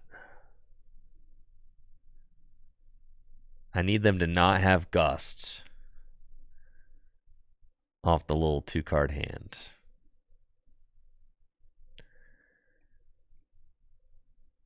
That easy.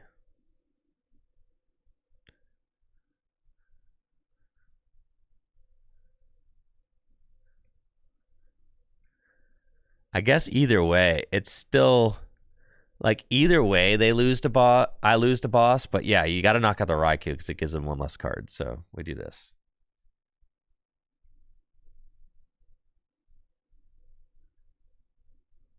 Yeah, it's got to be that.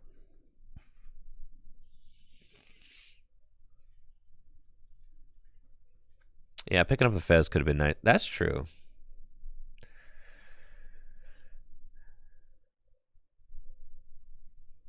I mean, if they get a generator onto a Miraidon, they win. Or if they get...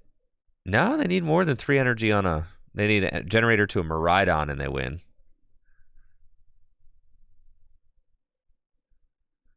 I wanted to Iono. 100%. Oh, we lose. Yeah, GG's. Dang, this is terrible. All right, Miraidon. Somehow we still lost that Miraidon matchup. That's really embarrassing.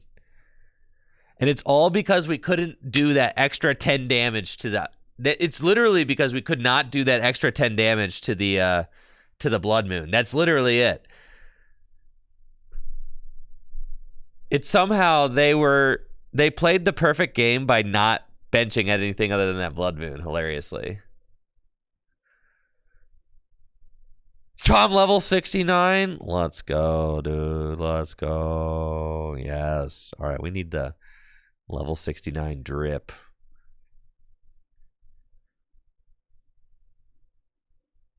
Yes.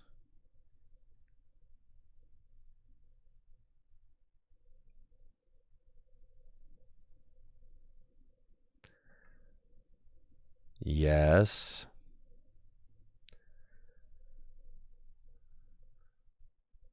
Oh, yeah.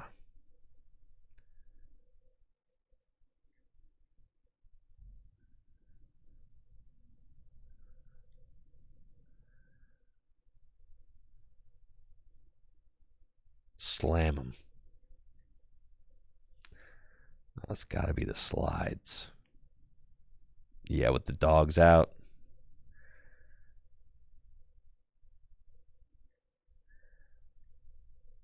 That's got to be it.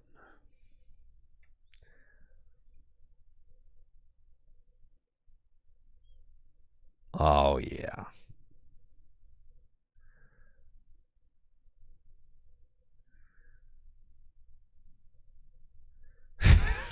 Sports shades are so good.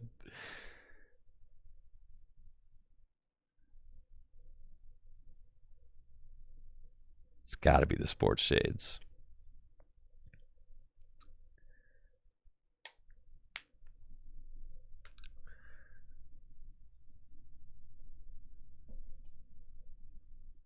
That's intimidation right there.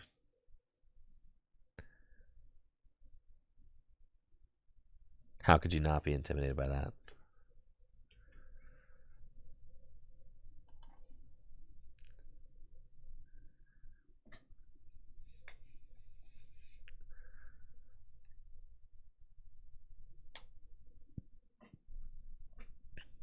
Dang, man. Why are the good decks so good and the bad decks so bad? Somebody riddle me that.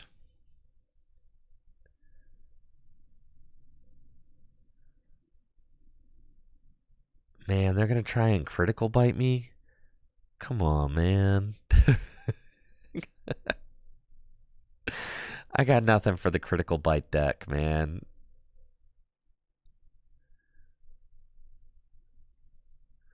We got an insane start. But you're making me not want to put down more Pekka because you're playing the critical bite deck. It's cool. They won't be able to do anything. We're chilling.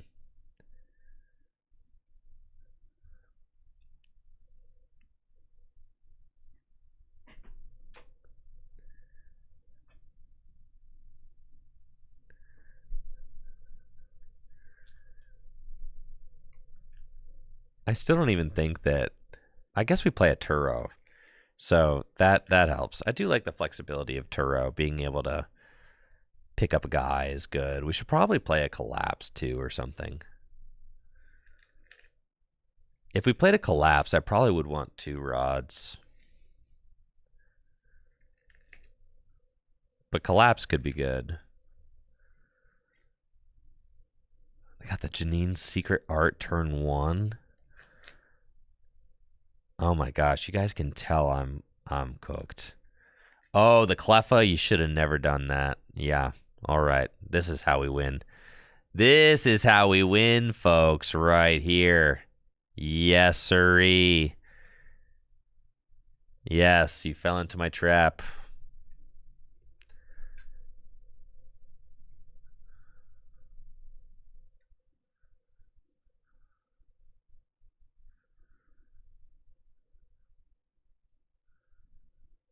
You know, bundle somebody. That's right. Who you feeding me? Probably the guy with the board. That's fine.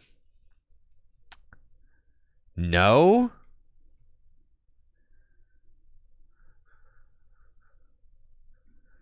That's crazy. All right, I'm just going in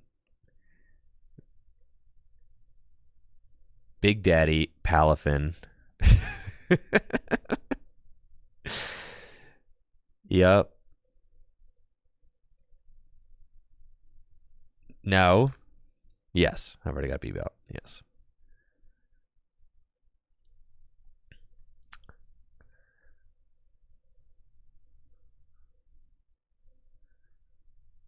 Get this dude out. And yeah, we probably will never use that, will we? No, you're right. I could Justice Kick the Zubat and knock it out. That feels kind of good. But then they get out Manaphy when they realize that I'm going to snipe their Cleffa. So I probably want to snipe their Cleffa this turn. But honestly, I'd rather just punch the Zubat. So I think I'm going to punch Zubat. Because they fed me the Zubat. And I don't mind taking that thing out. So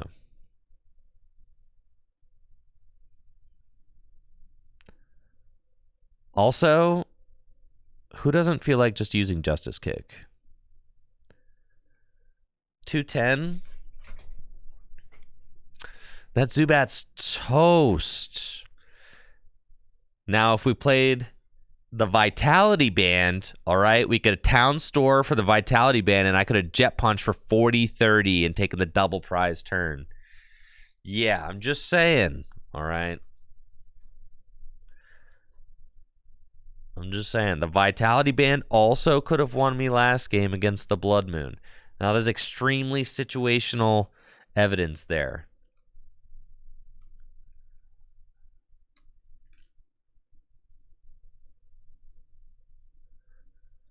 Extraordinarily situational.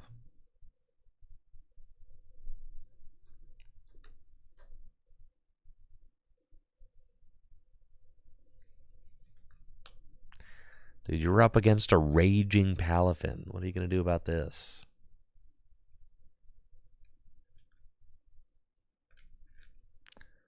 Grasping draw again.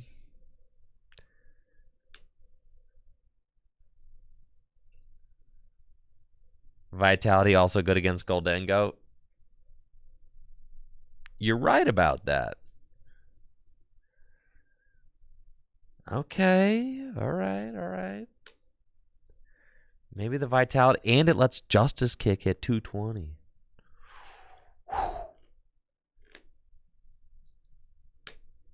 Now that is something.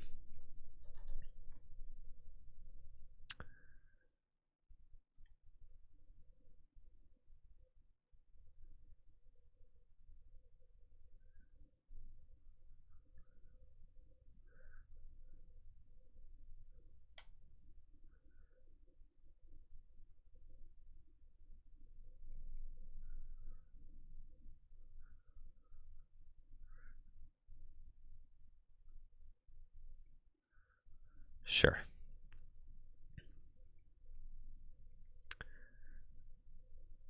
We'll just continue setting up. Do this. Get Palafin EX in play. They probably play something annoying like... No, they probably don't even play Devo. No, they don't do that. Okay. Retreats. Jet Punch. Oh, it should have been Squovit. Yeah, but I guess that's fine. Squovit would have been cool there. And a guaranteed Jet Punch lined up for next turn.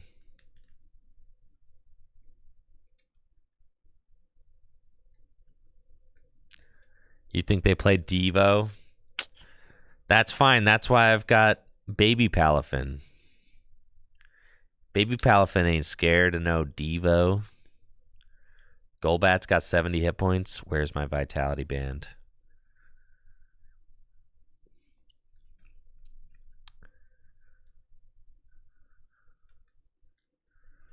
Oh, it's this Crobat. I think they play both Crobat, though.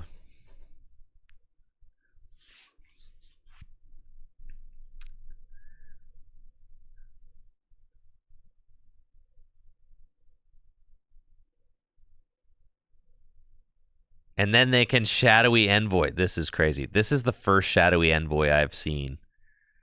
There's no way they can keep this up. Should this be a Radiant Alakazam deck? I've thought about it. I used to have Monkey Dory in here, like, legitimately. With Darkness Energy. And you would just manually attach a Darkness Energy at some time.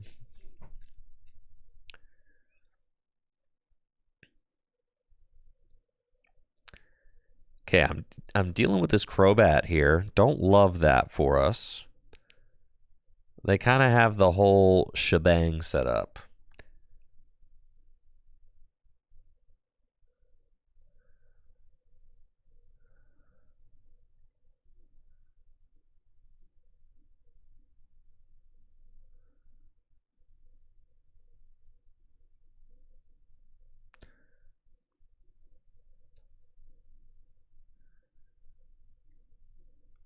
Okay, we got Iono. That seems like a very fine supporter to play.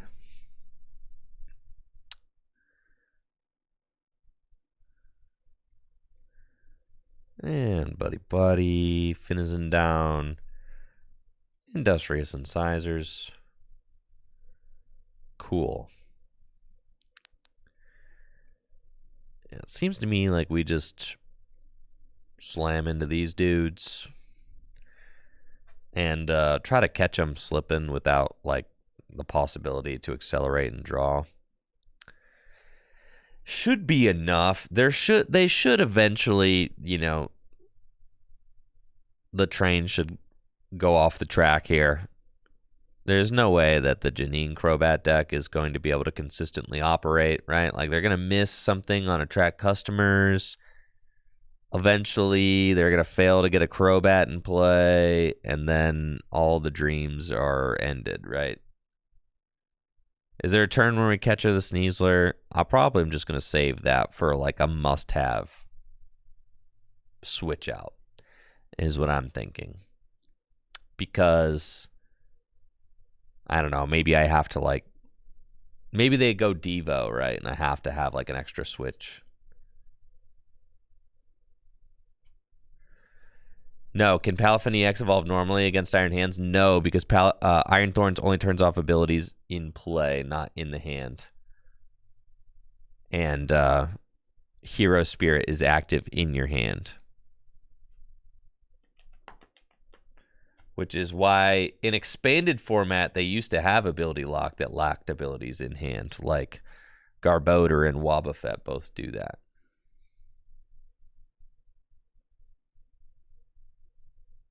All right, they got the Crobat. Here he is. And Countercatcher, holy smokes. And here goes my Beeb. This is not very nice. All right, so they're on even prizes. But there's no way Didn't they not play Janine this turn? Right. They like Arvind this turn.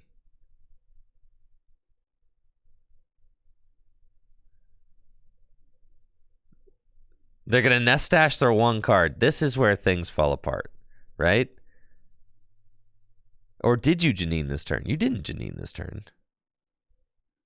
No, you didn't Janine this turn. This is how they lose. See? I told you. You can't rely on this engine. It's not. Valiant effort, though.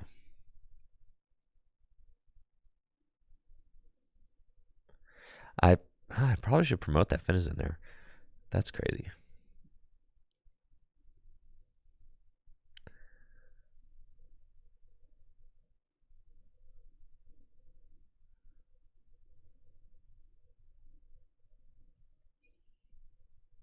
That's okay, though. I'm just chilling.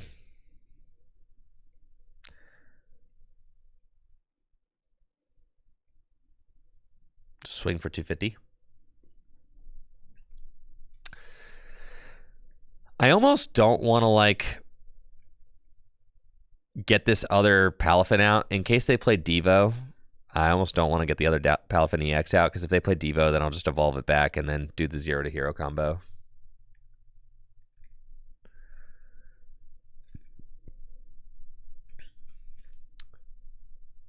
You know, but here, even if you find like a Janine, you don't have Crobat in play. With Tatsugiri again, it's pretty much game over. Nothing you can do about it.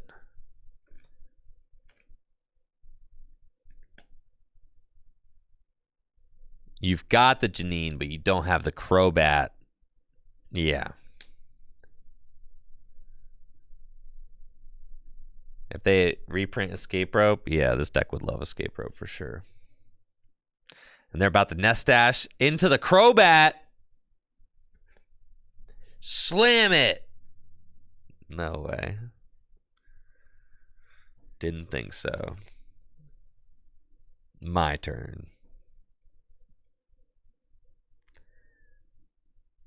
Time to crush some dreams. Make sure that they don't feel good about this next turn. Knock out the Golbat. Yes, sir. Take my prize card.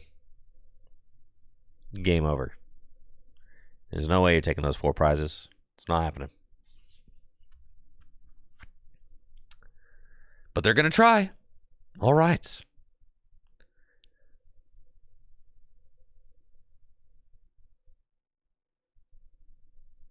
They are trying.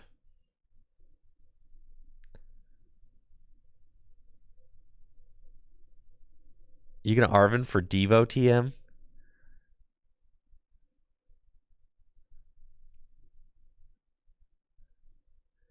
You think they play the Devo? Unfair stamp? Oh, goodness. Here we go. 5 big ones.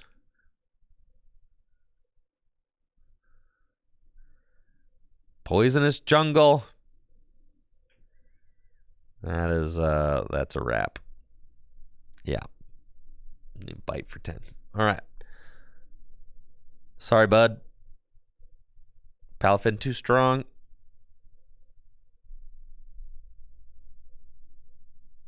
Got the insta combo right here. Blam.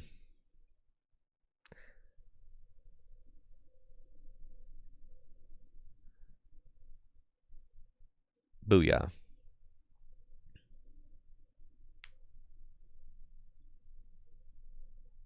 All right, you know, that works. Yo, GG's, Panda Pyre. GG's. Yeah, I missed the Kieran for game against your Blood Moon there. That was unfortunate. Ended up losing by that 10 damage.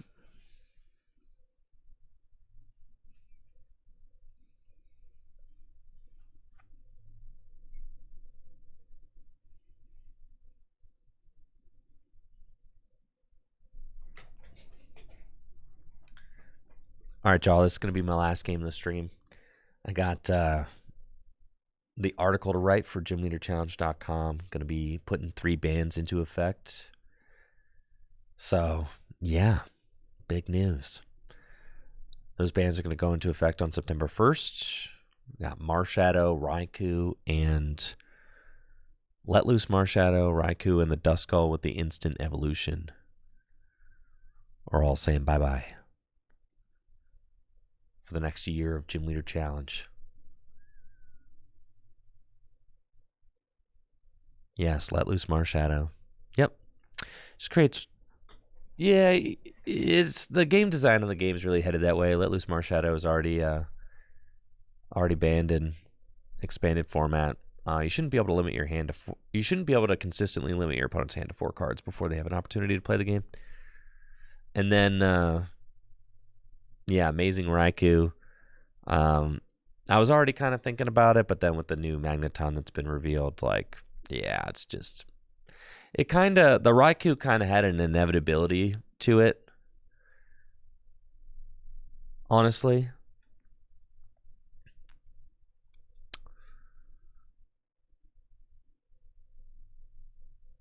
What am I up against here? Another single prize deck? This is going to take forever.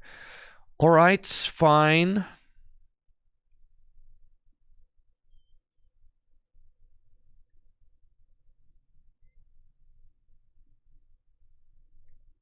Here we go. Here we go. Here we go. Whoopee.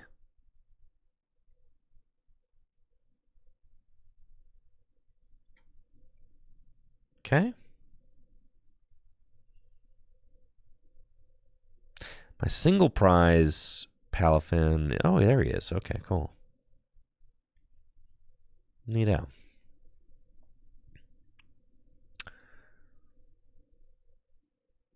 Go ahead.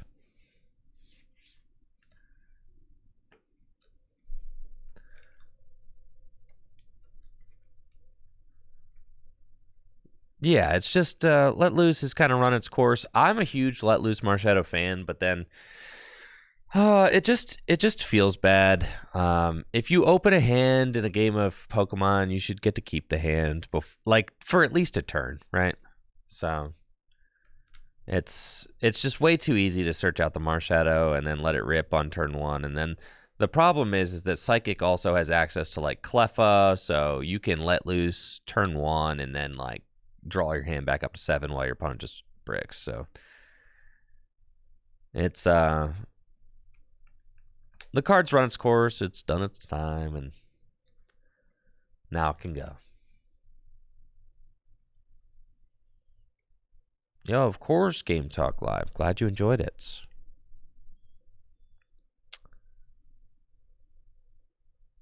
They're going Hex Hurl. That's crazy.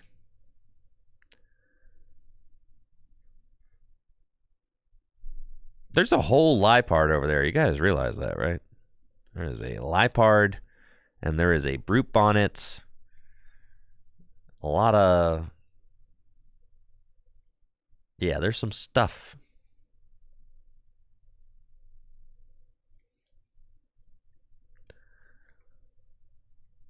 Okay.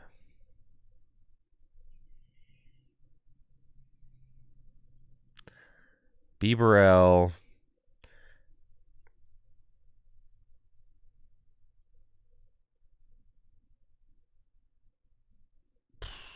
Yeah, we really want to find the Irida first. Or not, or whatever. Okay. Got this. I could just Prime Catcher the Roaring Moon, say I'm going to hit it with this guy. That's kind of funny. All right, I guess so.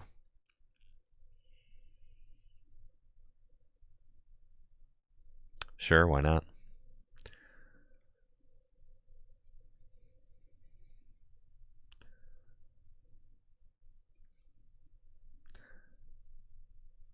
How many?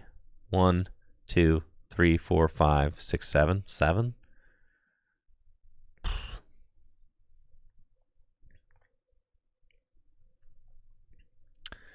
And we'll go again.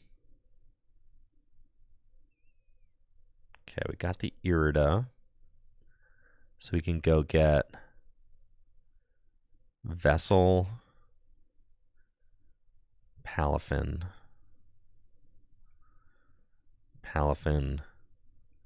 Vessel. You think Monkey Dory's the play in Palafin? Maybe so. You guys are about to see a Justice Kick. Blammo. That was pretty hot. Well, let's go.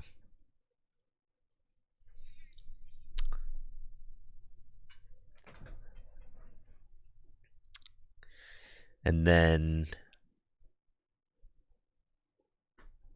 yeah, I don't love the fact that they are kind of like have a solid board setup. This kind of feels bad for me.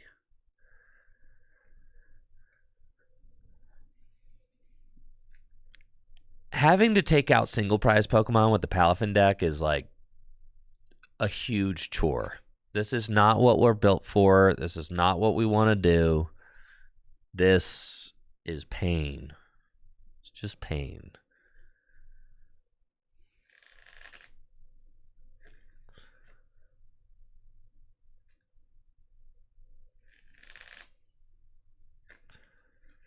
And since they have the Liepard in play, I feel like I can't even like Iona them. Like, dude, how many Liepard do you play? It's messed up. Anyways, this Palafin's going to go down. And then it's weird because this Palafin kind of set them on a single prize trajectory. So, or on a even prize trajectory. So I don't love that. I guess it's possible that I could build up. Nah, I really got to be careful with my energy. I only play 4. So.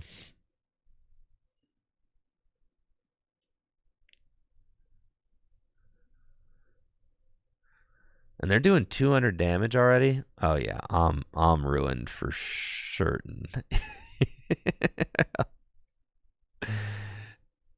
You betcha. Yeah.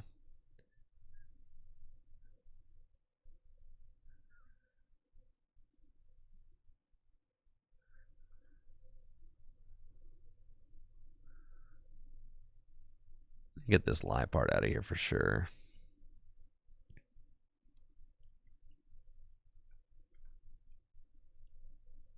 Turo's the best chance. Yeah, I agree with that.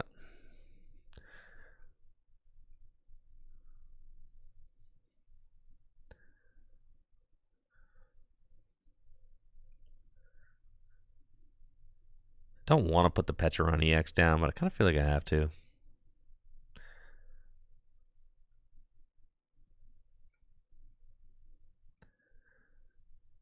Like, Iono here would be cool. Town Store does not matter.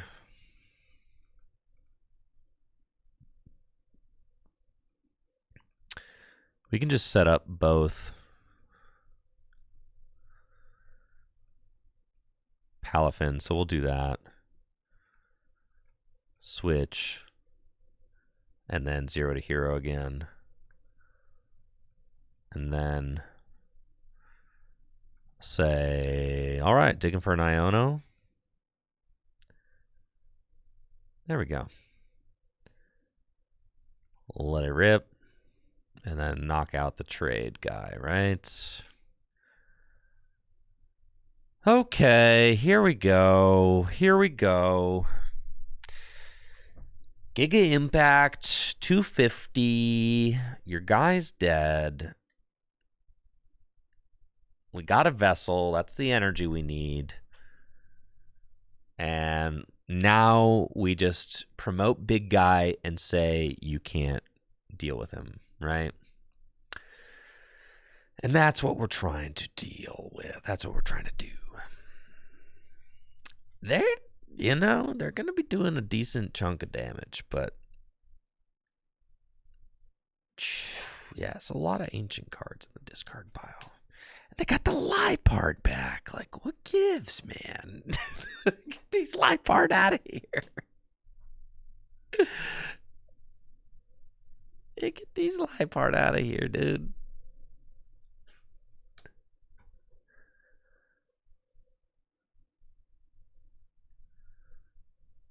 $280, man. $280. All right. Well, don't mind if I do.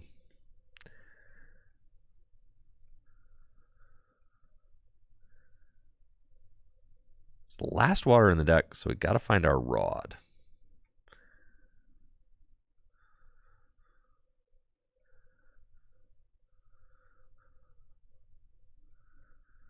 We'll get game packed for 250.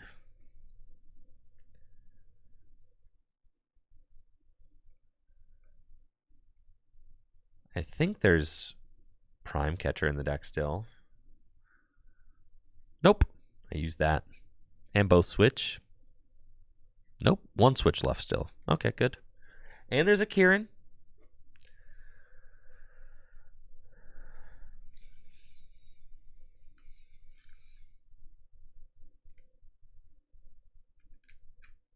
And Zorak. And Zorak was cool. The thing about it is it's like it's a very self-contained deck that they're creating, right? So it's like the Zorak can copy any Ends Pokemon's attack, but like you're not going to be able to. And that's probably cool. It's probably for the best.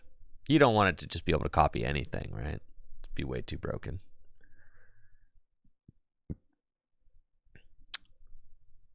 Okay, they're going Boss, Finizen, Hex Hurl. I'm going to soften up my Palafin. Okay. They did the switch for me, though, so that's really nice. So send up Palafin. And they want me to knock out this Fluttermane. They want me to knock out the Fluttermane bad. But I do not wish to knock out the Fluttermane.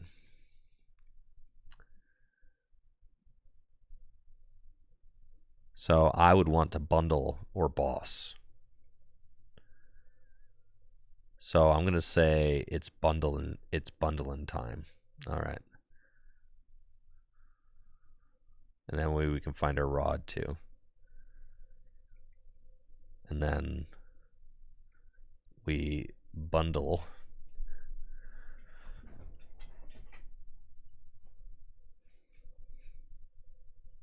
And we super rod back in a Finizen, a bundle. No, we definitely need one water. A Finizen in a bundle and one water. I think that's fair.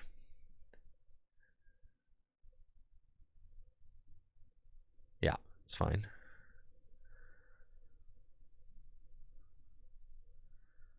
Industrious Incisors. Don't really want to attach that anywhere. All right. They just need to not hit. They won't hit 320 next turn, dude. Come on. They never hit this.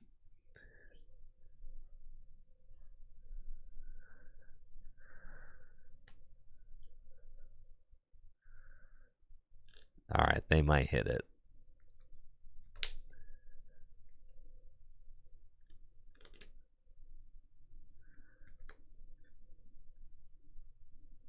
No shot, brother. Oh, yeah, I'm destroyed.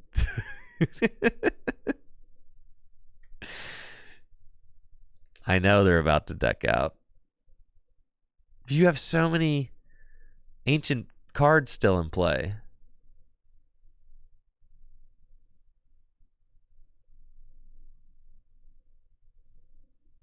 Yeah, all right. So then I don't know how you win.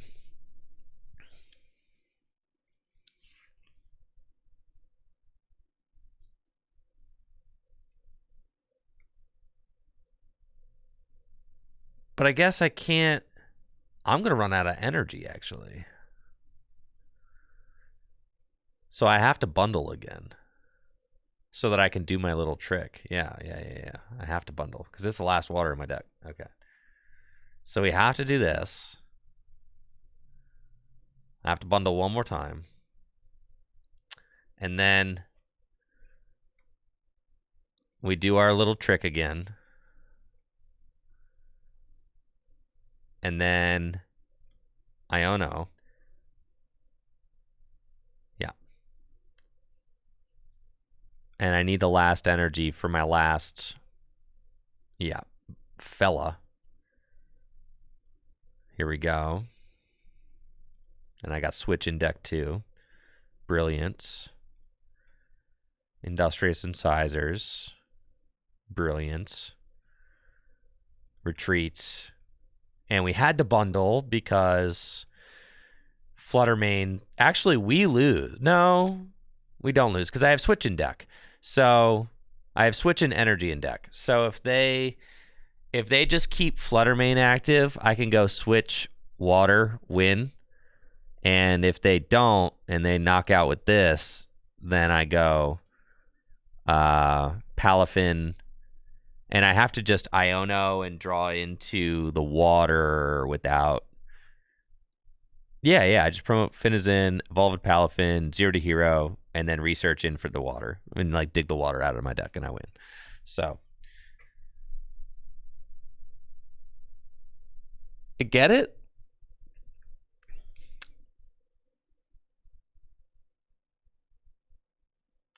Do I have no more EX in deck? Oh, I've got these. So I got Iono. That's right. I have to Iono. That's the reason I have to Iono, is because I got the 2 Palafin in my deck. Yeah. So the Vengeance Fletching. All right. And you put the ball in my court and you're saying, can he do it? But I have to Iono first. Then I do the thing. Then I have 2 Beaverell. I'm drawing out like the entire deck.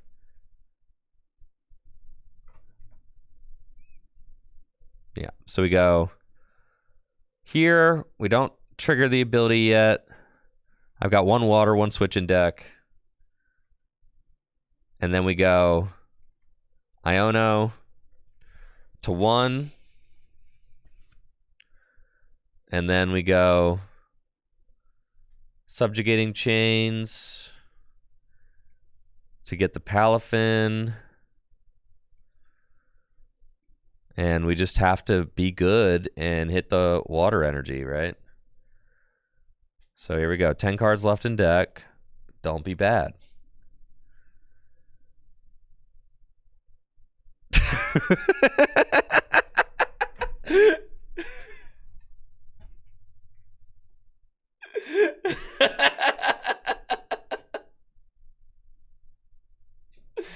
You do want to beep first. I didn't think about that. You do want to beep first. I was like thinking to myself, I don't want to draw into it. You beep first there. Yeah, I got skill diff for sure. Yeah. So sick. Yeah, you shouldn't shuffle. That was my bad. GG's, folks. Aren't they doing 340?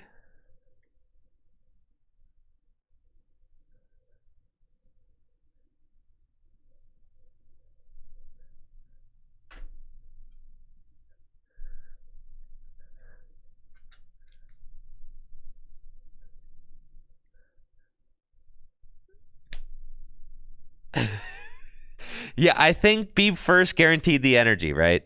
It did. I don't know why I did the ability first. I think I was, for some reason, I was afraid that I was like gonna draw into the Palafins again, but those were gonna be on the bottom of my deck, so there's no way I was gonna be able to do that.